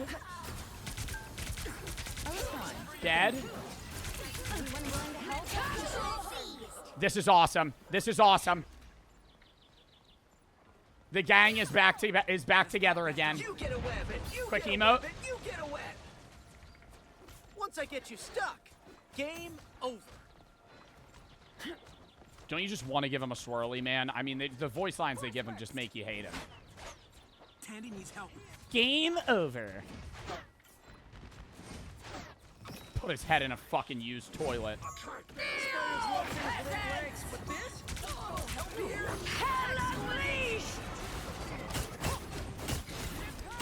Fuck! I was gonna grab her. I'm gonna die here, aren't I? Yeah. Yikes. Joe and JoJo for the sub. I'm not CJ for the sub. You're in Desser and 10 tacos for the sub. Missed the chat room also. Happy late birthday. Thank you, 10. Appreciate it, bro. Almost have my ult. 40 to 40 right now. Close game. I haven't played Venom in so long. Why are people saying dance? Did I misspeak?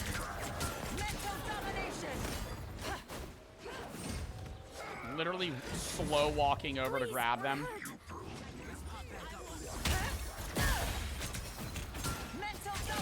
Idiot. Idiot. I was fine, but thank you. Fucking jackass.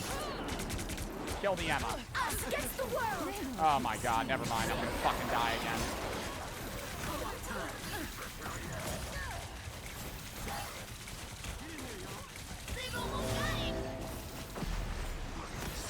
Hello! This is real firepower! Your mind is mine. Help me! Help me! Help me! Help me! Help me!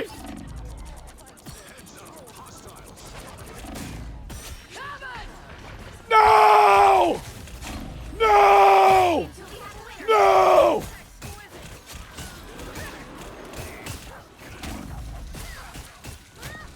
Fuck!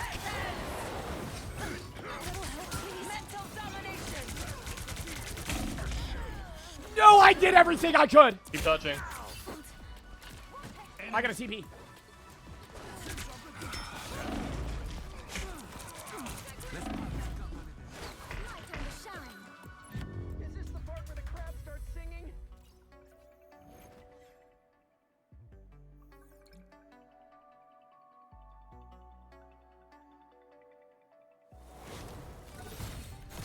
You can't expect to win them all.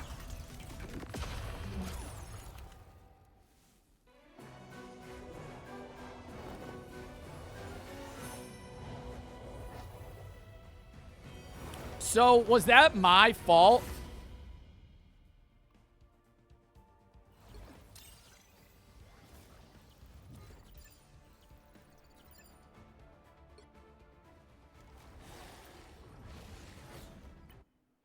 I feel like I didn't do that bad, though. One more? Fuck that. No. I'm going to start crashing out. Well, we're going to call that there, chat. W fucking stream. If you have any videos you're about to watch games you're going to play, videos such games such top 5 best videos that watch games I play. Tacos, thank you for the 12, but he's out on all the birthdays. Which one's you most fond of? I have really no idea. I know you got 50 under your belt. Try your best to remember Unk, bro. Chicago and Champ for the sub 10. Thank you for the 3. All right. Tomorrow I'm going to be live at like 1:30 EST. We're going to be doing Unbanned to do a Bro v Bro with Arky. Sunday is going to be Reacts and the CS tournament, like probably like 1 or so. But I think the CS tournament is like 4:30-ish. Monday, random games. Maybe games with the guys. Tuesday, not live. Wednesday, horror and Marvel Rivals, the Kingsman. Thursday, short React day. Early React day probably too. Friday's going to be Reacts, F Cancer charity stream. Saturday next week, not live next Sunday. Random games with Ron. And then it's a horror day the next Monday, and then that day after that, the 24th, is going to be a Cotton Down at Dollar Shave Club charity stream, but we'll probably do like random games or reacts before it. And then I'm gone the 25th and the 30th. Post on YouTube while I'm gone, and filming videos while I'm gone, but I won't be live. And then we'll be back running out stream. We have a 988 charity stream we're going to be doing probably the 13th of April for suicide prevention / their crisis line. And then I think we're going to maybe be doing something late April. I'm not sure. But, yeah. Appreciate y'all. Hope you guys had fun watching. I had a fun time streaming. If you have any videos you want to watch, games and play, I already said that. And thank you to everyone that followed, sub, donor, etc. And I will see you guys tomorrow. Who do we want to raid? King. Oh, we have to do the... What is King Duck's username? Like, full username? Like, what are the numbers? 0612. Raid King Duck 0612. All right. Appreciate y'all. Hope you had fun, and I'll catch y'all later. We are going to raid in 5, 4, 3, 2, 1. Appreciate y'all. See y'all tomorrow. Peace.